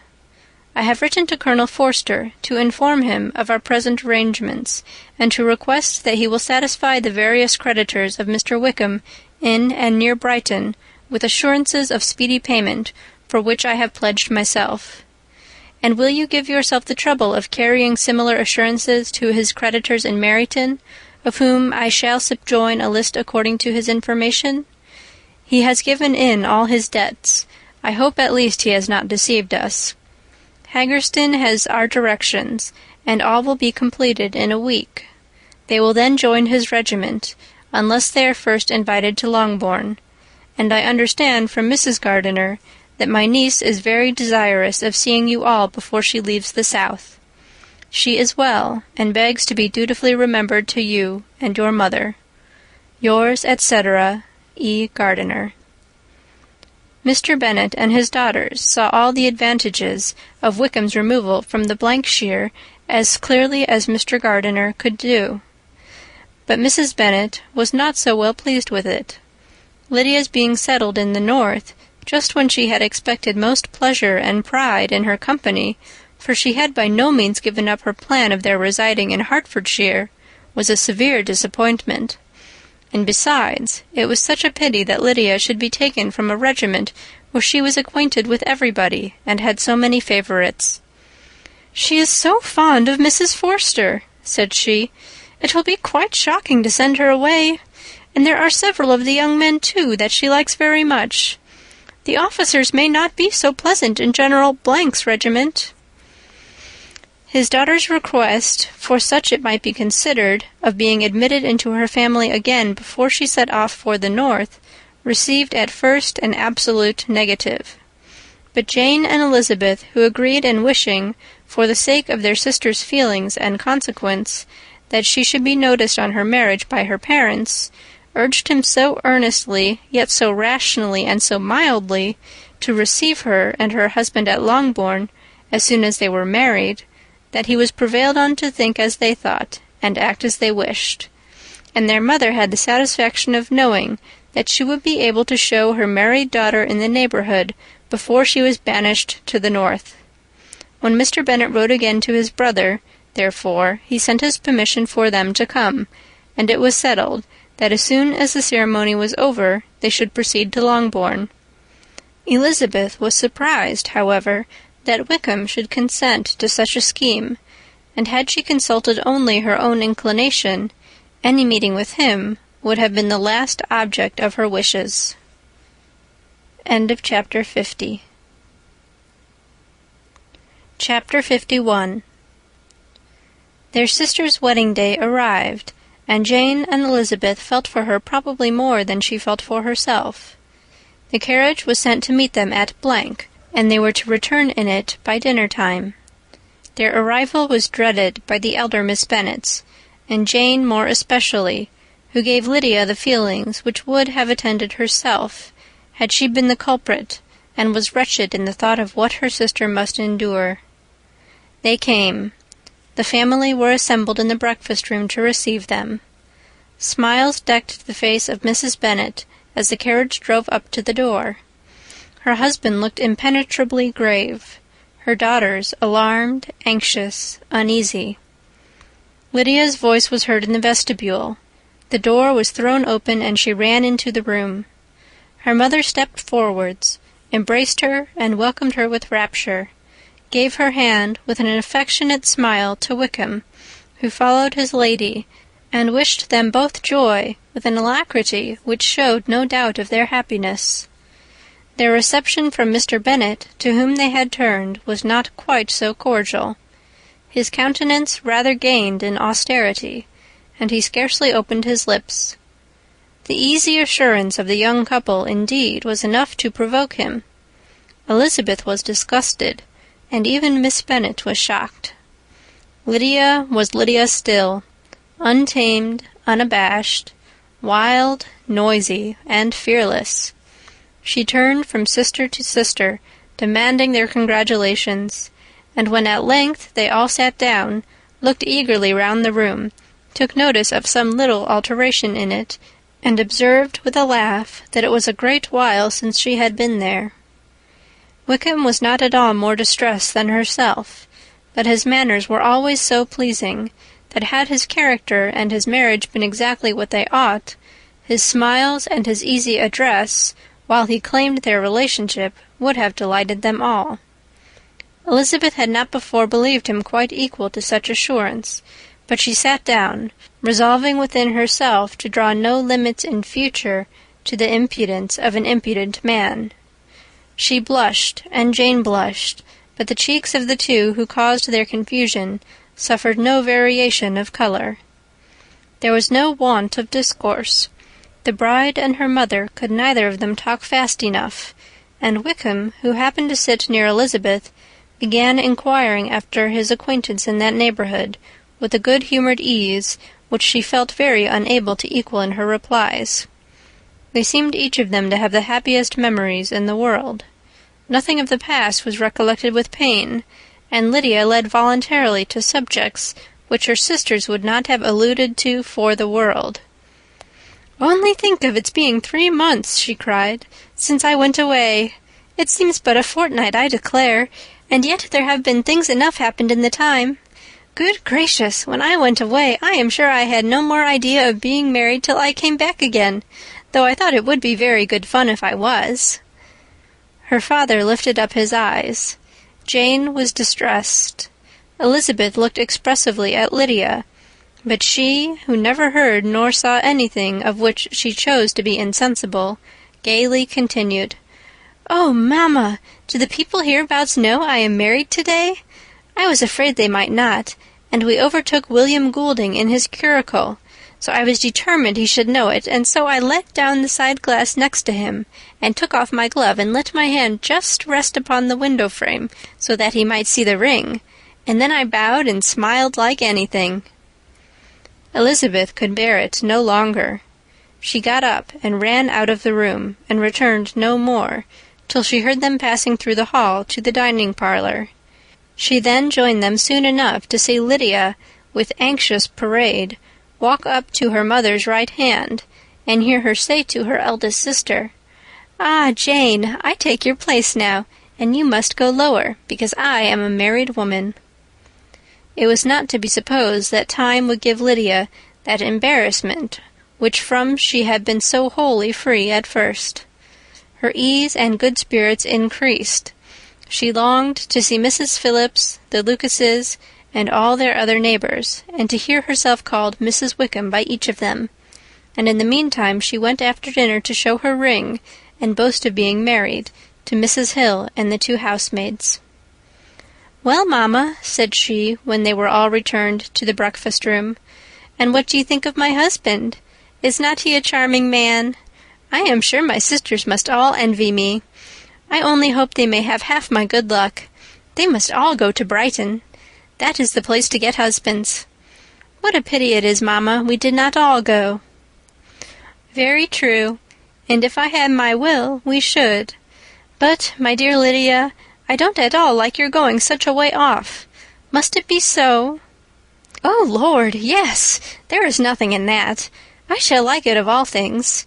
You and Papa and my sisters must come down and see us.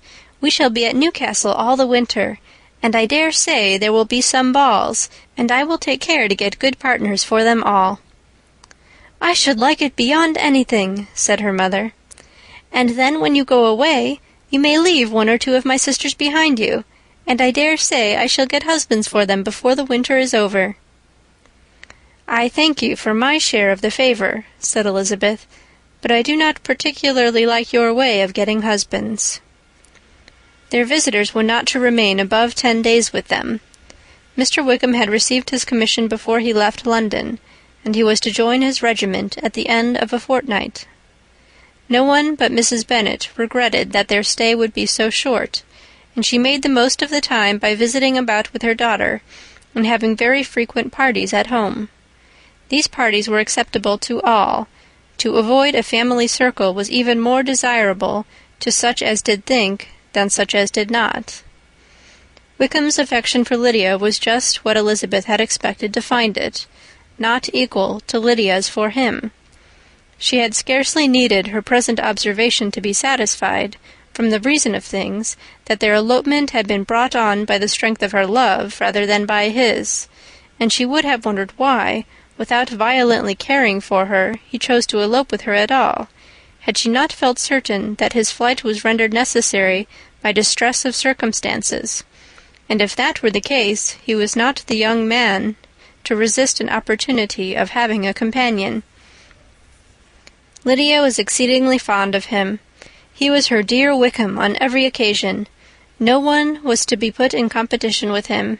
He did everything best in the world, and she was sure he would kill more birds on the 1st of September than anybody else in the country. One morning, soon after their arrival, as she was sitting with her 2 elder sisters, she said to Elizabeth, "Lizzie, I never gave you an account of my wedding, I believe. You were not by when I told Mamma and the others all about it. Are not you curious to hear how it was managed?" "No, really," replied Elizabeth. "I think there cannot be too little said of the subject." "La, you are so strange, but I must tell you how it went off. We were married, you know, at St. Clement's, because Wickham's lodgings were in that parish, and it was settled that we should all be there by 11 o'clock. My uncle and aunt and I were to go together, and the others were to meet us at the church. Well, Monday morning came, and I was in such a fuss. I was so afraid, you know, that something would happen to put it off, and then I should have gone quite distracted. And there was my aunt, all the time I was dressing, preaching and talking away just as if she was reading a sermon. However, I did not hear above 1 word in 10, for I was thinking, you may suppose, of my dear Wickham. I longed to know whether he would be married in his blue coat. Well, and so we breakfast at 10, as usual. I thought it would never be over, for by the by you are to understand that my uncle and aunt were horrid unpleasant all the time I was with them. If you'll believe me, I did not once put my foot out of doors, though I was there a fortnight. Not one party or scheme or anything. To be sure, London was rather thin, but, however, the little theatre was open. Well, and so just as the carriage came to the door, my uncle was called away upon business to that horrid man, Mr. Stone. And then, you know, when once they get together there is no end of it. Well, I was so frightened I did not know what to do, for my uncle was to give me away, and if we were beyond the hour, we could not be married all day. But luckily he came back again in 10 minutes' time, and then we all set out. However, I recollected afterwards that if he had been prevented going, the wedding need not be put off, for Mr. Darcy might have done as well. Mr. Darcy? Repeated Elizabeth in utter amazement. Oh, yes. He was to come there with Wickham, you know. But gracious me, I quite forgot. I ought not to have said a word about it. I promised them so faithfully. What will Wickham say? It was to be such a secret. If it was to be secret, said Jane, say not another word on the subject. You may depend upon my seeking no further. Oh, certainly, said Elizabeth, though burning with curiosity. We will ask you no questions. Thank you, said Lydia, for if you did I should certainly tell you all, and then Wickham would be angry. On such encouragement to ask, Elizabeth was forced to put it out of her power by running away. But to live in ignorance on such a point was impossible, or at least it was impossible not to try for information. Mr. Darcy had been at her sister's wedding. It was exactly a scene, and exactly among people where he had apparently least to do, and least temptation to go. Conjectures as to the meaning of it, rapid and wild, hurried into her brain, but she was satisfied with none. Those that best pleased her, as placing his conduct in the noblest light, seemed most improbable. She could not bear such suspense, and hastily seizing a sheet of paper, wrote a short letter to her aunt to request an explanation of what Lydia had dropped, if it were compatible with the secrecy which had been intended. You may readily comprehend, she added, what my curiosity must be to know how a person unconnected with any of us, and, comparatively speaking, a stranger to our family, should have been amongst you at such a time. Pray write instantly, and let me understand it, unless it is, for very cogent reasons, to remain in the secrecy which Lydia seems to think necessary, and then I must endeavour to be satisfied with ignorance. Not that I shall, though, she added to herself, as she finished the letter. And my dear aunt, if you do not tell me in an honourable manner, I shall certainly be reduced to tricks and stratagems to find it out. Jane's delicate sense of honour would not allow her to speak to Elizabeth privately of what Lydia had let fall. Elizabeth was glad of it. Till it appeared whether her inquiries would receive any satisfaction, she had rather be without a confidant. End of chapter 51.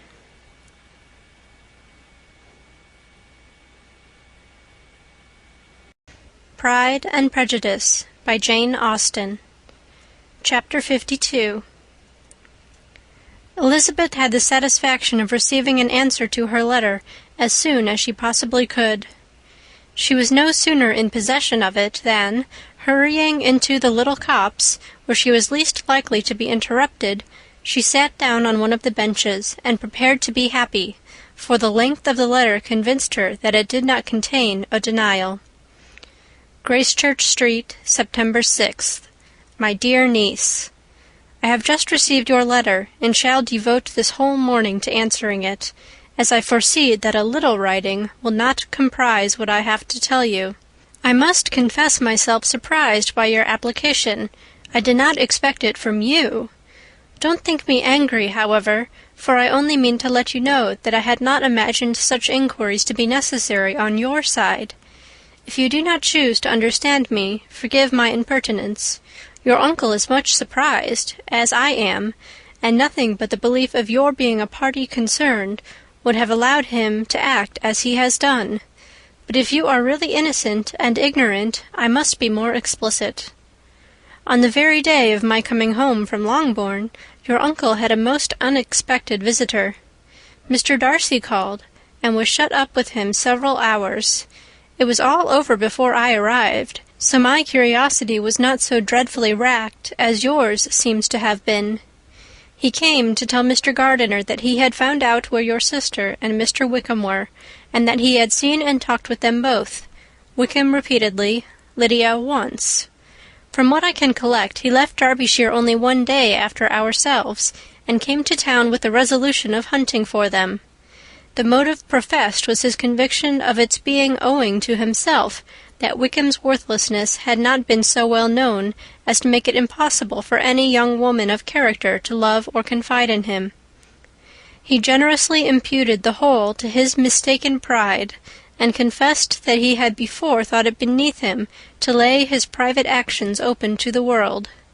His character was to speak for itself.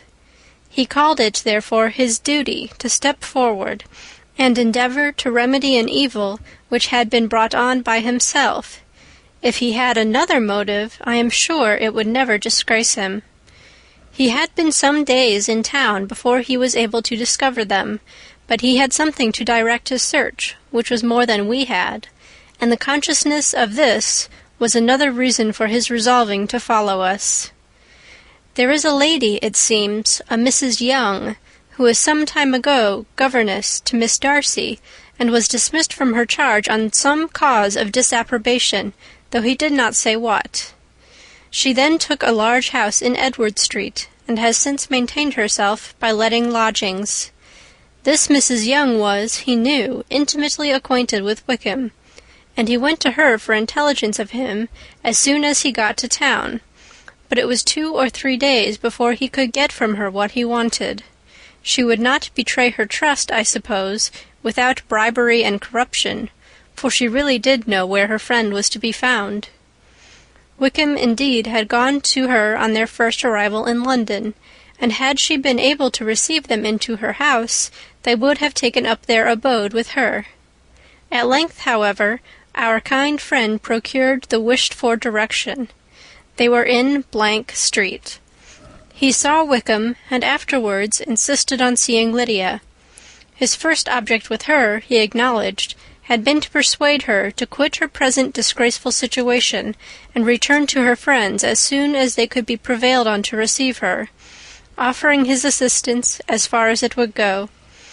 But he found Lydia absolutely resolved on remaining where she was.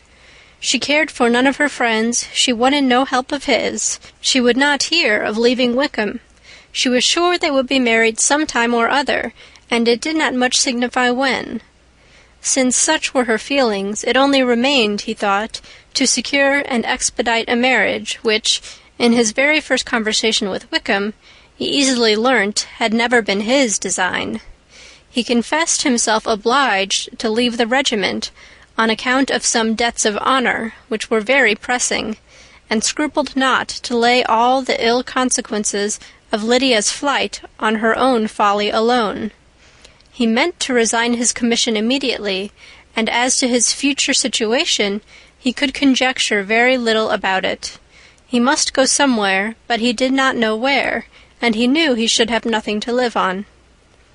Mr. Darcy asked him why he had not married your sister at once. Though Mr. Bennet was not imagined to be very rich, he would have been able to do something for him, and his situation must have been benefited by marriage. But he found, in reply to this question, that Wickham still cherished the hope of more effectually making his fortune by marriage in some other country. Under such circumstances, however, he was not likely to be proof against the temptation of immediate relief. They met several times, for there was much to be discussed. Wickham, of course, wanted more than he could get, but at length was reduced to be reasonable. Everything being settled between them, Mr. Darcy's next step was to make your uncle acquainted with it, and he first called in Gracechurch Street the evening before I came home. But Mr. Gardiner could not be seen, and Mr. Darcy found, on further inquiry, that your father was still with him, but would quit town the next morning. He did not judge your father to be a person whom he could so properly consult as your uncle, and therefore readily postponed seeing him till after the departure of the former. He did not leave his name, and till the next day it was only known that a gentleman had called on business. On Saturday he came again. Your father was gone, your uncle at home, and, as I said before, they had a great deal of talk together. They met again on Sunday, and then I saw him too. It was not all settled before Monday. As soon as it was, the express was sent off to Longbourn. But our visitor was very obstinate. I fancy, Lizzie, that obstinacy is the real defect of his character after all. He has been accused of many faults at different times, but this is the true one. Nothing was to be done that he did not do himself, though I am sure, and I do not speak it to be thanked, therefore say nothing about it, your uncle would most readily have settled the whole. They battled it together for a long time, which was more than either the gentleman or lady concerned in it deserved. But at last your uncle was forced to yield, and instead of being allowed to be of use to his niece, was forced to put up with only having the probable credit of it, which went sorely against the grain.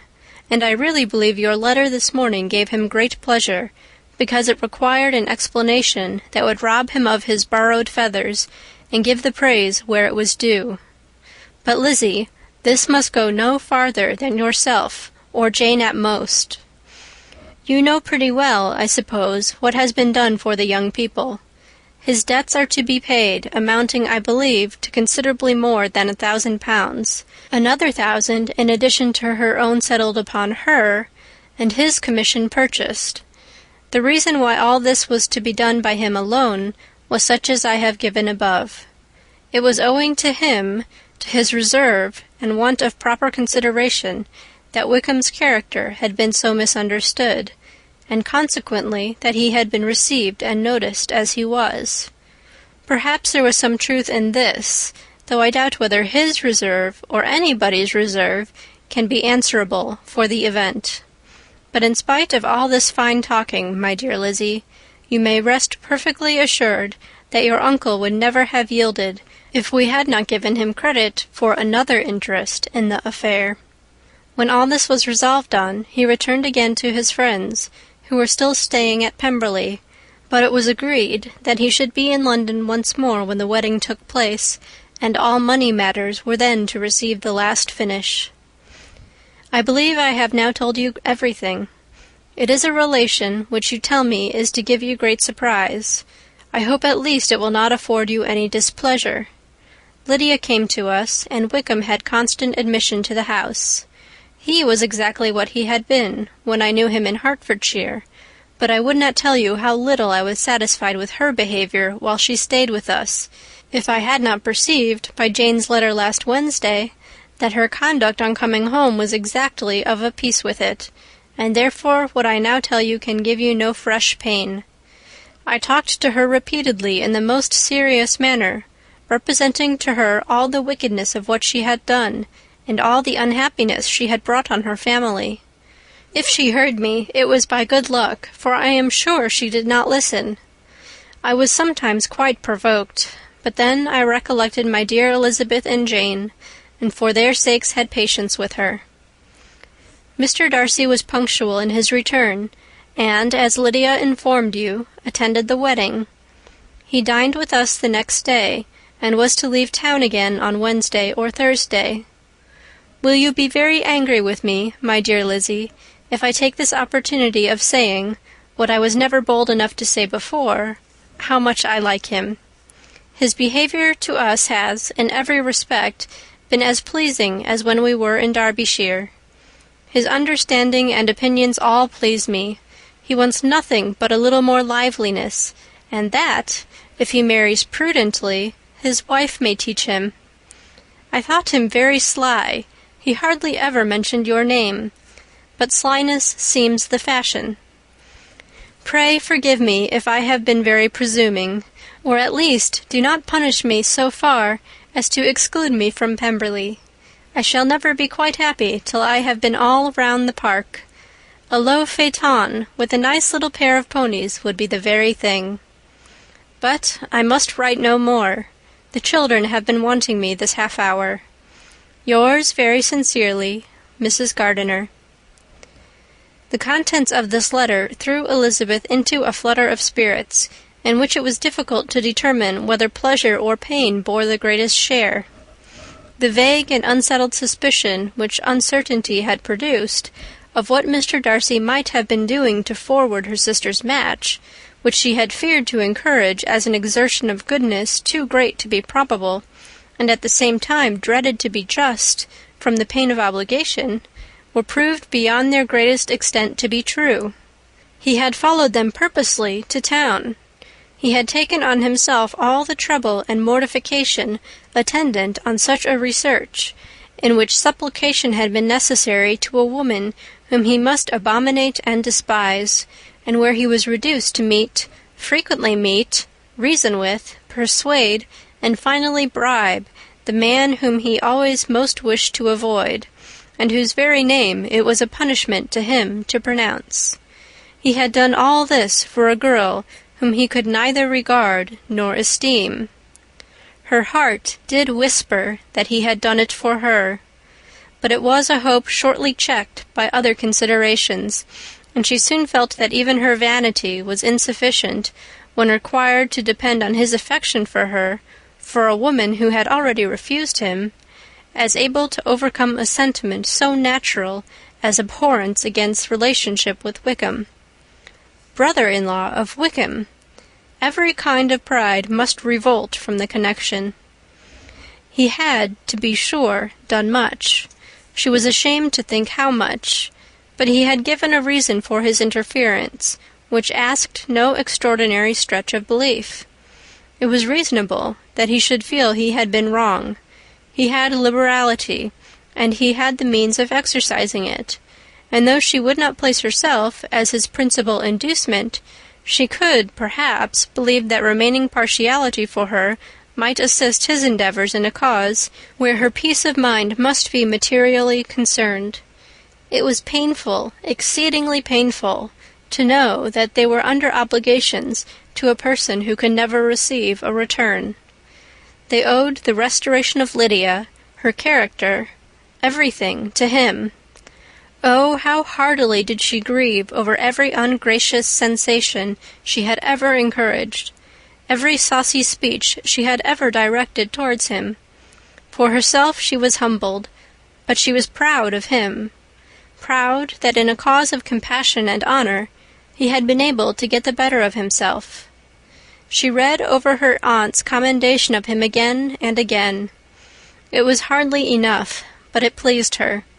She was even sensible of some pleasure, though mixed with regret, on finding how steadfastly both she and her uncle had been persuaded that affection and confidence subsisted between Mr. Darcy and herself. She was roused from her seat and her reflections by some one's approach, and before she could strike into another path she was overtaken by Wickham. "I am afraid I interrupt your solitary ramble, my dear sister," said he, as he joined her. "You certainly do," she replied with a smile, "but it does not follow that the interruption must be unwelcome." "I should be sorry indeed if it were. We were always good friends, and now we are better." "True. Are the others coming out?" "I do not know. Mrs. Bennet and Lydia are going in the carriage to Meryton. And so, my dear sister, I find from our uncle and aunt that you have actually seen Pemberley." She replied in the affirmative. "I almost envy you the pleasure, and yet I believe it will be too much for me, or else I could take it in my way to Newcastle. And you saw the old housekeeper, I suppose? Poor Reynolds! She was always very fond of me. But of course she did not mention my name to you." "Yes, she did." "And what did she say?" "That you were gone into the army, and that she was afraid had not turned out well. At such a distance as that, you know, things are strangely misrepresented." "Certainly," he replied, biting his lips. Elizabeth hoped she had silenced him, but he soon afterwards said, "I was surprised to see Darcy in town last month. We passed each other several times. I wonder what he can be doing there." "Perhaps preparing for his marriage with Miss de Bourgh," said Elizabeth. "It must be something particular to take him there at this time of year." "Undoubtedly. Did you see him while you were at Lambton? I thought I understood from the gardeners that you had." "Yes, he introduced us to his sister." "And do you like her?" "Very much." "I have heard, indeed, that she is uncommonly improved within this year or two. When I last saw her, she was not very promising. I am very glad you liked her. I hope she will turn out well."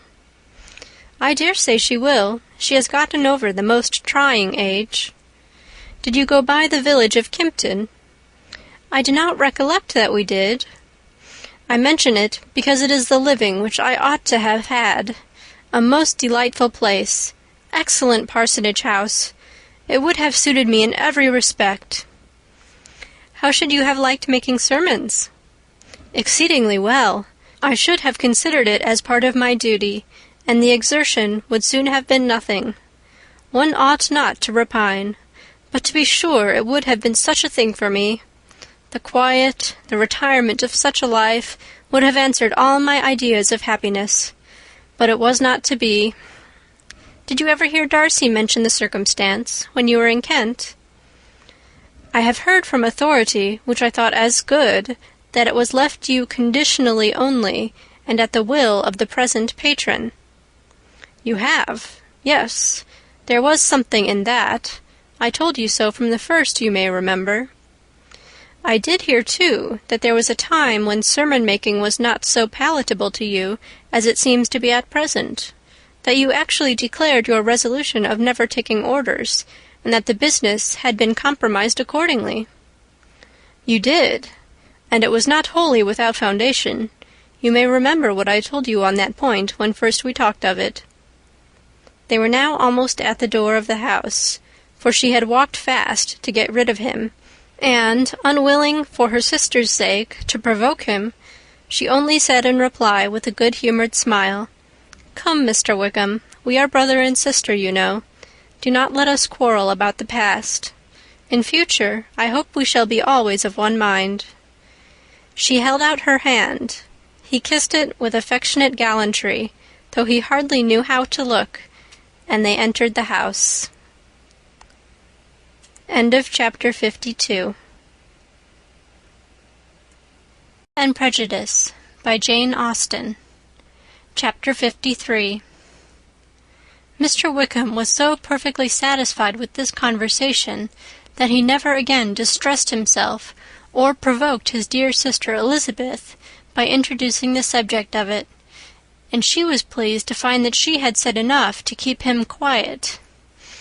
The day of his and Lydia's departure soon came, and Mrs. Bennet was forced to submit to a separation which, as her husband by no means entered into her scheme of their all going to Newcastle, was likely to continue at least a 12-month.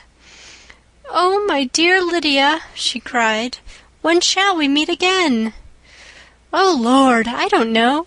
Not these 2 or 3 years, perhaps.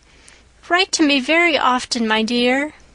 "As often as I can, but you know married women have never much time for writing. My sisters may write to me. They will have nothing else to do." Mr. Wickham's adieus were much more affectionate than his wife's. He smiled, looked handsome, and said many pretty things. "He is as fine a fellow," said Mr. Bennet, as soon as they were out of the house, "as ever I saw. He simpers and smirks and makes love to us all. I am prodigiously proud of him. I defy even Sir William Lucas himself to produce a more valuable son-in-law." The loss of her daughter made Mrs. Bennet very dull for several days. "I often think," said she, "that there is nothing so bad as parting with one's friends. One seems so forlorn without them." "This is the consequence, you see, madam, of marrying a daughter," said Elizabeth. "It must make you better satisfied that your other 4 are single." "It is no such thing. Lydia does not leave me because she is married, but only because her husband's regiment happens to be so far off. If that had been nearer, she would not have gone so soon." But the spiritless condition which this event threw her into was shortly relieved, and her mind opened again to the agitation of hope by an article of news which then began to be in circulation. The housekeeper at Netherfield had received orders to prepare for the arrival of her master, who was coming down in a day or two to shoot there for several weeks. Mrs. Bennet was quite in the fidgets. She looked at Jane and smiled and shook her head by turns. "Well, well, and so Mr. Bingley is coming down, sister," for Mrs. Phillips first brought her the news. "Well, so much the better. Not that I care about it, though. He is nothing to us, you know, and I am sure I never want to see him again. But, however, he is very welcome to come to Netherfield, if he likes it. And who knows what may happen? But that is nothing to us. You know, sister, we agreed long ago never to mention a word about it. And so, is it quite certain he is coming?" "You may depend on it," replied the other, "for Mrs. Nichols was in Meryton last night. I saw her passing by, and went out myself on purpose to know the truth of it, and she told me that it was certain true. He comes down on Thursday at the latest, very likely on Wednesday. She was going to the butcher's, she told me, on purpose to order in some meat on Wednesday, and she has got 3 couple of ducks just fit to be killed." Miss Bennet had not been able to hear of his coming without changing colour. It was many months since she had mentioned his name to Elizabeth, but now, as soon as they were alone together, she said, "I saw you look at me today, Lizzie, when my aunt told us of the present report, and I know I appeared distressed. But don't imagine it was from any silly cause. I was only confused for the moment, because I felt that I should be looked at. I do assure you that the news does not affect me either with pleasure or pain. I am glad of one thing, that he comes alone, because we shall see the less of him. Not that I am afraid of myself, but I dread other people's remarks." Elizabeth did not know what to make of it. Had she not seen him in Derbyshire, she might have supposed him capable of coming there with no other view than what was acknowledged, but she still thought him partial to Jane, and she wavered as to the greater probability of his coming there with his friend's permission, or being bold enough to come without it. Yet it is hard, she sometimes thought, that this poor man cannot come to a house which he has legally hired without raising all this speculation. I will leave him to himself. In spite of what her sister declared, and really believed to be her feelings in the expectation of his arrival, Elizabeth could easily perceive that her spirits were affected by it. They were more disturbed, more unequal, than she had often seen them. The subject, which had been so warmly canvassed between their parents about a 12-month ago, was now brought forward again. "As soon as ever Mr. Bingley comes, my dear," said Mrs. Bennet, "you will wait on him, of course." "No, no. You forced me into visiting him last year, and promised if I went to see him he should marry one of my daughters.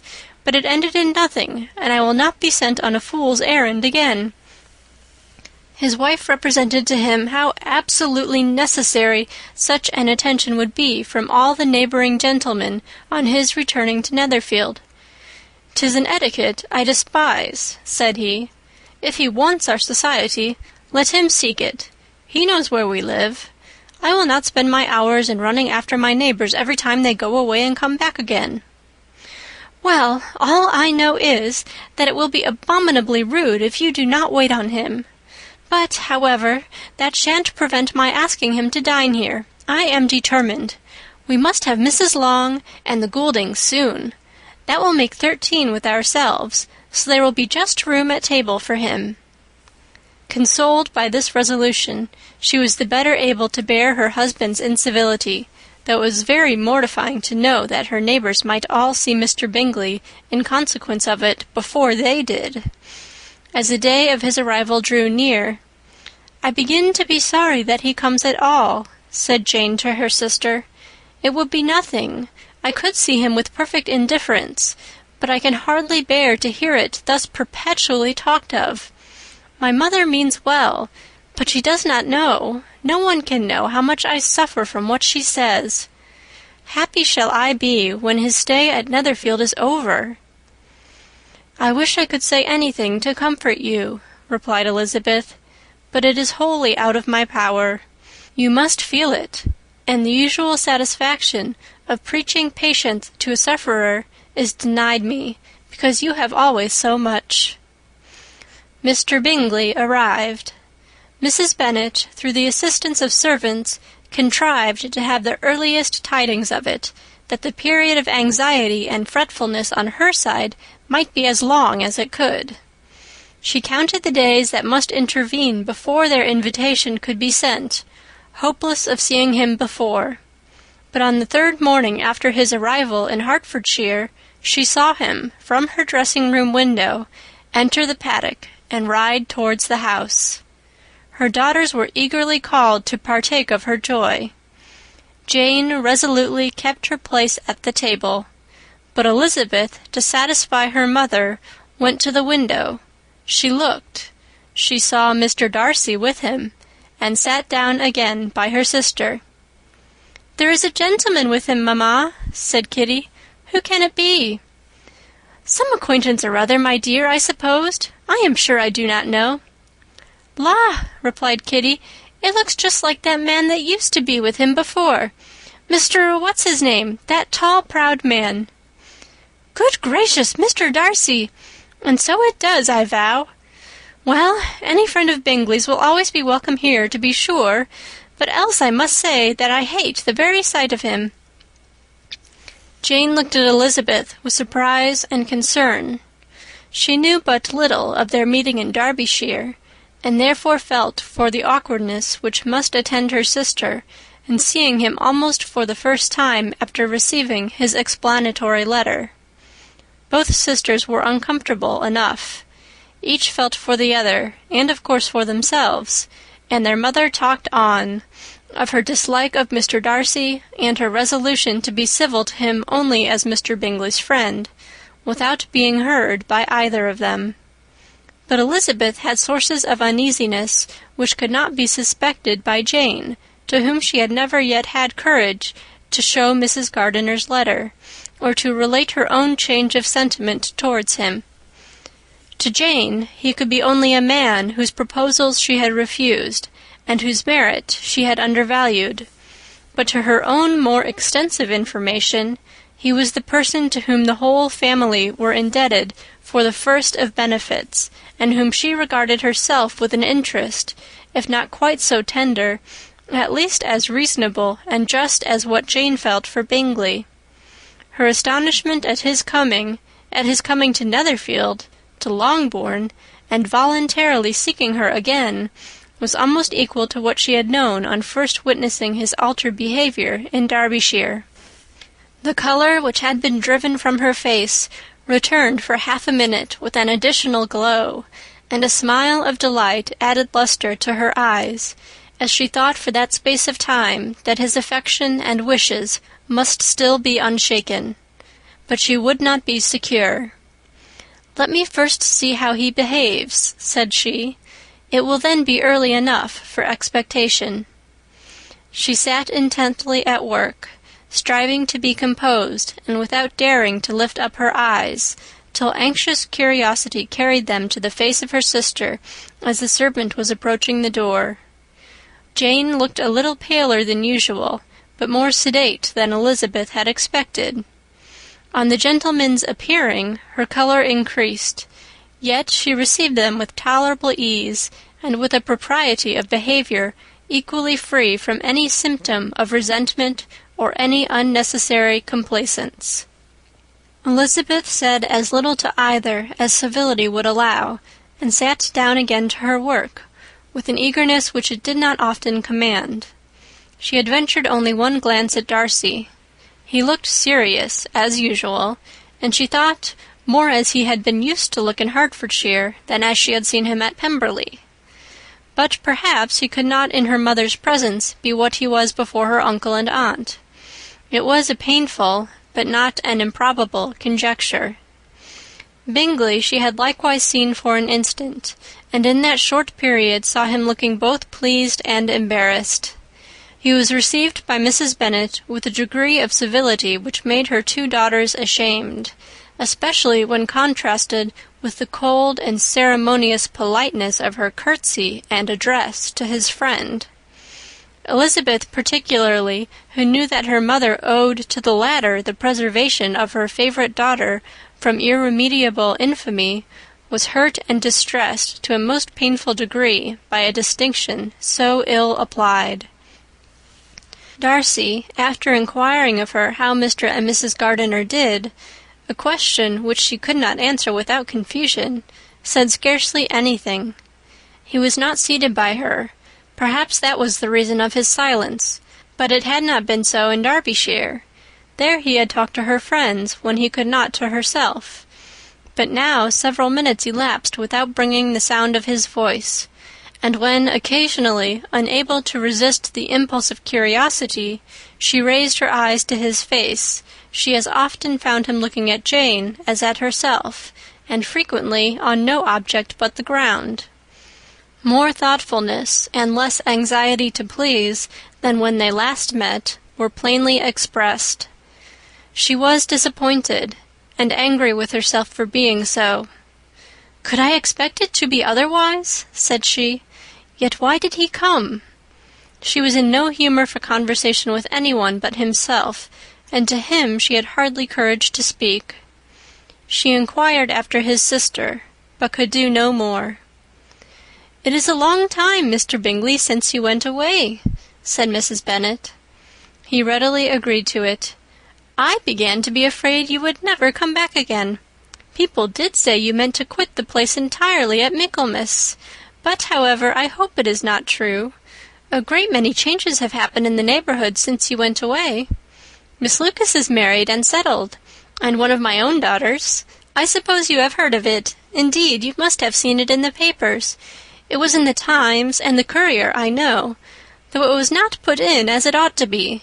It was only said, 'Lately George Wickham to Miss Lydia Bennet,' without there being a syllable said of her father, or the place where she lived, or anything.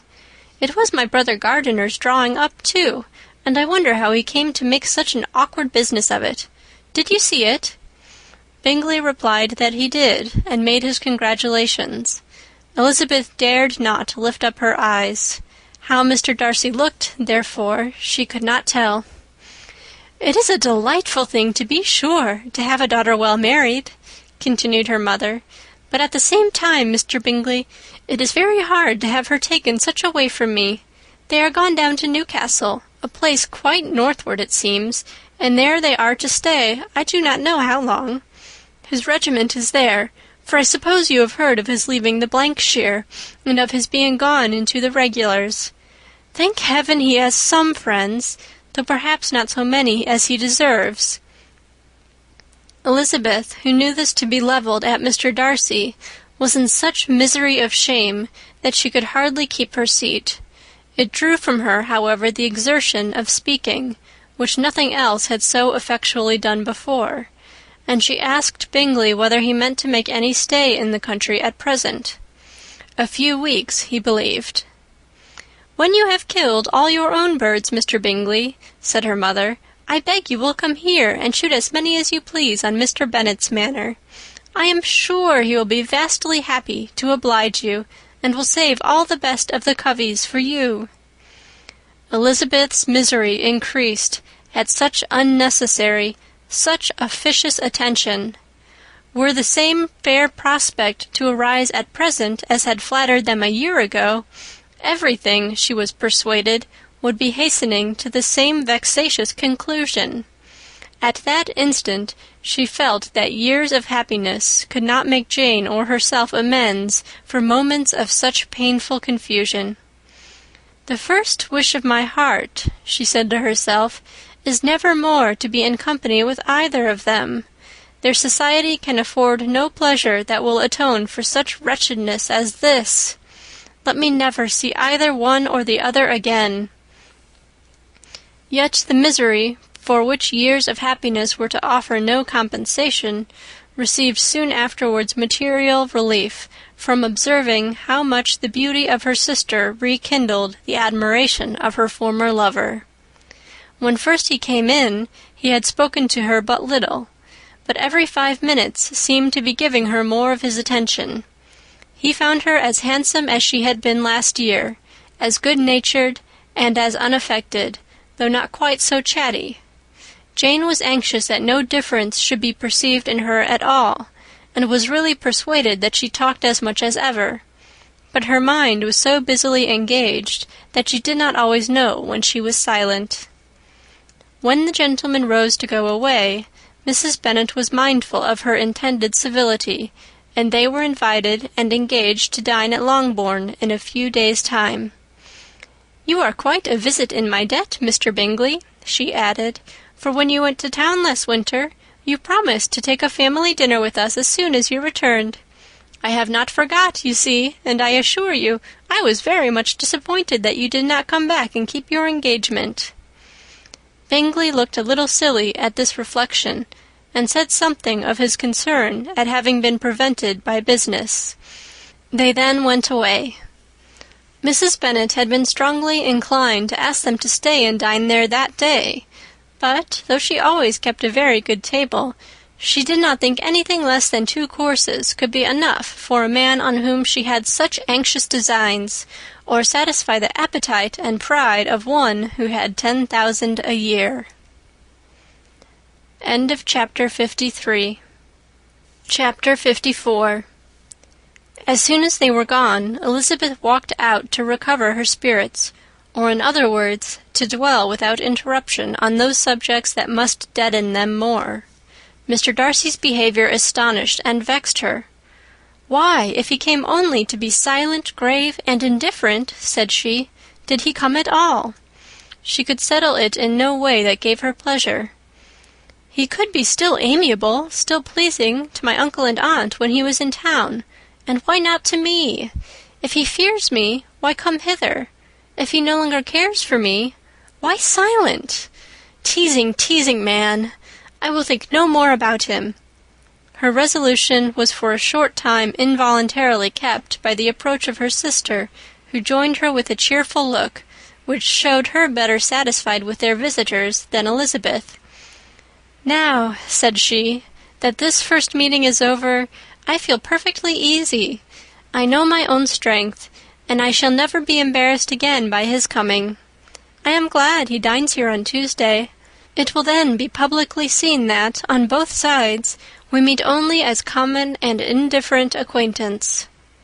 "Yes, very indifferent indeed," said Elizabeth laughingly. "Oh, Jane, take care." "My dear Lizzie, you cannot think me so weak as to be in danger now." "I think you are in very great danger of making him as much in love with you as ever." They did not see the gentleman again till Tuesday, and Mrs. Bennet in the meanwhile was giving way to all the happy schemes which the good humour and common politeness of Bingley and half an hour's visit had revived. On Tuesday there was a large party assembled at Longbourn, and the 2 who were most anxiously expected, to the credit of their punctuality as sportsmen, were in very good time. When they repaired to the dining-room, Elizabeth eagerly watched to see whether Bingley would take the place which, in all their former parties, had belonged to him by her sister. Her prudent mother, occupied by the same ideas, forbore to invite him to sit by herself. On entering the room, he seemed to hesitate, but Jane happened to look round, and happened to smile. It was decided. He placed himself by her. Elizabeth, with a triumphant sensation, looked towards his friend. He bore it with noble indifference, and she would have imagined that Bingley had received his sanction to be happy, had she not seen his eyes likewise turned towards Mr. Darcy, with an expression of half-laughing alarm. His behaviour to her sister was such, during dinner-time, as showed an admiration of her which, though more guarded than formerly, persuaded Elizabeth that if left wholly to himself, Jane's happiness and his own would be speedily secured. Though she dared not depend upon the consequence, she yet received pleasure from observing his behaviour. It gave her all the animation that her spirits could boast, for she was in no cheerful humour. Mr. Darcy was almost as far from her as the table could divide them. He was on one side of her mother. She knew how little such a situation would give pleasure to either, or make either appear to advantage. She was not near enough to hear any of their discourse, but she could see how seldom they spoke to each other, and how formal and cold was their manner whenever they did. Her mother's ungraciousness made the sense of what they owed him more painful to Elizabeth's mind, and she would at times have given anything to be privileged to tell him that his kindness was neither unknown nor unfelt by the whole of the family. She was in hopes that the evening would afford some opportunity of bringing them together, that the whole of the visit would not pass away without enabling them to enter into something more of conversation than the mere ceremonious salutation attending his entrance. Anxious and uneasy, the period which passed in the drawing-room before the gentlemen came was wearisome and dull to a degree that almost made her uncivil. She looked forward to their entrance as the point on which all her chance of pleasure for the evening must depend. "If he does not come to me then," said she, "I shall give him up forever." The gentleman came, and she thought he looked as if he would have answered her hopes. But, alas! the ladies had crowded round the table where Miss Bennet was making tea, and Elizabeth pouring out the coffee, in so close a confederacy that there was not a single vacancy near her which would admit of a chair. And on the gentleman's approaching, one of the girls moved closer to her than ever, and said in a whisper, "The men shan't come and part us, I am determined. We want none of them, do we?" Darcy had walked away to another part of the room. She followed him with her eyes, envied everyone to whom he spoke, had scarcely patience enough to help anybody to coffee, and then was enraged against herself for being so silly. A man who has once been refused! How could I ever be foolish enough to expect a renewal of his love? Is there one among the sex who would not protest against such a weakness as a second proposal to the same woman? There is no indignity so abhorrent to their feelings. She was a little revived, however, by his bringing back his coffee-cup himself, and she seized the opportunity of saying, "Is your sister at Pemberley still?" "Yes, she will remain there till Christmas." "And quite alone? Have all her friends left her?" "Mrs. Annesley is with her. The others have been gone on to Scarborough these 3 weeks." She could think of nothing more to say, but if he wished to converse with her, he might have better success. He stood by her, however, for some minutes in silence, and at last, on the young lady's whispering to Elizabeth again, he walked away. When the tea-things were removed and the card-tables placed, the ladies all rose, and Elizabeth was then hoping to be soon joined by him, when all her views were overthrown by seeing him fall a victim to her mother's rapacity for whist-players, and in a few moments after seated with the rest of the party. She now lost every expectation of pleasure. They were confined for the evening at different tables, and she had nothing to hope but that his eyes were so often turned towards her side of the room as to make him play as unsuccessfully as herself. Mrs. Bennet had designed to keep the 2 Netherfield gentlemen to supper, but their carriage was unluckily ordered before any of the others, and she had no opportunity of detaining them. "Well, girls," said she, as soon as they were left to themselves, "what say you to the day? I think everything has passed off uncommonly well, I assure you. The dinner was as well dressed as any I ever saw. The venison was roasted to a turn, and everybody said they never saw so fat a haunch. The soup was 50 times better than what we had at the Lucases last week, and even Mr. Darcy acknowledged that the partridges were remarkably well done, and I suppose he has 2 or 3 French cooks at least. And my dear Jane, I never saw you look in greater beauty. Mrs. Long said so too, for I asked her whether you did not, and what do you think she said besides? 'Ah, Mrs. Bennet, we shall have her at Netherfield at last.' She did indeed. I do think Mrs. Long is as good a creature as ever lived, and her nieces are very pretty behaved girls, and not at all handsome. I like them prodigiously." Mrs. Bennet, in short, was in very great spirits. She had seen enough of Bingley's behaviour to Jane to be convinced that she would get him at last, and her expectations of advantage to her family, when in a happy humour, were so far beyond reason that she was quite disappointed at not seeing him there again the next day to make his proposals. "It has been a very agreeable day," said Miss Bennet to Elizabeth. "The party seemed so well selected, so suitable one with the other. I hope we may often meet again." Elizabeth smiled. "Lizzie, you must not do so. You must not suspect me. It mortifies me. I assure you that I have now learnt to enjoy his conversation as an agreeable and sensible young man, without having a wish beyond it. I am perfectly satisfied, from what his manners now are, that he never had any design of engaging my affection. It is only that he is blessed with greater sweetness of address and a stronger desire of generally pleasing than any other man." "You are very cruel," said her sister. "You will not let me smile, and are provoking me to it every moment." "How hard it is in some cases to be believed, and how impossible in others. But why should you wish to persuade me that I feel more than I acknowledge? That is a question which I hardly know how to answer. We all love to instruct, though we can teach only what is not worth knowing. Forgive me, and if you persist in indifference, do not make me your confidant." End of chapter 54. Prejudice by Jane Austen. Chapter 55. A few days after this visit, Mr. Bingley called again, and alone.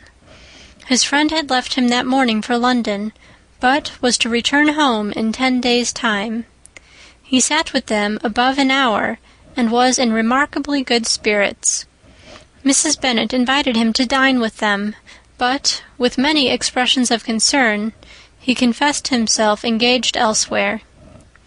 "Next time you call," said she, "I hope we shall be more lucky." He should be particularly happy at any time, etc., etc., and if she would give him leave, would take an early opportunity of waiting on them. "Can you come tomorrow?" Yes, he had no engagement at all for tomorrow, and her invitation was accepted with alacrity. He came, and in such very good time that the ladies were none of them dressed.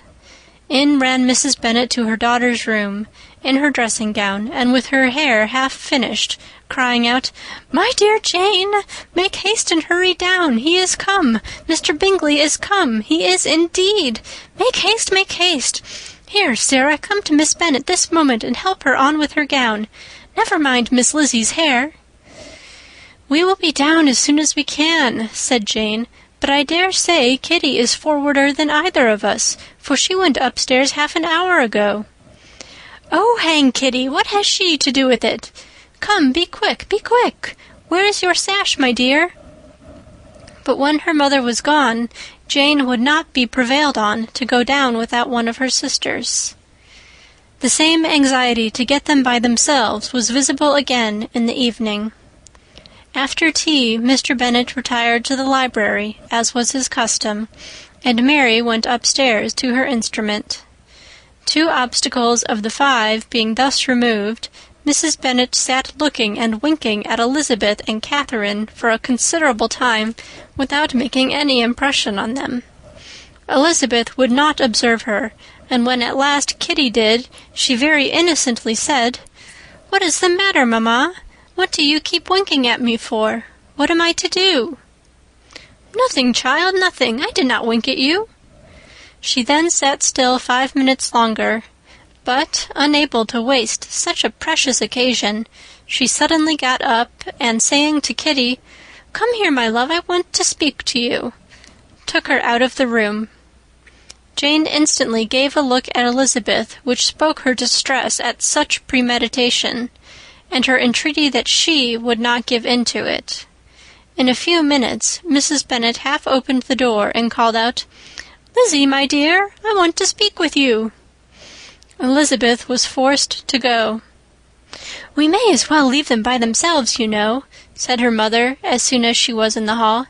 "Kitty and I are going upstairs to sit in my dressing-room." Elizabeth made no attempt to reason with her mother, but remained quietly in the hall till she and Kitty were out of sight, then returned into the drawing-room. Mrs. Bennet's schemes for this day were ineffectual. Bingley was everything that was charming, except the professed lover of her daughter. His ease and cheerfulness rendered him a most agreeable addition to their evening party, and he bore, with the ill-judged officiousness of the mother, and heard all her silly remarks with a forbearance and command of countenance particularly grateful to the daughter.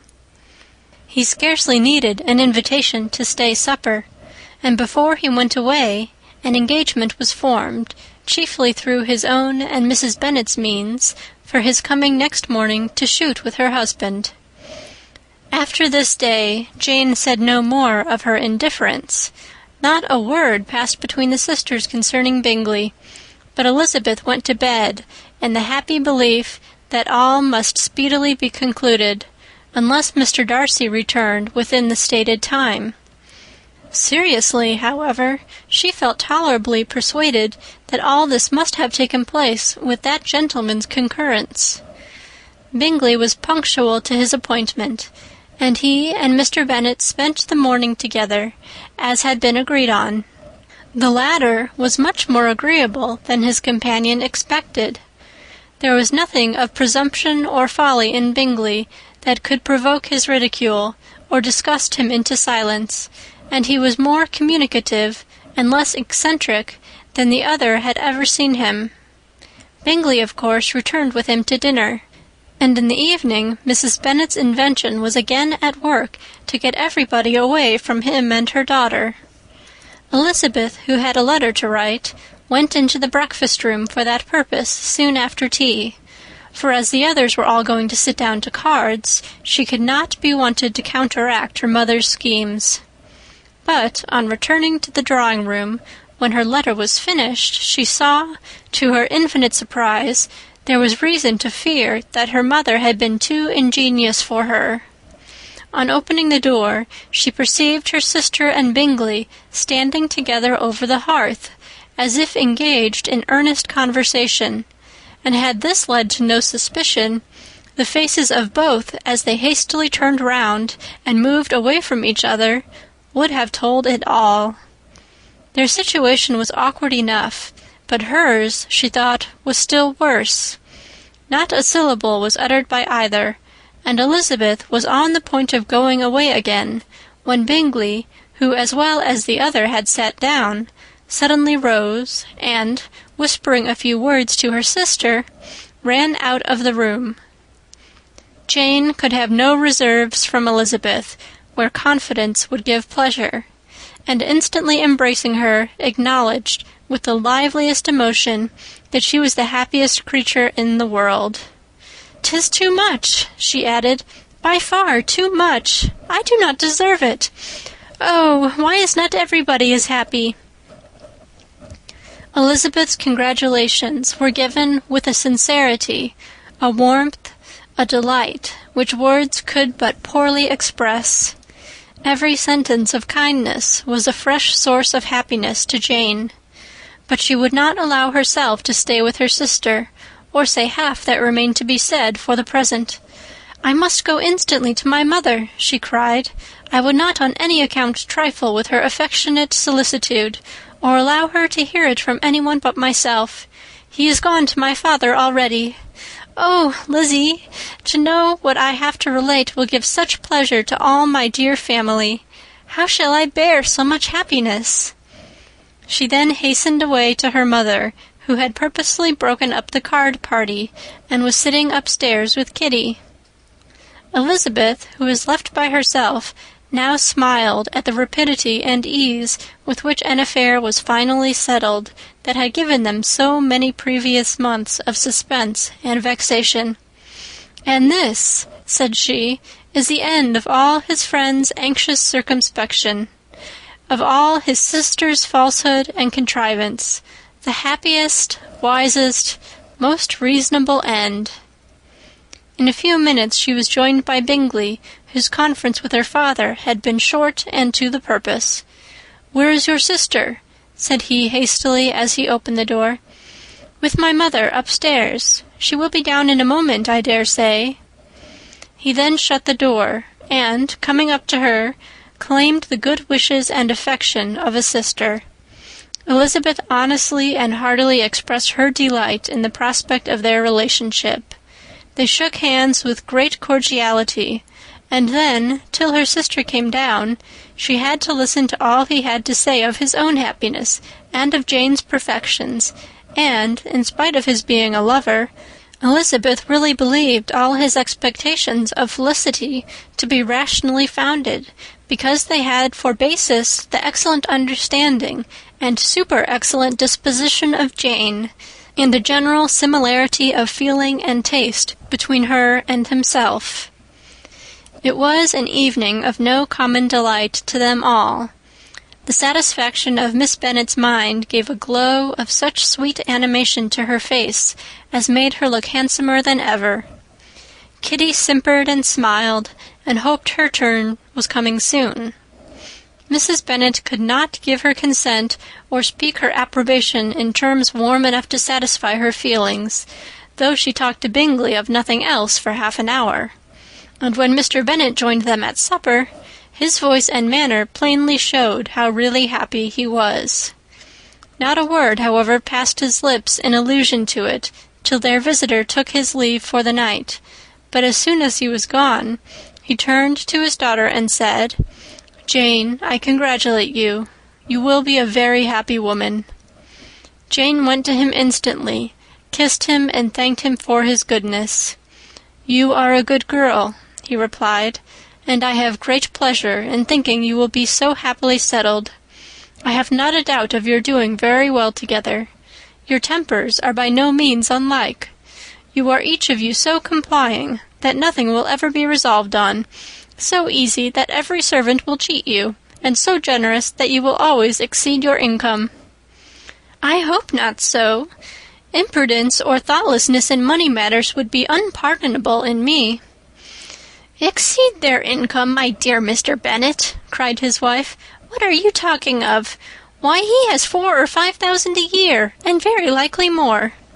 Then addressing her daughter, "Oh, my dear, dear Jane, I am so happy. I am sure I shan't get a wink of sleep all night. I knew how it would be. I always said it must be so at last. I was sure you could not be so beautiful for nothing. I remember as soon as ever I saw him, when he first came into Hertfordshire last year, I thought how likely it was that you should come together. Oh, he is the handsomest young man that ever was seen." Wickham, Lydia, were all forgotten.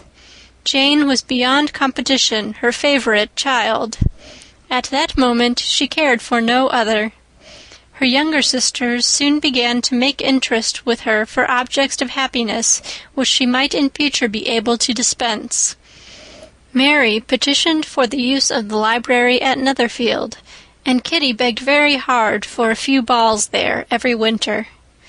Bingley from this time was of course a daily visitor at Longbourn, coming frequently before breakfast, and always remaining till after supper, unless when some barbarous neighbour, who could not be enough detested, had given him an invitation to dinner which he thought himself obliged to accept.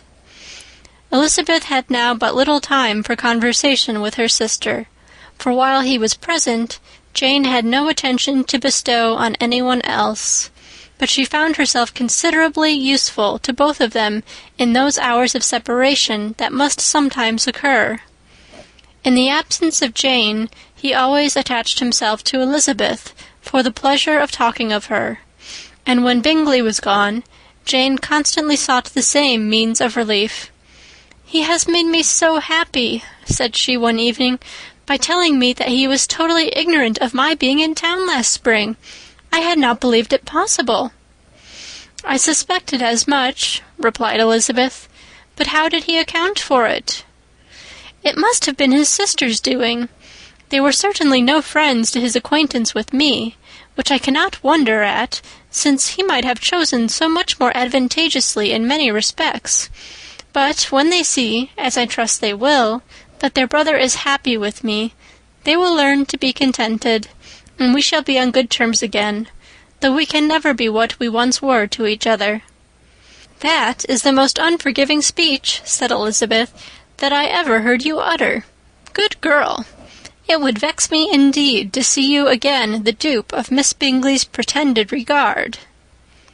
"Would you believe it, Lizzie, that when he went to town last November, he really loved me, and nothing but a persuasion of my being indifferent would have prevented his coming down again?" "He made a little mistake, to be sure, but it is to the credit of his modesty." This naturally introduced a panegyric from Jane on his diffidence and the little value he put on his own good qualities. Elizabeth was pleased to find that he had not betrayed the interference of his friend, for, though Jane had the most generous and forgiving heart in the world, she knew it was a circumstance which must prejudice her against him. "I am certainly the most fortunate creature that ever existed," cried Jane. "Oh, Lizzie, why am I thus singled from my family, and blessed above them all? If I could but see you as happy, if there were but such another man for you!" "If you were to give me 40 such men, I could never be so happy as you. Till I have your disposition, your goodness, I never can have your happiness. No, no, let me shift for myself, and perhaps, if I have very good luck, I may meet with another Mr. Collins in time." The situation of affairs in the Longbourn family could not be long a secret. Mrs. Bennet was privileged to whisper it to Mrs. Phillips, and she ventured, without any permission, to do the same by all her neighbours in Meryton. The Bennets were speedily pronounced to be the luckiest family in the world, though only a few weeks before, when Lydia had first run away, they had been generally proved to be marked out for misfortune. End of chapter 55. Pride and Prejudice by Jane Austen. Chapter 56. One morning, about a week after Bingley's engagement with Jane had been formed, as he and the females of the family were sitting together in the dining-room, their attention was suddenly drawn to the window by the sound of a carriage, and they perceived a chaise and four driving up the lawn. It was too early in the morning for visitors, and besides, the equipage did not answer to that of any of their neighbours. The horses were post, and neither the carriage nor the livery of the servant who preceded it were familiar to them. As it was certain, however, that somebody was coming, Bingley instantly prevailed on Miss Bennet to avoid the confinement of such an intrusion, and walk away with him into the shrubbery. They both set off, and the conjectures of the remaining 3 continued, though with little satisfaction, till the door was thrown open and their visitor entered. It was Lady Catherine de Bourgh. They were, of course, all intending to be surprised, but their astonishment was beyond their expectation, and on the part of Mrs. Bennet and Kitty, though she was perfectly unknown to them, even inferior to what Elizabeth felt. She entered the room with an air more than usually ungracious, made no other reply to Elizabeth's salutation than a slight inclination of the head, and sat down without saying a word. Elizabeth had mentioned her name to her mother on her ladyship's entrance, though no request of introduction had been made. Mrs. Bennet, all amazement, though flattered by having a guest of such high importance, received her with the utmost politeness. After sitting for a moment in silence, she said very stiffly to Elizabeth, "I hope you are well, Miss Bennet. That lady, I suppose, is your mother." Elizabeth replied very concisely that she was. "And that, I suppose, is one of your sisters." "Yes, madam," said Mrs. Bennet, delighted to speak to a Lady Catherine. "She is my youngest girl but one. My youngest of all is lately married, and my eldest is somewhere about the grounds, walking with a young man who, I believe, will soon become a part of the family." "You have a very small park here," returned Lady Catherine, after a short silence. "It is nothing in comparison of Rosings, my lady, I dare say, but I assure you it is much larger than Sir William Lucas's." "This must be a most inconvenient sitting-room for the evening, in summer. The windows are full west." Mrs. Bennet assured her that they never sat there after dinner, and then added, "May I take the liberty of asking your ladyship whether you left Mr. and Mrs. Collins well?" "Yes, very well. I saw them the night before last." Elizabeth now expected that she would produce a letter for her from Charlotte, as it seemed the only probable motive for her calling. But no letter appeared, and she was completely puzzled. Mrs. Bennet, with great civility, begged her ladyship to take some refreshment, but Lady Catherine very resolutely, and not very politely, declined eating anything, and then, rising up, said to Elizabeth, "Miss Bennet, there seemed to be a prettyish kind of a little wilderness on one side of your lawn.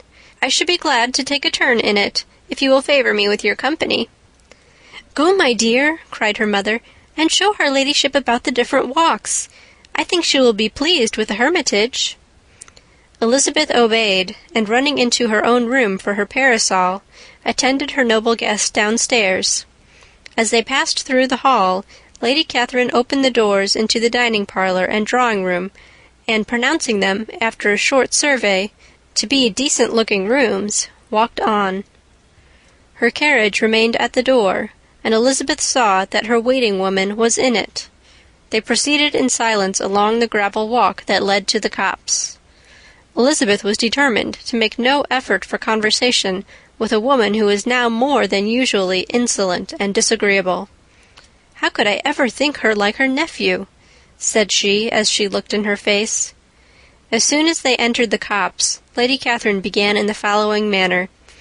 "You can be at no loss, Miss Bennet, to understand the reason of my journey hither. Your own heart, your own conscience, must tell you why I come." Elizabeth looked with unaffected astonishment. "Indeed, you are mistaken, madam. I have not been at all able to account for the honour of seeing you here." "Miss Bennet," replied her ladyship in an angry tone, "you ought to know that I am not to be trifled with. But however insincere you may choose to be, you shall not find me so. My character has ever been celebrated for its sincerity and frankness, and in a cause of such a moment as this, I shall certainly not depart from it. A report of a most alarming nature reached me 2 days ago. I was told that not only your sister was on the point of being most advantageously married, but that you, that Miss Elizabeth Bennet, would in all likelihood be soon afterwards united to my nephew, my own nephew, Mr. Darcy. Though I know it must be a scandalous falsehood, though I would not injure him so much as to suppose the truth of it possible, I instantly resolved on setting off for this place, that I might make my sentiments known to you." "If you believed it impossible to be true," said Elizabeth, colouring with astonishment and disdain, "I wonder you took the trouble of coming so far. What could your ladyship propose by it?" "At once to insist upon having such a report universally contradicted." "Your coming to Longbourn to see me and my family," said Elizabeth coolly, "will be rather a confirmation of it, if indeed such a report is in existence." "If! Do you then pretend to be ignorant of it? Has it not been industriously circulated by yourselves? Do you not know that such a report is spread abroad?" "I never heard that it was." "And you can likewise declare that there is no foundation for it?" "I do not pretend to possess equal frankness with your ladyship. You may ask questions which I shall not choose to answer." "This is not to be borne, Miss Bennet. I insist on being satisfied. Has my nephew made you an offer of marriage?" "Your ladyship has declared it to be impossible." "It ought to be so. It must be so, while he retains the use of his reason. But your arts and allurements may, in a moment of infatuation, have made him forget what he owes to himself and to all his family. You may have drawn him in." If I have, I shall be the last person to confess it." "Miss Bennet, do you know who I am? I have not been accustomed to such language as this. I am almost the nearest relation he has in the world, and am entitled to know all his dearest concerns." "But you are not entitled to know mine, nor will such behavior as this ever induce me to be explicit." "Let me be rightly understood. This match, to which you have the presumption to aspire, can never take place. No, never. Mr. Darcy is engaged to my daughter. Now what have you to say?" "Only this, that if he is so, you can have no reason to suppose he will make an offer to me." Lady Catherine hesitated for a moment, and then replied, "The engagement between them is of a peculiar kind. From their infancy they have been intended for each other. It was the favorite wish of his mother as well as of hers. While in their cradles we planned the union, and now, at the moment when the wishes of both sisters would be accomplished in their marriage, to be prevented by a young woman of inferior birth, of no importance in the world, and wholly unallied to the family. Do you pay no regard to the wishes of his friends, to his tacit engagement with Miss de Bourgh? Are you lost to every feeling of propriety and delicacy? Have you not heard me say that, from his earliest hours, he was destined for his cousin?" "Yes, I had heard it before. But what is that to me? If there is no other objection to my marrying your nephew, I shall certainly not be kept from it by knowing that his mother and aunt wished him to marry Miss de Bourgh. You both did as much as you could in planning the marriage. Its completion depended on others. If Mr. Darcy is neither by honour nor inclination confined to his cousin, why is not he to make another choice? And if I am that choice, why may not I accept him?" "Because honour, decorum, prudence, nay, interest, forbid it. Yes, Miss Bennet, interest, for do not expect to be noticed by his family or friends, if you wilfully act against the inclinations of all. You will be censured, slighted, and despised by everyone connected with him. Your alliance will be a disgrace. Your name will never even be mentioned by any of us." "These are heavy misfortunes," replied Elizabeth. "But the wife of Mr. Darcy must have such extraordinary sources of happiness necessarily attached to her situation that she could, upon the whole, have no cause to repine." "Obstinate, headstrong girl, I am ashamed of you. Is this your gratitude for my attentions to you last spring? Is nothing due to me on that score? Let us sit down. You are to understand, Miss Bennet, that I came here with the determined resolution of carrying my purpose, nor will I be dissuaded from it. I have not been used to submit to any person's whims. I have not been in the habit of brooking disappointment." "That will make your ladyship's situation at present more pitiable, but it will have no effect on me." "I will not be interrupted. Hear me in silence. My daughter and my nephew are formed for each other. They are descended on the maternal side from the same noble line, and on the father's from respectable, honourable, and ancient, though untitled, families. Their fortune on both sides is splendid. They are destined for each other by the voice of every member of their respective houses. And what is to divide them? The upstart pretensions of a young woman without family connections or fortune? Is this to be endured? But it must not, shall not be. If you were sensible of your own good, you would not wish to quit the sphere in which you have been brought up. In marrying your nephew, I should not consider myself as quitting that sphere. He is a gentleman. I am a gentleman's daughter. So far we are equal." "True, you are a gentleman's daughter. But who was your mother? Who are your uncles and aunts? Do not imagine me ignorant of their condition." "Whatever my connections may be," said Elizabeth, "if your nephew does not object to them, they can be nothing to you." "Tell me once and for all, are you engaged to him?" Though Elizabeth would not, for the mere purpose of obliging Lady Catherine, have answered this question, she could not but say, after a moment's deliberation, "I am not." Lady Catherine seemed pleased. "And will you promise me never to enter into such an engagement?" "I will make no promise of the kind." "Miss Bennet, I am shocked and astonished. I expected to find a more reasonable young woman. But do not deceive yourself into a belief that I will ever recede. I shall not go away till you have given me the assurance I require." "And I certainly never shall give it.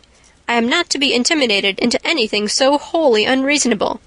Your ladyship wants Mr. Darcy to marry your daughter, but would my giving you the wished-for promise make their marriage at all more probable? Supposing him to be attached to me, would my refusing to accept his hand make him wish to bestow it on his cousin? Allow me to say, Lady Catherine, that the arguments with which you have supported this extraordinary application have been as frivolous as the application was ill-judged. You have widely mistaken my character, if you think I can be worked on by such persuasions as these. How far your nephew might approve of your interference in his affairs I cannot tell, but you have certainly no right to concern yourself in mine. I must beg, therefore, to be importuned no further on this subject." "Not so hasty, if you please. I have by no means done. To all the objections I have already urged, I have still another to add. I am no stranger to the particulars of your youngest sister's infamous elopement. I know it all, that the young man's marrying her was a patched-up business, at the expense of your father and uncles. And is such a girl to be my nephew's sister? Is her husband, is the son of his late father's steward, to be his brother? Heaven and earth, of what are you thinking? Are the shades of Pemberley to be thus polluted?" "You can now have nothing further to say," she resentfully answered. "You have insulted me in every possible method. I must beg to return to the house." And she rose as she spoke. Lady Catherine rose also, and they turned back. Her ladyship was highly incensed. "You have no regard, then, for the honor and credit of my nephew. Unfeeling, selfish girl! Do you not consider that a connection with you must disgrace him in the eyes of everybody?" "Lady Catherine, I have nothing further to say. You know my sentiments." "You are then resolved to have him?" "I have said no such thing. I am only resolved to act in that manner which will, in my own opinion, constitute my happiness, without reference to you or to any person so wholly unconnected with me." "It is well. You refuse, then, to oblige me. You refuse to obey the claims of duty, honor, and gratitude. You are determined to ruin him in the opinion of all his friends, and make him the contempt of the world." "Neither duty, nor honor, nor gratitude," replied Elizabeth, "have any possible claim on me in the present instance. No principle of either would be violated by my marriage with Mr. Darcy, and with regard to the resentment of his family, or the indignation of the world, if the former were excited by his marrying me, it would not give me one moment's concern, and the world in general would have too much sense to join in the scorn." "And this is your real opinion? This is your final resolve? Very well. I shall now know how to act. Do not imagine, Miss Bennet, that your ambition will ever be gratified. I came to try you. I hoped to find you reasonable, but depend upon it, I will carry my point." In this manner Lady Catherine talked on till they were at the door of the carriage, when, turning hastily round, she added, "I take no leave of you, Miss Bennet. I send no compliments to your mother. You deserve no such attention. I am most seriously displeased." Elizabeth made no answer, and without attempting to persuade her ladyship to return into the house, walked quietly into it herself. She heard the carriage drive away as she proceeded upstairs. Her mother impatiently met her at the door of the dressing-room, to ask why Lady Catherine would not come in again and rest herself. "She did not choose it," said her daughter. "She would go." "She is a very fine-looking woman, and her calling here was prodigiously civil, for she only came, I suppose, to tell us the Collinses were well. She is on her road somewhere, I dare say, and so, passing through Meryton, thought she might as well call on you. I suppose she had nothing particular to say to you, Lizzie?" Elizabeth was forced to give into a little falsehood here, for to acknowledge the substance of their conversation was impossible. End of chapter 56. Pride and Prejudice by Jane Austen. Chapter 57. The discomposure of spirits which this extraordinary visit threw Elizabeth into could not be easily overcome, nor could she, for many hours, learn to think of it less than incessantly. Lady Catherine, it appeared, had actually taken the trouble of this journey from Rosings for the sole purpose of breaking off her supposed engagement with Mr. Darcy. It was a rational scheme, to be sure, but from what the report of their engagement could originate, Elizabeth was at a loss to imagine. till she recollected that his being the intimate friend of Bingley, and her being the sister of Jane, was enough, at a time when the expectation of one wedding made everybody eager for another, to supply the idea. She had not herself forgotten to feel that the marriage of her sister must bring them more frequently together, and her neighbours at Lucas Lodge, therefore, for through their communication with the Collinses, the report, she concluded, had reached Lady Catherine, had only set that down as almost certain and immediate, which she had looked forward to as possible at some future time. In revolving Lady Catherine's expressions, however, she could not help feeling some uneasiness as to the possible consequence of her persisting in this interference. From what she had said of her resolution to prevent their marriage, it occurred to Elizabeth that she must meditate an application to her nephew, and how he might take a similar representation of the evils attached to a connection with her, she dared not pronounce. She knew not the exact degree of his affection for his aunt, or his dependence on her judgment, but it was natural to suppose that he thought much higher of her ladyship than she could do, and it was certain that, in enumerating the miseries of a marriage with one, whose immediate connections were so unequal to his own, his aunt would address him on his weakest side. With his notions of dignity, he would probably feel that the arguments, which to Elizabeth had appeared weak and ridiculous, contained much good sense and solid reasoning. If he had been wavering before as to what he should do, which had often seemed likely, the advice and entreaty of so near a relation might settle every doubt, and determine him at once to be as happy as dignity unblemished could make him. In that case he would return no more. Lady Catherine might see him in her way through town, and his engagement to Bingley of coming again to Netherfield must give way. If, therefore, an excuse for not keeping his promise should come to his friend within a few days, she added, I shall know how to understand it. I shall then give over every expectation, every wish of his constancy. If he is satisfied with only regretting me, when he might have obtained my affections and hand, I shall soon cease to regret him at all. The surprise of the rest of the family, on hearing who their visitor had been, was very great, but they obligingly satisfied it with the same kind of supposition which had appeased Mrs. Bennet's curiosity, and Elizabeth was spared from much teasing on the subject. The next morning, as she was going downstairs, she was met by her father, who came out of his library with a letter in his hand. "Lizzie," said he, "I was going to look for you. Come into my room." She followed him thither, and her curiosity to know what he had to tell her was heightened by the supposition of its being in some manner connected with the letter he held.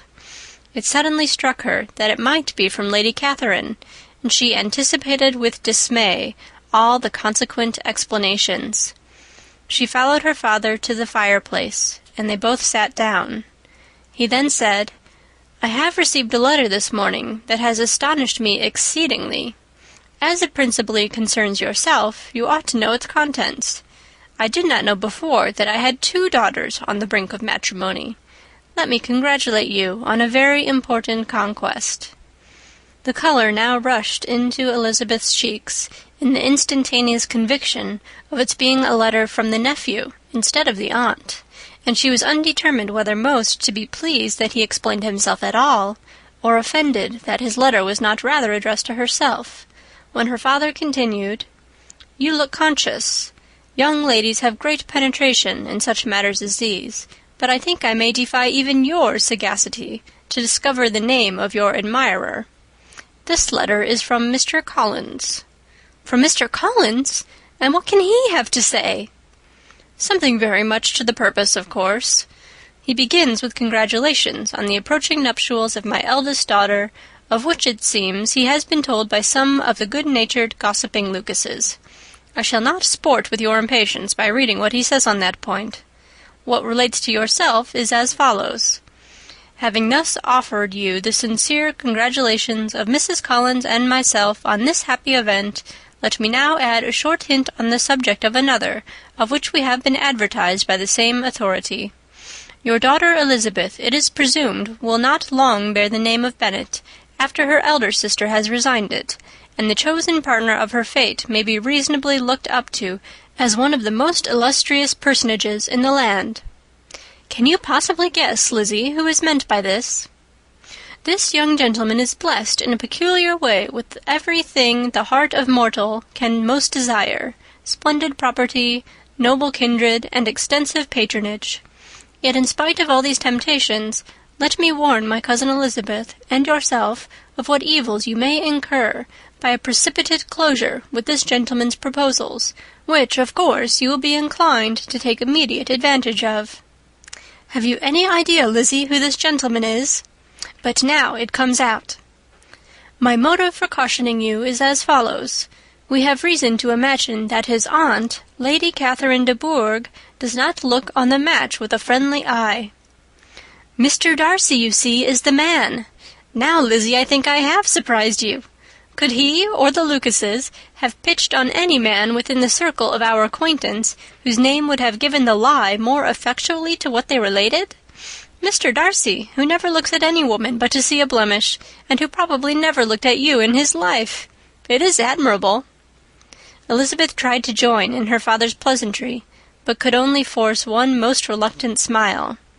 Never had his wit been directed in a manner so little agreeable to her. Are you not diverted? Oh, yes, pray read on. After mentioning the likelihood of this marriage to her ladyship last night, she immediately, with her usual condescension, expressed what she felt on the occasion. When it became apparent that on the score of some family objections on the part of my cousin, she would never give her consent to what she termed so disgraceful a match, I thought it my duty to give the speediest intelligence of this to my cousin, that she and her noble admirer may be aware of what they are about, and not run hastily into a marriage which has not been properly sanctioned. Mr. Collins, moreover, adds, I am truly rejoiced that my cousin Lydia's sad business has been so well hushed up, and am only concerned that their living together before the marriage took place should be so generally known. I must not, however, neglect the duties of my station, or refrain from declaring my amazement at hearing that you received the young couple into your house as soon as they were married. It was an encouragement of vice, and had I been the rector of Longbourn, I should very strenuously have opposed it. You ought certainly to forgive them as a Christian, but never to admit them in your sight, or allow their names to be mentioned in your hearing. That is his notion of Christian forgiveness. The rest of his letter is only about his dear Charlotte's situation and his expectation of a young olive branch. But, Lizzie, you look as if you did not enjoy it. You are not going to be missish, I hope, and pretend to be affronted at an idle report. For what do we live, but to make sport for our neighbours, and laugh at them in our turn? Oh, cried Elizabeth, I am excessively diverted, but it is so strange. Yes, that is what makes it amusing. Had they fixed on any other man, it would have been nothing. But his perfect indifference and your pointed dislike make it so delightfully absurd. Much as I abominate writing, I would not give up Mr. Collins's correspondence for any consideration. Nay, when I read a letter of his, I cannot help giving him the preference even over Wickham, much as I value the impudence and hypocrisy of my son-in-law. And pray, Lizzie, what said Lady Catherine about this report? Did she call to refuse her consent? To this question his daughter replied only with a laugh, and as it had been asked without the least suspicion, she was not distressed by his repeating it. Elizabeth had never been more at a loss to make her feelings appear what they were not. It was necessary to laugh when she would rather have cried. Her father had most cruelly mortified her by what he said of Mr. Darcy's indifference, and she could do nothing but wonder at such a want of penetration, or fear that perhaps, instead of his seeing too little, she might have fancied too much. End of chapter 57. Prejudice by Jane Austen. Chapter 58.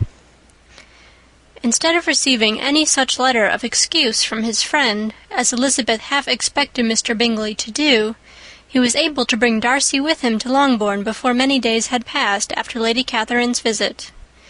The gentlemen arrived early, and before Mrs. Bennet had time to tell him of their having seen his aunt, of which her daughter sat in momentary dread, Bingley, who wanted to be alone with Jane, proposed their all walking out.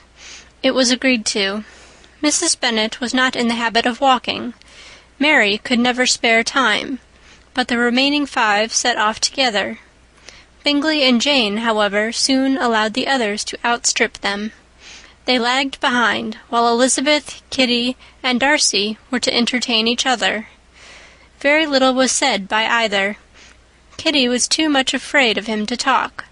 Elizabeth was secretly forming a desperate resolution, and perhaps he might be doing the same. They walked towards the Lucases, because Kitty wished to call upon Maria, and as Elizabeth saw no occasion for making it a general concern, when Kitty left them she went boldly on with him alone. Now was the moment for her resolution to be executed, and while her courage was high, she immediately said, "Mr. Darcy, I am a very selfish creature, and for the sake of giving relief to my own feelings, care not how much I may be wounding yours. I can no longer help thanking you for your unexampled kindness to my poor sister. Ever since I have known it, I have been most anxious to acknowledge to you how gratefully I feel it. Were it known to the rest of the family, I should not have merely my own gratitude to express." "I am sorry, exceedingly sorry," replied Darcy, in a tone of surprise and emotion, "that you have ever been informed of what may, in a mistaken light, have given you uneasiness. I did not think Mrs. Gardiner was so little to be trusted." "You must not blame my aunt. Lydia's thoughtlessness first betrayed to me that you had been concerned in the matter, and, of course, I could not rest till I knew the particulars. Let me thank you again and again, in the name of all my family, for that generous compassion which induced you to take so much trouble, and bear so many mortifications, for the sake of discovering them." "If you will thank me," he replied, "let it be for yourself alone. That the wish of giving happiness to you might add force to the other inducements which led me on, I shall not attempt to deny. But your family owe me nothing. Much as I respect them, I believe I thought only of you." Elizabeth was too much embarrassed to say a word. After a short pause, her companion added, "You are too generous to trifle with me. If your feelings are still what they were last April, tell me so at once. My affections and wishes are unchanged, but one word from you will silence me on this subject forever." Elizabeth, feeling all the more than common awkwardness and anxiety of his situation, now forced herself to speak, and immediately, though not very fluently, gave him to understand that her sentiments had undergone so material a change since the period to which he alluded, as to make her receive with gratitude and pleasure his present assurances. The happiness which this reply produced was such as he had probably never felt before, and he expressed himself on the occasion as sensibly and as warmly as a man violently in love can be supposed to do. Had Elizabeth been able to encounter his eye, she might have seen how well the expression of heartfelt delight diffused over his face became him. But, though she could not look, she could listen, and he told her of feelings which, in proving of what importance she was to him, made his affection every moment more valuable. They walked on, without knowing in what direction. There was too much to be thought and felt and said for attention to any other objects. She soon learnt that they were indebted for their present good understanding to the efforts of his aunt, who did call on him in her return through London, and there relate her journey to Longbourn, its motive, and the substance of her conversation with Elizabeth, dwelling emphatically on every expression of the latter which, in her ladyship's apprehension, peculiarly denoted her perverseness and assurance, in the belief that such a relation must assist her endeavours to obtain that promise from her nephew which she had refused to give. But unluckily for her ladyship, its effect had been exactly contrariwise. "It taught me to hope," said he, "as I had scarcely ever allowed myself to hope before. I knew enough of your disposition to be certain that, had you been absolutely, irrevocably decided against me, you would have acknowledged it to Lady Catherine, frankly and openly." Elizabeth coloured and laughed as she replied, Yes, you know enough of my frankness to believe me capable of that. After abusing you so abominably to your face, I could have no scruple in abusing you to all your relations. What did you say of me that I did not deserve? For, though your accusations were ill-founded, formed on mistaken premises, my behavior to you at the time had merited the severest reproof. It was unpardonable. I cannot think of it without abhorrence. We will not quarrel for the greater share of blame annexed to that evening, said Elizabeth. The conduct of neither, if strictly examined, will be irreproachable. But since then we have both, I hope, improved in civility. I cannot be so easily reconciled to myself. The recollection of what I then said, of my conduct, my manners, my expressions during the whole of it, is now, and has been many months, inexpressibly painful to me. Your reproof, so well applied, I shall never forget. Had you behaved in a more gentlemanlike manner. Those were your words. You know not, you can scarcely conceive how they have tortured me, though it was some time, I confess, before I was reasonable enough to allow their justice. I was certainly very far from expecting them to make so strong an impression. I had not the smallest idea of their being ever felt in such a way. I can easily believe it. You thought me then devoid of every proper feeling. I am sure you did. The turn of your countenance I shall never forget, as you said that I could not have addressed you in any possible way that would induce you to accept me. Oh, do not repeat what I then said. These recollections will not do at all. I assure you that I have long been most heartily ashamed of it. Darcy mentioned his letter. Did it? Said he. Did it soon make you think better of me? Did you, on reading it, give any credit to its contents? She explained what its effect on her had been, and how gradually all her former prejudices had been removed. I knew, said he, that what I wrote must give you pain, but it was necessary. I hope you have destroyed the letter. There was one part especially, the opening of it, which I should dread your having the power of reading again. I can remember some expressions which might justly make you hate me. The letter shall certainly be burnt, if you believe it essential to the preservation of my regard. But, though we have both reason to think my opinions not entirely unalterable, they are not, I hope, quite so easily changed as that implies. When I wrote that letter, replied Darcy, I believed myself perfectly calm and cool, but I am since convinced that it was written in a dreadful bitterness of spirit. The letter perhaps began in bitterness, but it did not end so. The adieu is charity itself. But think no more of the letter. The feelings of the person who wrote and the person who received it are now so widely different from what they were then, that every unpleasant circumstance attending it ought to be forgotten. You must learn some of my philosophy. Think only of the past, as its remembrance gives you pleasure. I cannot give you credit for any philosophy of the kind. Your retrospections must be so totally void of reproach that the contentment arising from them is not of philosophy, but, what is much better, of innocence. But with me it is not so. Painful recollections will intrude, which ought not to be repelled. I have been a selfish being all my life, in practice, though not in principle. As a child I was taught what was right, but I was not taught to correct my temper. I was given good principles, but left to follow them in pride and conceit. Unfortunately, an only son, for many years an only child, I was spoilt by my parents, who, though good themselves, my father particularly all that was benevolent and amiable, allowed, encouraged, almost taught me to be selfish and overbearing, to care for none beyond my own family circle, to think meanly of all the rest of the world, to wish at least to think meanly of their sense and worth compared with my own. Such I was from 8 to 28, and such I might still have been, but for you, dearest, loveliest Elizabeth. What do I not owe you? You taught me a lesson, hard indeed at first, but most advantageous. By you I was properly humbled. I came to you without a doubt of my reception. You showed me how insufficient were all my pretensions to please a woman worthy of being pleased. Had you then persuaded yourself that I should? Indeed I had. What will you think of my vanity? I believed you to be wishing, expecting my addresses. My manners must have been in fault, but not intentionally, I assure you. I never meant to deceive you, but my spirits might often lead me wrong. How you must have hated me after that evening!" "Hate you? I was angry perhaps at first, but my anger soon began to take a proper direction.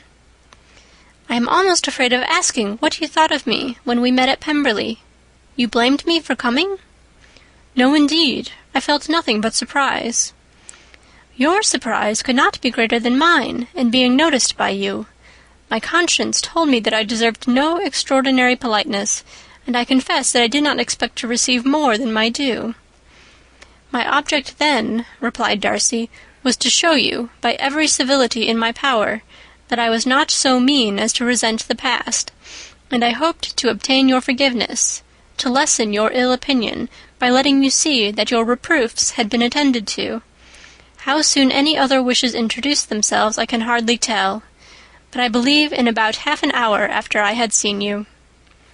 He then told her of Georgiana's delight in her acquaintance, and of her disappointment at its sudden interruption, which naturally leading to the cause of that interruption, she soon learned that his resolution of following her from Derbyshire in quest of her sister had been formed before he quitted the inn, and that his gravity and thoughtfulness there had arisen from no other struggles than what such a purpose must comprehend. She expressed her gratitude again, but it was too painful a subject to each to be dwelt on farther. After walking several miles in a leisurely manner, and too busy to know anything about it, they found at last, on examining their watches, that it was time to be at home. What would become of Mr. Bingley and Jane? Was a wonder which introduced the discussion of their affairs. Darcy was delighted with their engagement. His friend had given him the earliest information of it. "I must ask whether you were surprised?" said Elizabeth. "Not at all. When I went away I felt that it would soon happen." "That is to say, you had given your permission. I guessed as much." And though he exclaimed at the term, she found that it had been pretty much the case.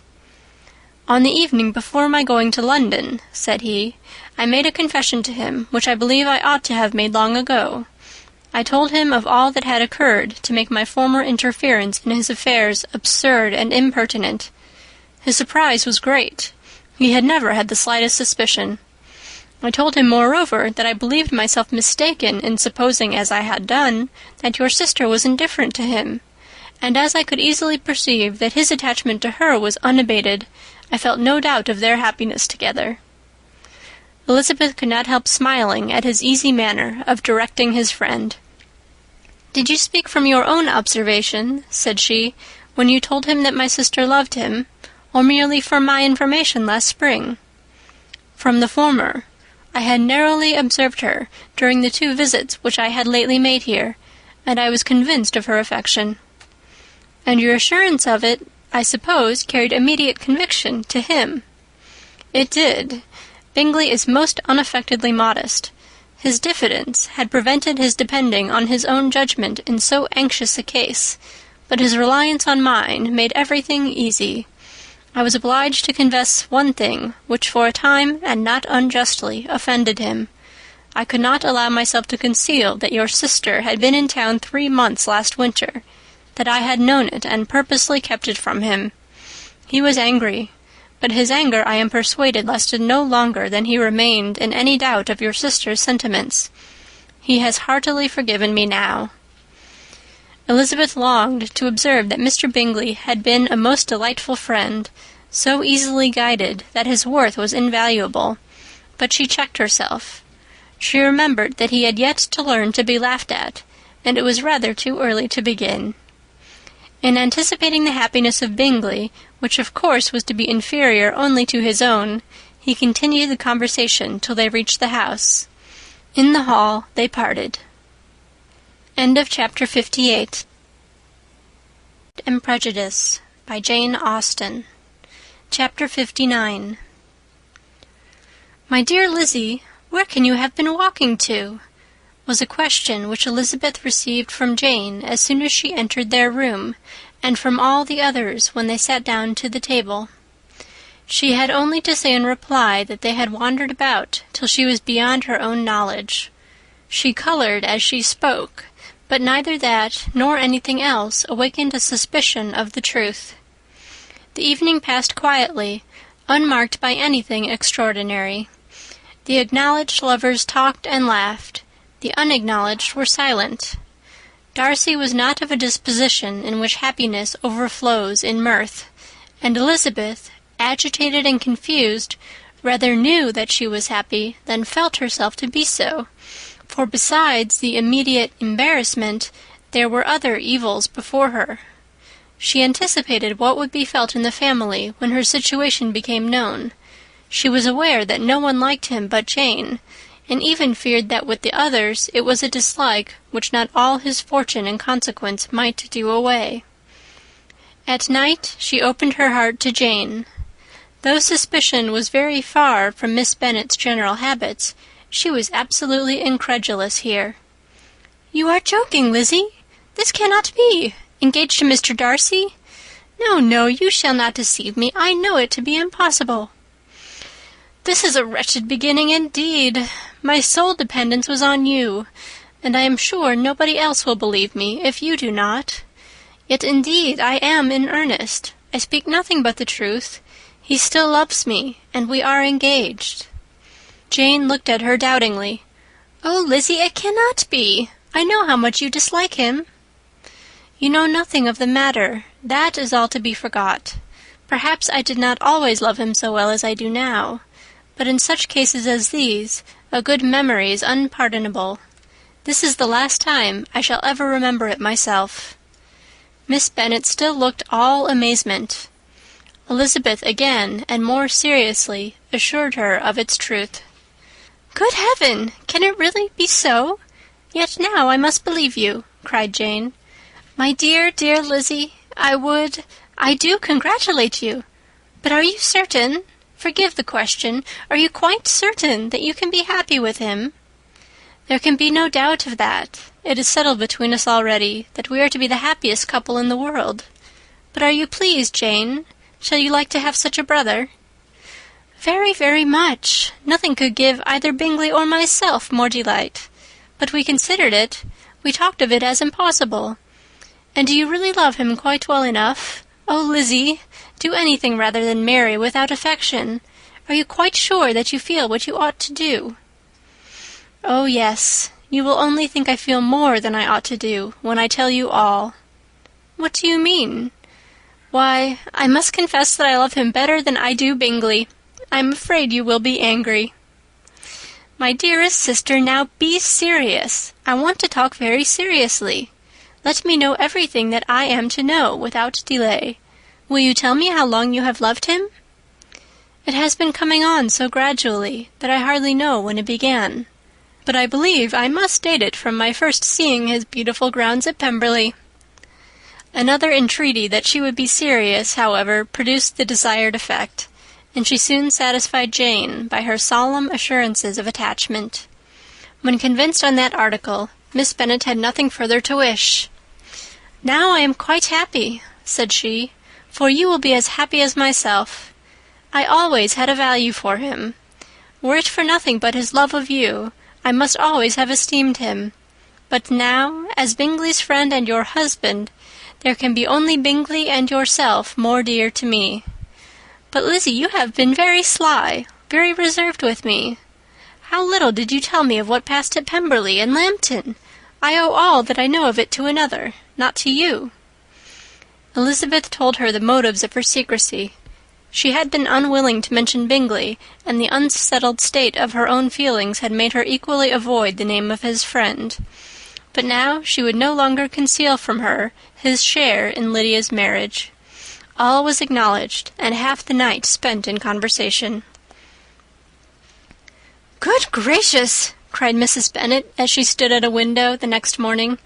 "If that disagreeable Mr. Darcy is not coming here again with our dear Bingley!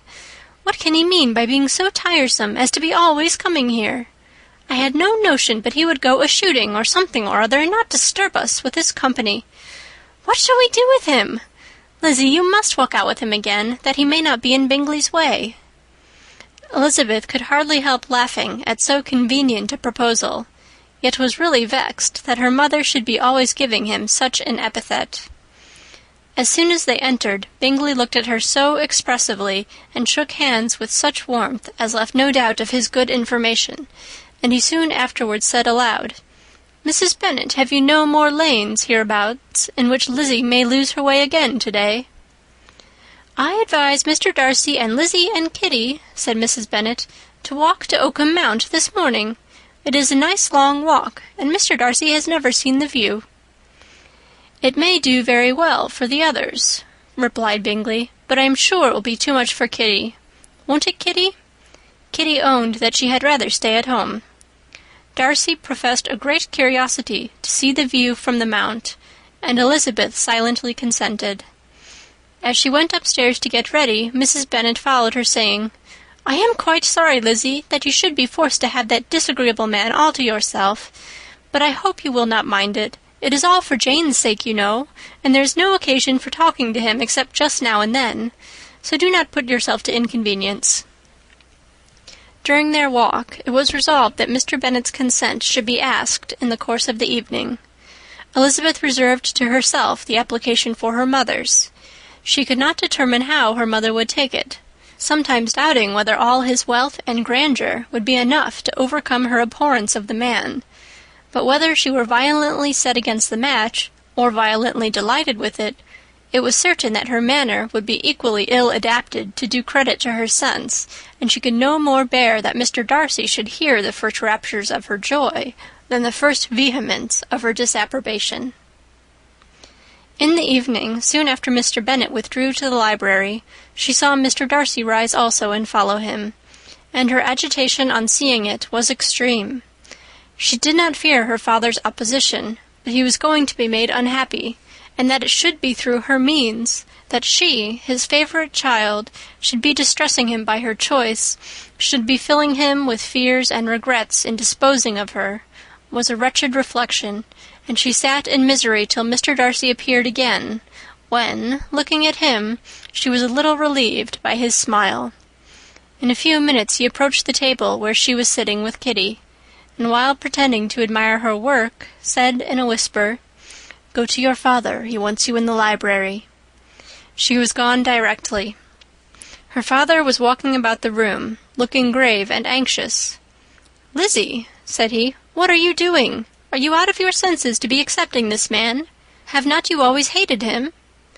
How earnestly did she then wish that her former opinions had been more reasonable, her expressions more moderate. It would have spared her from explanations and professions which it was exceedingly awkward to give, but they were now necessary, and she assured him with some confusion of her attachment to Mr. Darcy.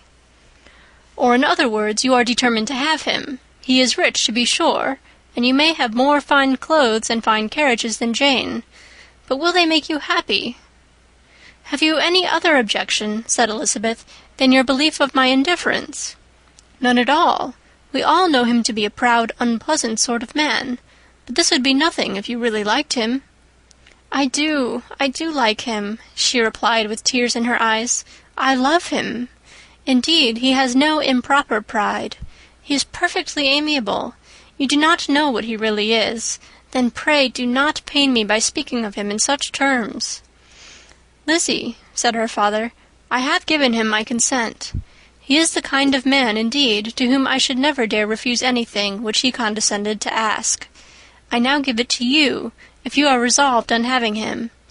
But let me advise you to think better of it. I know your disposition, Lizzie. I know that you could be neither happy nor respectable unless you truly esteemed your husband, unless you looked up to him as a superior. Your lively talents would place you in the greatest danger in an unequal marriage. You could scarcely escape discredit and misery. My child, let me not have the grief of seeing you unable to respect your partner in life. You know not what you are about." Elizabeth, still more affected, was earnest and solemn in her reply, and at length, by repeated assurances that Mr. Darcy was really the object of her choice, by explaining the gradual change which her estimation of him had undergone, relating her absolute certainty that his affection was not the work of a day, but had stood the test of many months' suspense, and enumerating with energy all his good qualities, she did conquer her father's incredulity, and reconcile him to the match. "Well, my dear," said he when she ceased speaking, "I have no more to say. If this be the case, he deserves you. I could not have parted with you, my Lizzie, to any one less worthy." To complete the favourable impression, she then told him what Mr. Darcy had voluntarily done for Lydia. He heard her with astonishment. "This is an evening of wonders indeed! And so Darcy did everything, made up the match, gave them money, paid the fellow's debts, and got him his commission. So much the better. It will save me a world of trouble and economy. Had it been your uncle's doing, I must and would have paid him. But these violent young lovers carry everything their own way. I shall offer to pay him tomorrow. He will rant and storm about his love for you, and there will be an end of the matter." He then recollected her embarrassment a few days before on his reading Mr. Collins's letter, and after laughing at her some time, allowed her at last to go, saying as she quitted the room, "If any young men come for Mary or Kitty, send them in, for I am quite at leisure." Elizabeth's mind was now relieved from a very heavy weight, and after half an hour's quiet reflection in her own room, she was able to join the others with tolerable composure. Everything was too recent for gaiety, but the evening passed tranquilly away. There was no longer anything material to be dreaded, and the comfort of ease and familiarity would come in time. When her mother went up to her dressing-room at night, she followed her, and made the important communication. Its effect was most extraordinary, for on first hearing it, Mrs. Bennet sat quite still, and unable to utter a syllable. Nor was it under many, many minutes that she could comprehend what she heard, though not in general backward to credit what was for the advantage of her family, or that came in the shape of a lover to any of them. She began at length to recover, to fidget about in her chair, get up, sit down again, wonder and bless herself. "Good gracious! Lord bless me, only think! Dear me! Mr. Darcy! Who would have thought it? And is it really true? Oh, my sweetest Lizzie, how rich and how great you will be! What pin money, what jewels, what carriages you will have! Jane's is nothing to it, nothing at all. I am so pleased, so happy. Such a charming man, so handsome, so tall. Oh, my dear Lizzie, pray apologize for my having disliked him so much before. I hope he will overlook it. Dear, dear Lizzie, a house in town, everything that is charming. 3 daughters married, 10,000 a year. Oh, Lord, what will become of me? I shall go distracted." This was enough to prove that her approbation need not be doubted, and Elizabeth, rejoicing that such an effusion was heard only by herself, soon went away. But before she had been 3 minutes in her own room, her mother followed her. "My dearest child," she cried, "I can think of nothing else.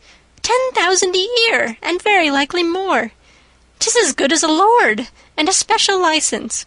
You must and shall be married by a special license.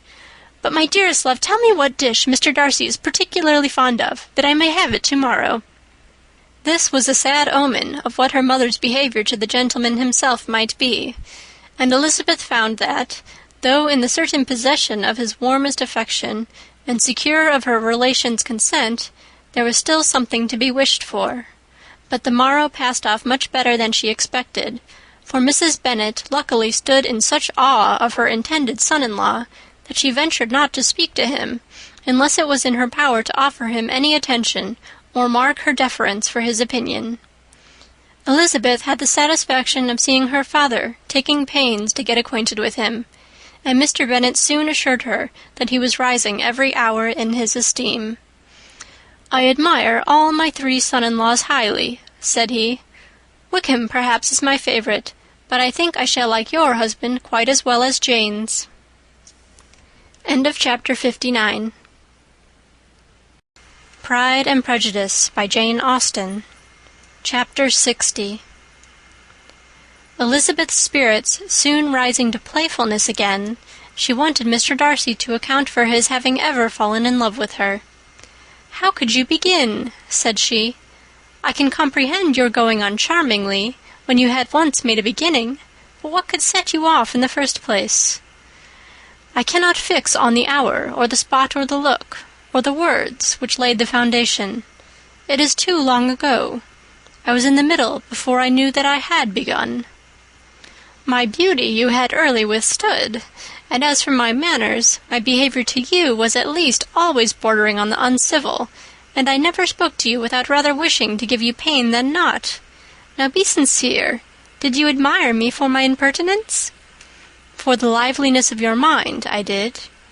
You may as well call it impertinence at once. It was very little less. The fact is that you were sick of civility, of deference, of officious attention. You were disgusted with the women who were always speaking and looking and thinking for your approbation alone. I roused and interested you because I was so unlike them. Had you not been really amiable, you would have hated me for it. But in spite of the pains you took to disguise yourself, your feelings were always noble and just, and in your heart you thoroughly despised the persons who so assiduously courted you. There, I have saved you the trouble of accounting for it.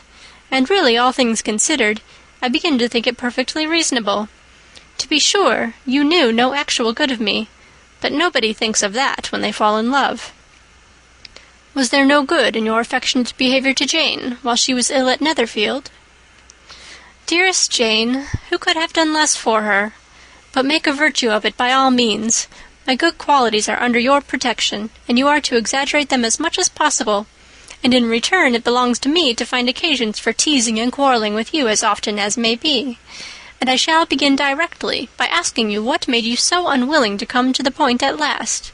What made you so shy of me when you first called, and afterwards dined here? Why, especially when you called, did you look as if you did not care about me? Because you were grave and silent, and gave me no encouragement. But I was embarrassed, and so was I. You might have talked to me more when you came to dinner. A man who had felt less might.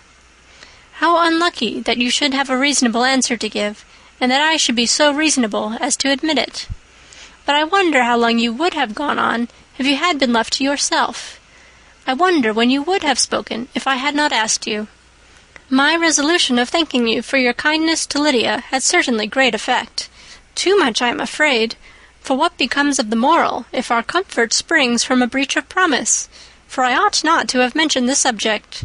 This will never do. You need not distress yourself. The moral will be perfectly fair. Lady Catherine's unjustifiable endeavours to separate us were the means of removing all my doubts. I am not indebted for my present happiness to your eager desire of expressing your gratitude. I was not in a humour to wait for any opening of yours. My aunt's intelligence had given me hope, and I was determined at once to know everything. Lady Catherine has been of infinite use, which ought to make her happy, for she loves to be of use. But tell me, what did you come down to Netherfield for? Was it merely to ride to Longbourn and be embarrassed, or had you intended any more serious consequence? My real purpose was to see you, and to judge, if I could, whether I might ever hope to make you love me. My avowed one, or what I avowed to myself, was to see whether your sister were still partial to Bingley, and if she were, to make the confession to him which I have since made. Shall you ever have courage to announce to Lady Catherine what is to befall her? I am more likely to want more time than courage, Elizabeth, but it ought to be done, and if you will give me a sheet of paper, it shall be done directly. And if I had not a letter to write myself, I might sit by you and admire the evenness of your writing, as another young lady once did. But I have an aunt, too, who must not be longer neglected. From an unwillingness to confess how much her intimacy with Mr. Darcy had been overrated, Elizabeth had never yet answered Mrs. Gardiner's long letter. But now, having that to communicate which she knew would be most welcome, she was almost ashamed to find that her uncle and aunt had already lost 3 days of happiness, and immediately wrote as follows. I would have thanked you before, my dear aunt, as I ought to have done, for your long, kind, satisfactory detail of particulars, but to say the truth I was too cross to write. You supposed more than really existed. But now, suppose as much as you choose. Give a loose rein to your fancy. Indulge your imagination in every possible flight which the subject will afford. and unless you believe me actually married, you cannot greatly err. You must write again very soon and praise him a great deal more than you did in your last. I thank you again and again for not going to the lakes. How could I be so silly as to wish it? Your idea of the ponies is delightful.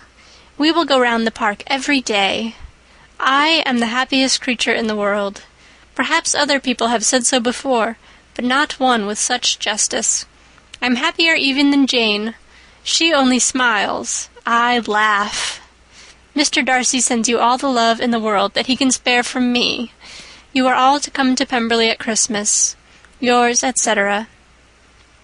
Mr. Darcy's letter to Lady Catherine was in a different style, and still different from either was what Mr. Bennet sent to Mr. Collins in reply to his last.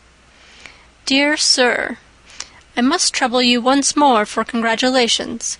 Elizabeth will soon be the wife of Mr. Darcy. Console Lady Catherine as well as you can, but if I were you, I would stand by the nephew.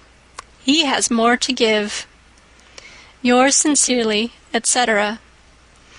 Miss Bingley's congratulations to her brother on his approaching marriage were all that was affectionate and insincere. She wrote even to Jane on the occasion to express her delight and repeat all her former professions of regard. Jane was not deceived, but she was affected, and though feeling no reliance on her, could not help writing her a much kinder answer than she knew she deserved. The joy which Miss Darcy expressed on receiving similar information was as sincere as her brother's in sending it.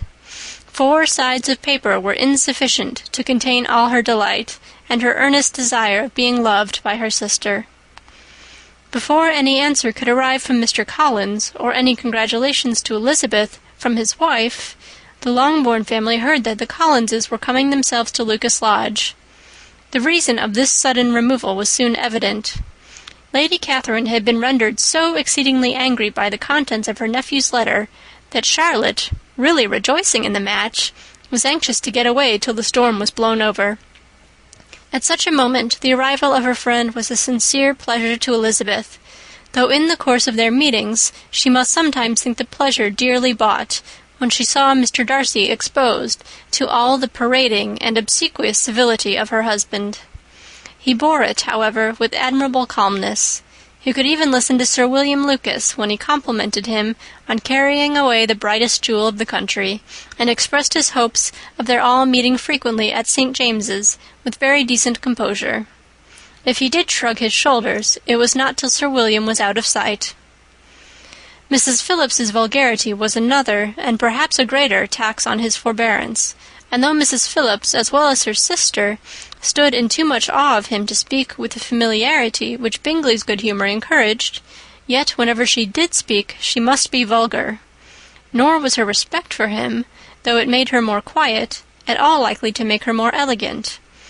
Elizabeth did all she could to shield him from the frequent notice of either, and was ever anxious to keep him to herself, and to those of her family with whom he might converse without mortification, and though the uncomfortable feelings arising from all this took from the season of courtship much of its pleasure, it added to the hope of the future, and she looked forward with delight to the time when they should be removed from society so little pleasing to either, to all the comfort and elegance of their family party at Pemberley. End of Chapter 60. Chapter 61.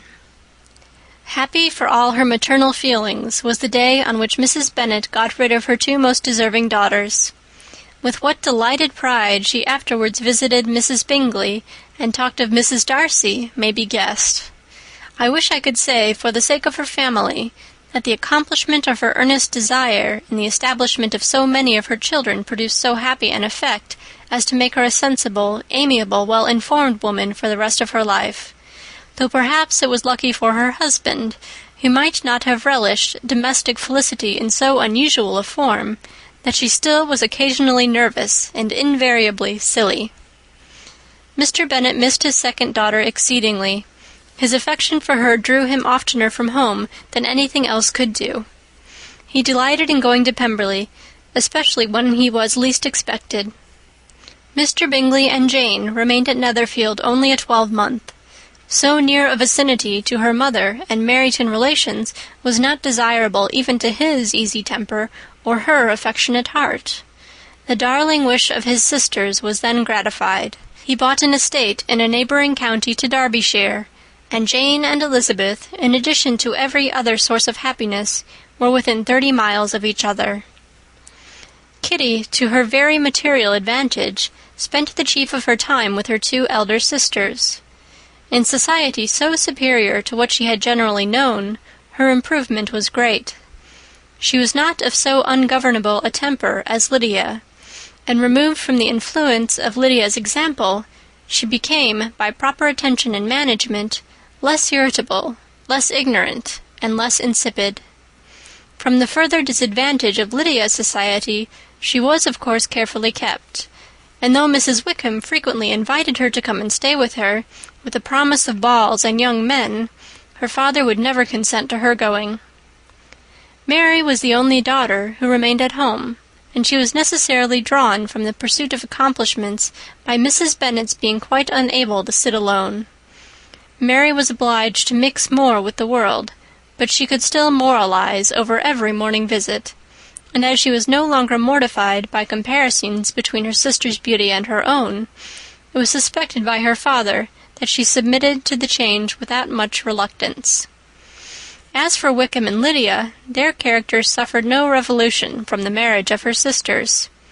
He bore with philosophy the conviction that Elizabeth must now become acquainted with whatever of his ingratitude and falsehood had before been unknown to her, and in spite of everything was not wholly without hope that Darcy might yet be prevailed on to make his fortune. The congratulatory letter which Elizabeth received from Lydia on her marriage explained to her that, by his wife at least, if not by himself, such a hope was cherished. The letter was to this effect: "My dear Lizzie, I wish you joy. If you love Mr. Darcy half as well as I do my dear Wickham, you must be very happy. It is a great comfort to have you so rich, and when you have nothing else to do, I hope you will think of us. I am sure Wickham would like a place at court very much, and I do not think we shall have quite money enough to live upon without some help. Any place would do, of about 300 or 400 a year. But, however, do not speak to Mr. Darcy about it, if you had rather not. Yours, etc." As it happened that Elizabeth had much rather not, she endeavoured in her answer to put an end to every entreaty and expectation of the kind. Such relief, however, as it was in her power to afford, by the practice of what might be called economy in her own private expenses, she frequently sent them. It had always been evident to her that such an income as theirs, under the direction of 2 persons so extravagant in their wants and heedless of the future, must be very insufficient to their support, and whenever they changed their quarters, either Jane or herself were sure of being applied to for some little assistance towards discharging their bills. Their manner of living, even when the restoration of peace dismissed them to a home, was unsettled in the extreme. They were always moving from place to place in quest of a cheap situation, and always spending more than they ought. His affection for her soon sunk into indifference. Hers lasted a little longer, and in spite of her youth and her manners, she retained all the claims of reputation which her marriage had given her. Though Darcy could never receive him at Pemberley, yet for Elizabeth's sake he assisted him further in his profession. Lydia was occasionally a visitor there when her husband was gone to enjoy himself in London or Bath, and with the Bingleys they both of them frequently stayed so long that even Bingley's good humour was overcome, and he proceeded so far as to talk of giving them a hint to be gone. Miss Bingley was very deeply mortified by Darcy's marriage, but as she thought it advisable to retain the right of visiting at Pemberley, she dropped all her resentment, was fonder than ever of Georgiana, almost as attentive to Darcy as heretofore, and paid off every arrear of civility to Elizabeth. Pemberley was now Georgiana's home, and the attachment of the sisters was exactly what Darcy had hoped to see. They were able to love each other even as well as they intended. Georgiana had the highest opinion in the world of Elizabeth, though at first she often listened with an astonishment bordering on alarm at her lively sportive manner of talking to her brother. He, who had always inspired in herself a respect which almost overcame her affection, she now saw the object of open pleasantry. Her mind received knowledge which had never before fallen in her way. By Elizabeth's instructions, she began to comprehend that a woman may take liberties with her husband which a brother will not always allow in a sister more than 10 years younger than himself. Lady Catherine was extremely indignant on the marriage of her nephew, and as she gave way to all the genuine frankness of her character in her reply to the letter which announced its arrangement, she sent him language so very abusive, especially of Elizabeth, that for some time all intercourse was at an end. But at length, by Elizabeth's persuasion, he was prevailed on to overlook the offence and seek a reconciliation, and, after a little further resistance on the part of his aunt, her resentment gave way, either to her affection for him or her curiosity to see how his wife conducted herself, and she condescended to wait on them at Pemberley, in spite of that pollution which its woods had received, not merely from the presence of such a mistress, but the visits of her uncle and aunt from the city. With the Gardiners they were always on the most intimate terms. Darcy, as well as Elizabeth, really loved them, and they were both ever sensible of the warmest gratitude towards the persons who, by bringing her into Derbyshire, had been the means of uniting them. End of chapter 61, and end of Pride and Prejudice by Jane Austen.